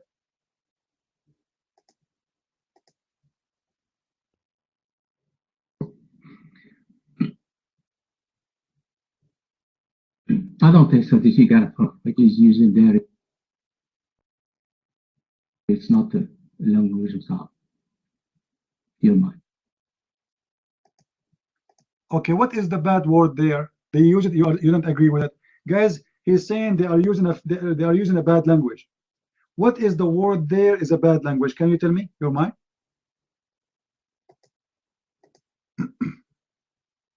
Using slang. وإذا أمد أحدكم إلى نك امرأته. This is like it's not Arabic word, it's slang used in street. Street word. So what is the word street? Street word naka, right? Say it. What the word naka mean? Tell the room. Your mind. Tell them what is that word? He is saying this is a street word. I agree. Street word, disgusting, but say it. You might. Yeah, in your country, where you're from, Lebanon, I believe. This is the word that they use. It's scholars going to use kind of language. Scholar. Somebody saying make love to her. This is absolutely false. That word mean the F word. Correct, Nightmare? Do you agree? It is the F word. Correct? And you are saying this is a street language, and he's saying from the country you're coming from. Suddenly he knows what country I'm coming from. So you agree that this is the F word, correct? And this is why you are rejecting to read. You might.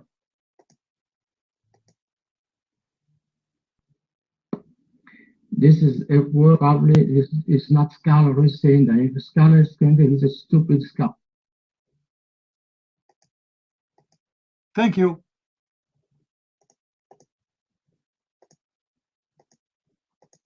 Guys, did you hear it?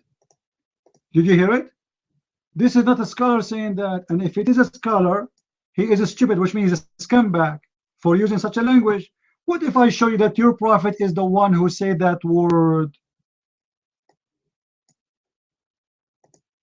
Huh? The mic is yours.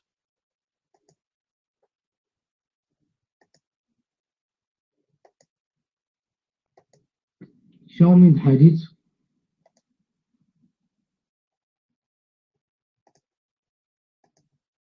I said, what if I show you your prophet used that word? Don't tell me show me the hadith. For sure I will show you the hadith. You just admitted that the one who used it must be a scumbag. And everybody heard you. I want you to say it loud and clear that if my prophet, he used that word, he is a scumbag and he's a stupid. And this is a street language, a respected person will not use it. Actually, already you said all those things, but you are just trying to collect the evidence together. Correct, guys? We are trying to collect them together, like to put them in one frame. So take the mic and tell us, if you're a prophet, he is the one who said that. And remember, already you condemned the one who said that word. You condemned him. So you cannot now go backward. That's it. Your mic.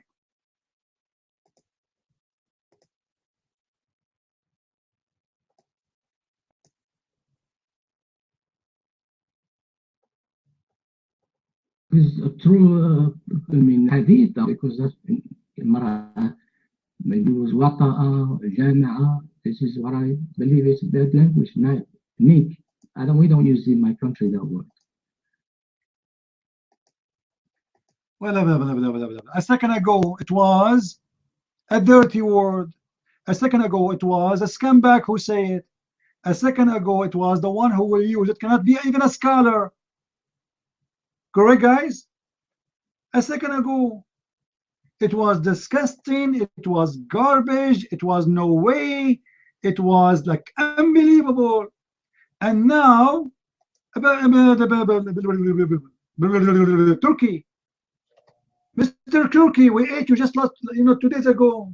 You're back. What do you mean blah blah blah blah blah blah? You're a prophet, he did use it. Here we go. Let me give you the hadith. And it is sahih. It is sahih. Read for me. Did your prophet use exactly the same word?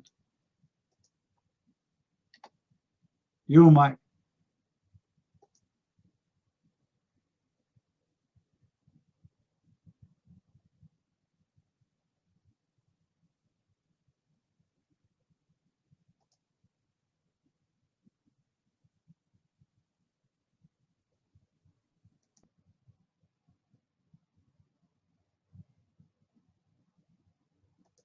Well, this is they gave me for hadith, no? قال لما أتى عامر بن مائز بن مالك النبي. This is different. Your mind. What? The hadith there saying, did you F her? The same word you said to us, it is dirty, it's a savage, there's no way even a scholar will say that. You are the one who said this is the street language, nobody will use that language. Your prophet is using it, do you see it? Did you F her? Your mic.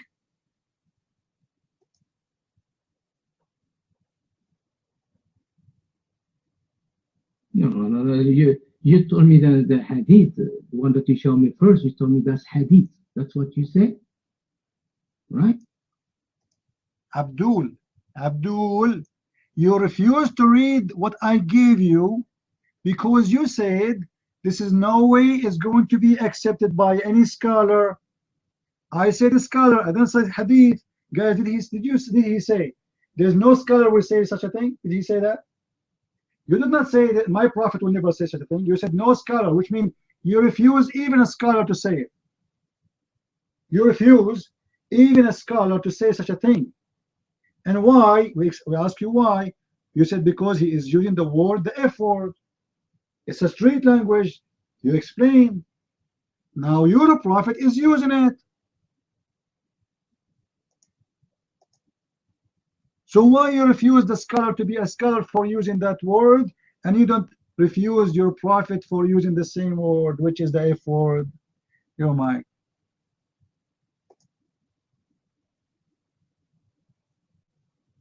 No, liar. When I told you told me, otherwise, that your prophet is the one who said that. I did not say that. It's recorded. Remember, we are in YouTube. People are watching us. After we close the room, people, they can go and they can hear again what we said. It's recorded. Abdul, it's recorded. Oh, get a little line. Get a little lambo. Get a little line. Lambo. Do you know, guys, this cartoon? The little light? This is when Tom, he have his uncle coming to visit him. Jerry. Jerry. His uncle from Mexico. And he use a guitar. Each time his guitar is cut, he go and steal a line for the mustache of the cat. Like, come on, you are out of here in your mustache. We get them all. So you're a prophet using the F word, which is a street language, which is a savage language, and you admit it. Everybody here heard you saying, there's no way a scholar will say that. What kind of a prophet he used such a language? Can't he say to him, did you sleep with her? We'll do the same. Guys, correct? I can ask a man, did you sleep with her? This is not a dirty language. Even though it's mean the same thing, right? Did you sleep with her? No. He did not say that. He said the word which you refuse to read, for it's very dirty and very filthy.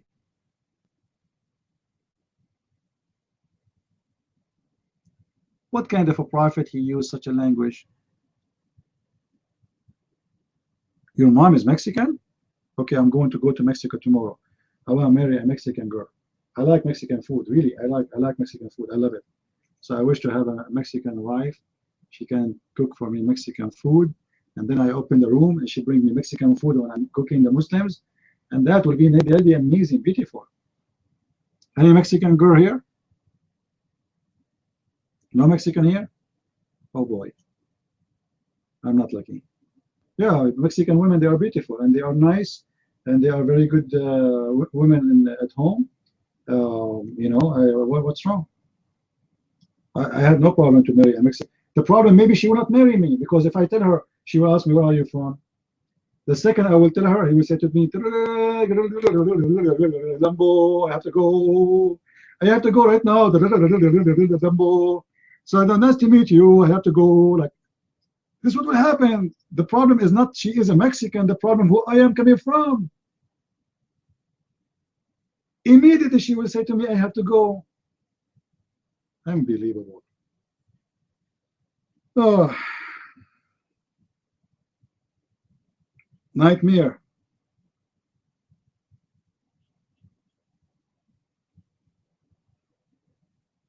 Mexican men are good for fight? Better than me, Lisa? Who can fight better than me?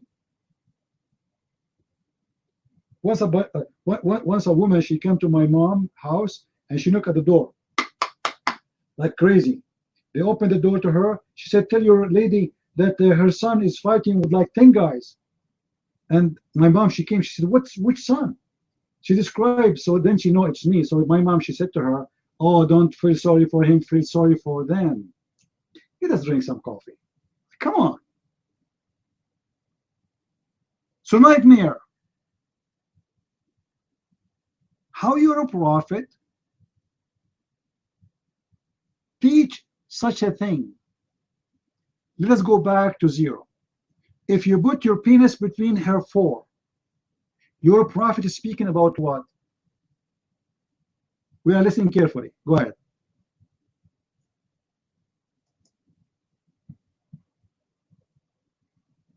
He's talking about lady. It doesn't say a leg. The Arabic is said.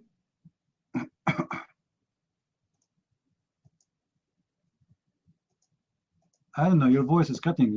Before your mic was working fine. What happened? Okay, her for. What she abuha mean? Explain to us. This woman she have four. For what? When you put your penis between her fore, what is the four you put your penis between?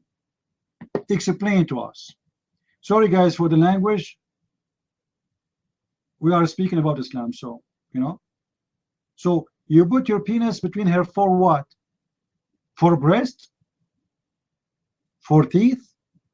For ears? For what? What is the women part she have four and you put your penis between them? You're mine.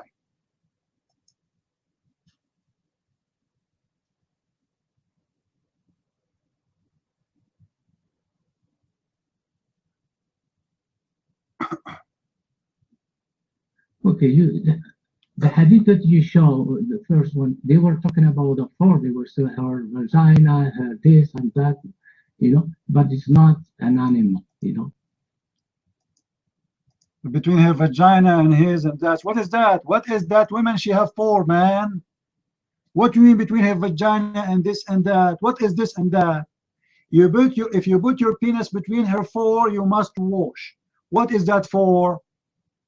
What this and that?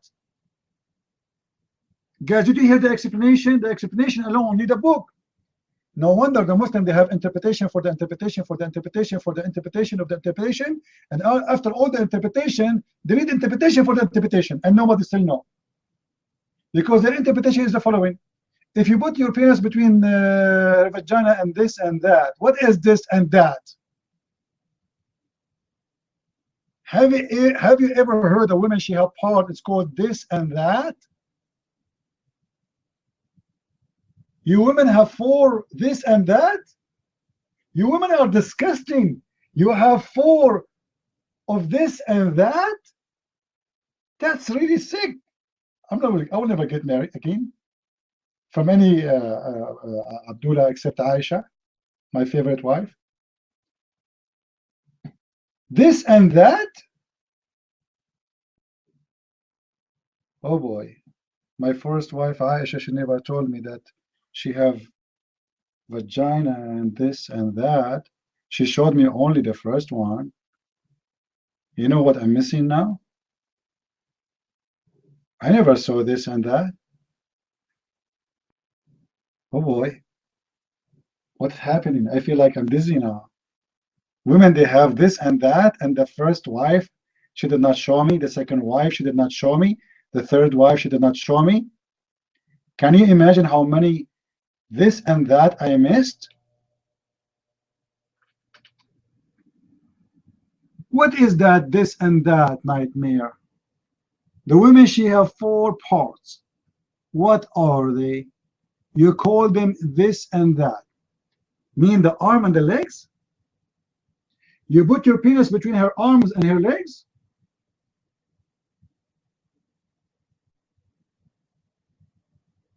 That's amazing.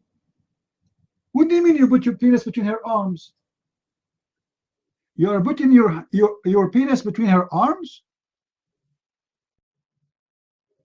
And others, they said it's referred to her legs thigh. The thigh is 4. The women, she have 4 thighs.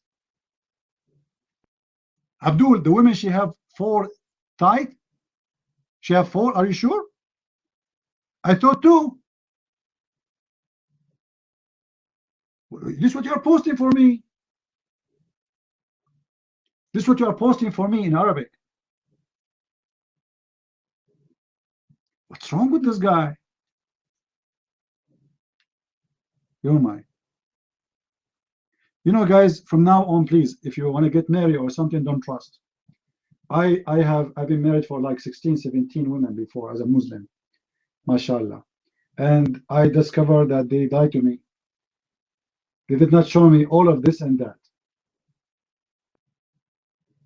And now I am really sad. I paid a lot of money for this, and now I found that they were lying to me. They did not show me any of this and that, which means they were hiding the best of what they have.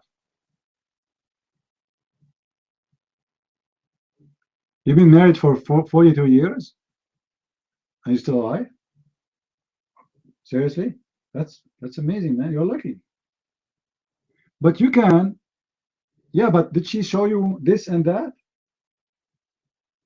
You right now, you go and investigate with your wife. Tell her, I want to see that this and that. If she don't show you that this and that, your wife is hiding a lot of nice things from you. What this and that? Nightmare. Your mic. It doesn't say he put penis between her. He says he sits between شعبيها, not put penis. Hold on. If you sit between your wife's arms, you have to wash your penis? Like what? So if I give my wife a hug, I have to wash my penis? Your mic.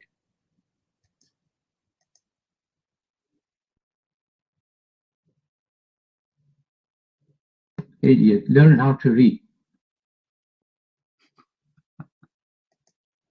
I don't know how to read. I'm like your prophet, illiterate. If we put, you see how stupid the Muslim, they talk about learn how to read. And their prophet do not know even to read his name. Abdul, you are the one who said, if you sit between her arms and her legs, what does that mean? What is that? If my wife, she gave me a hug, already I am between her arm and her legs. What if I carry my wife and she put her arms around my neck and her legs around my waist, and we are joking? Say you are heavy. She said, no, not you. I'm not heavy. She said, no, you are heavy. Here we go. You broke my back. Why you have to wash your penis? Obviously, this is about sex. And that thing you are having sex with have 4 legs. Yeah. بين شعابها الأربع ثم جهدها. What جهدها mean? Your mic, explain to us.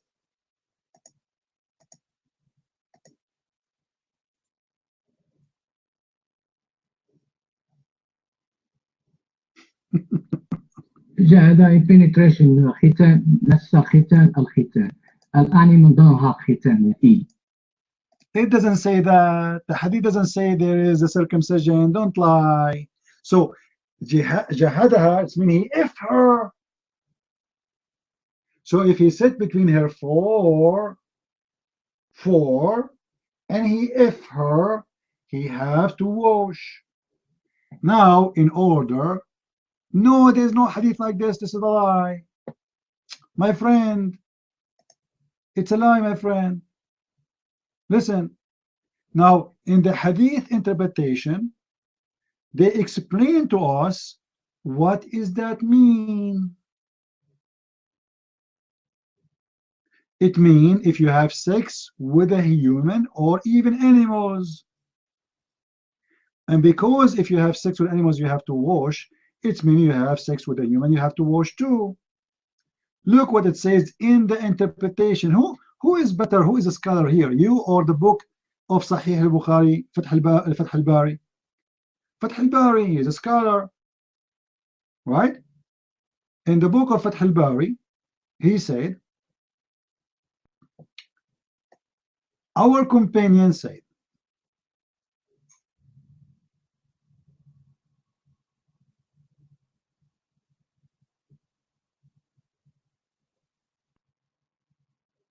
I will post the parts one by one. And remember, the one is explained, the hadith is your scholar, not me. So don't blame me. Our companion have said, if the penal head has penetrated in a woman anus or a woman anus or animal vagina. Guys, do you see it? Do you see it? Okay.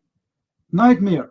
If the hadith is not speaking about having sex with animals, why the scholars giving the explanation of the hadith saying animal vagina? Do you have an answer for that? If the hadith is speaking about having sex with the women, what the vagina of the animal doing there? You mind?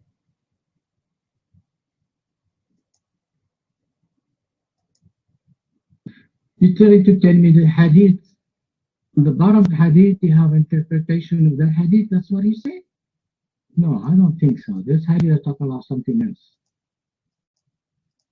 No, Abdul, this is interpretation. This is the book of Fath al-Bari. The book of Fath al-Bari fi Sharh Sahih al-Bukhari. I'm not the one who's saying that. Abdul, what's wrong with you? Wake up, wake up.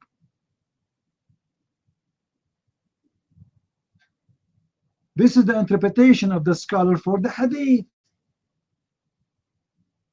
I'm not the one who is giving you interpretation. Send you the link? Oh, okay.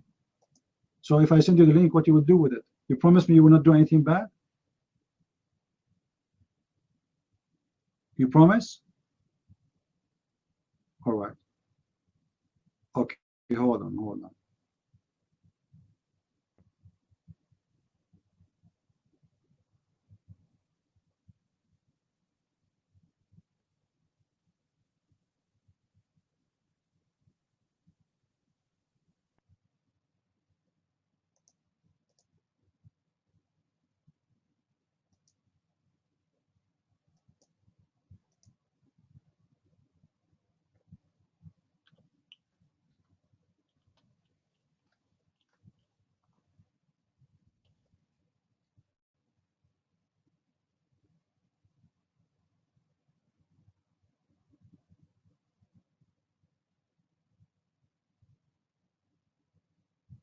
Let us see.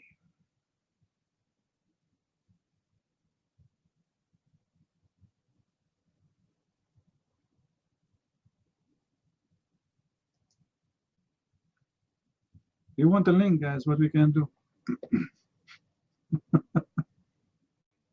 Later he will say to me, I never heard of it. As usual.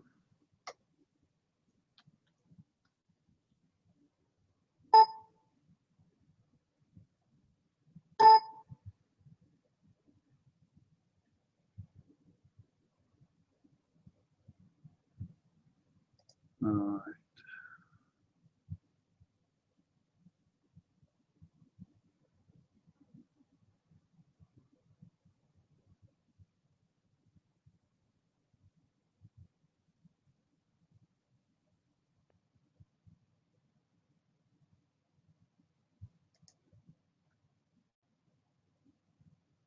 Oh boy. Okay.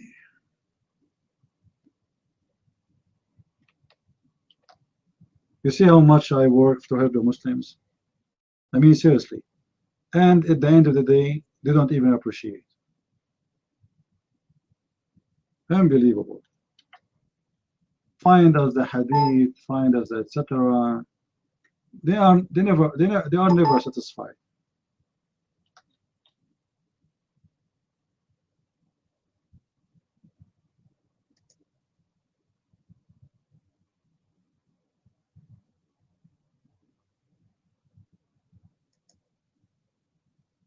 Never, never.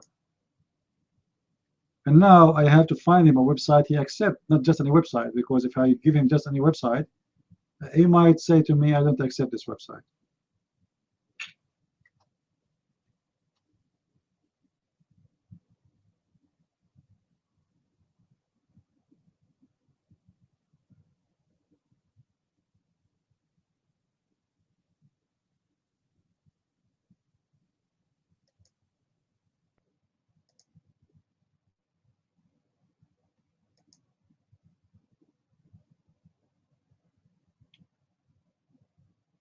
This website is a Shia website. Forget it. All right.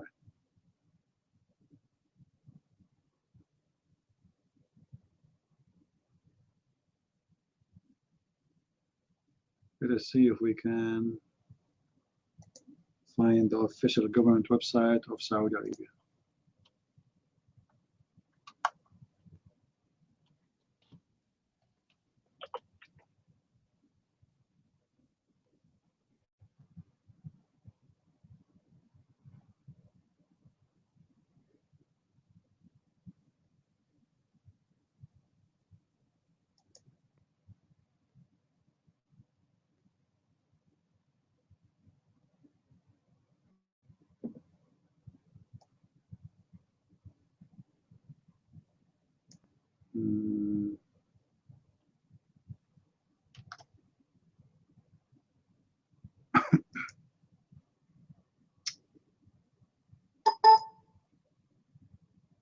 I'm trying to find it in the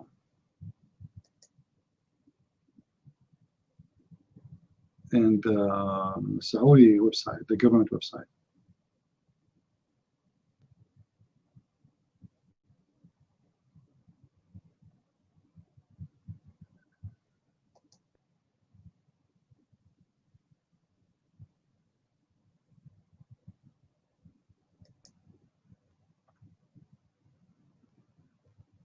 Let us see.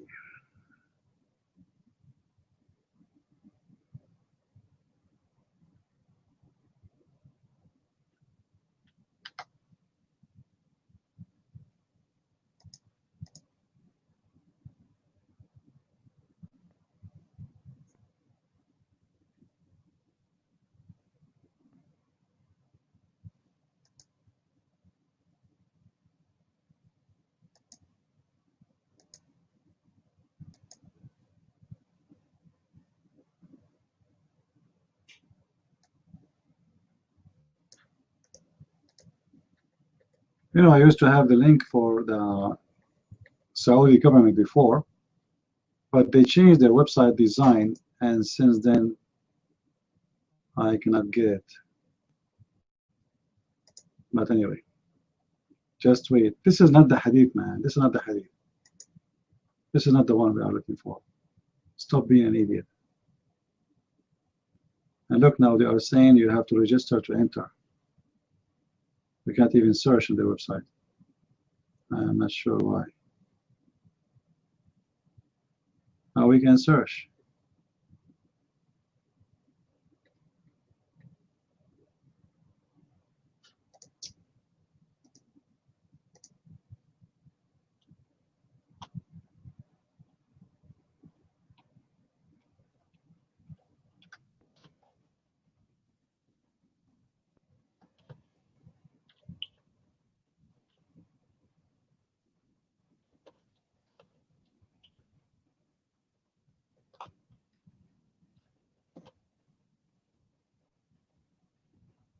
I'm typing the whole hadith from my head in order to find it in Arabic.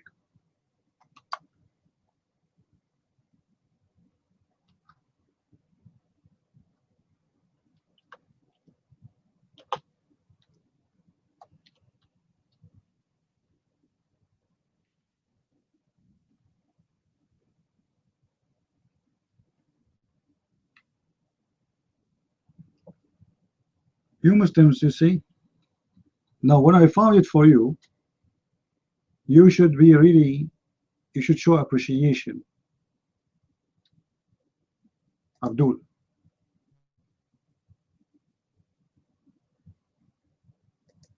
Here we go. We found it. I'm opening the link. Hold on. Finally. Finally.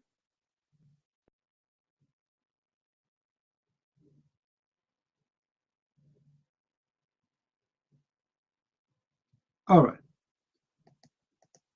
This is the link. And it is in Arabic. And I challenge you to read and translate. I promise you I will not disturb you and I will not give you a dot. Is that fair, guys? Is that fair? You asked for the reference. I gave you the reference. As simple as that. This is the book of Sahih Muslim. The book of Sahih Muslim. And the one is explaining the hadith is Sharh al-Nawawi. The reference in front of you, the book name, the page number, etc. I challenge you to come to the mic and read and translate. Take your time. Take your time. Here we go. We are listening. Your mic.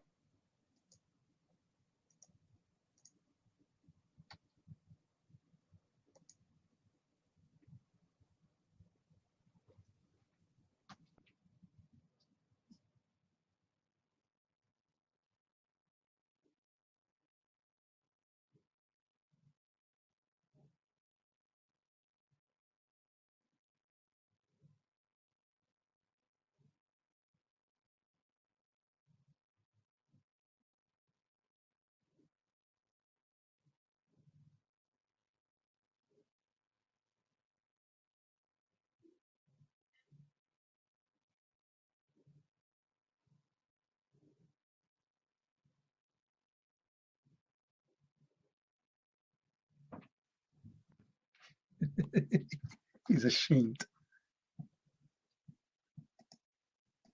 Nightmare. What do you mean it's opening? What do you mean it's opening? All this time it's opening? I don't believe you. Come and read the hadith and read the interpretation, please. Please. Huh? Ah. Ah. Look what the interpretation is saying of the hadith.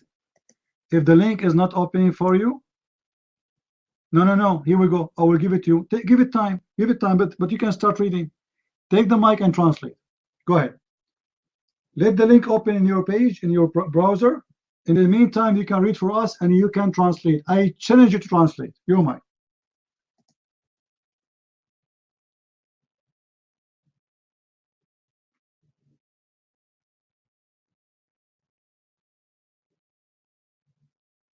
They will not do it.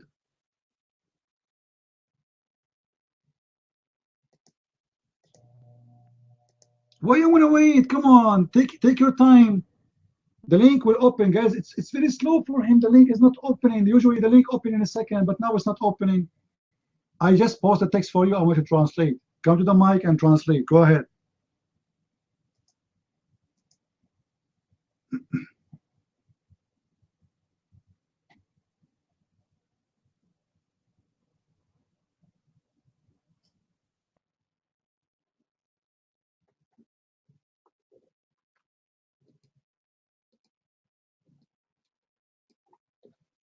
He's ashamed to run straight, you know.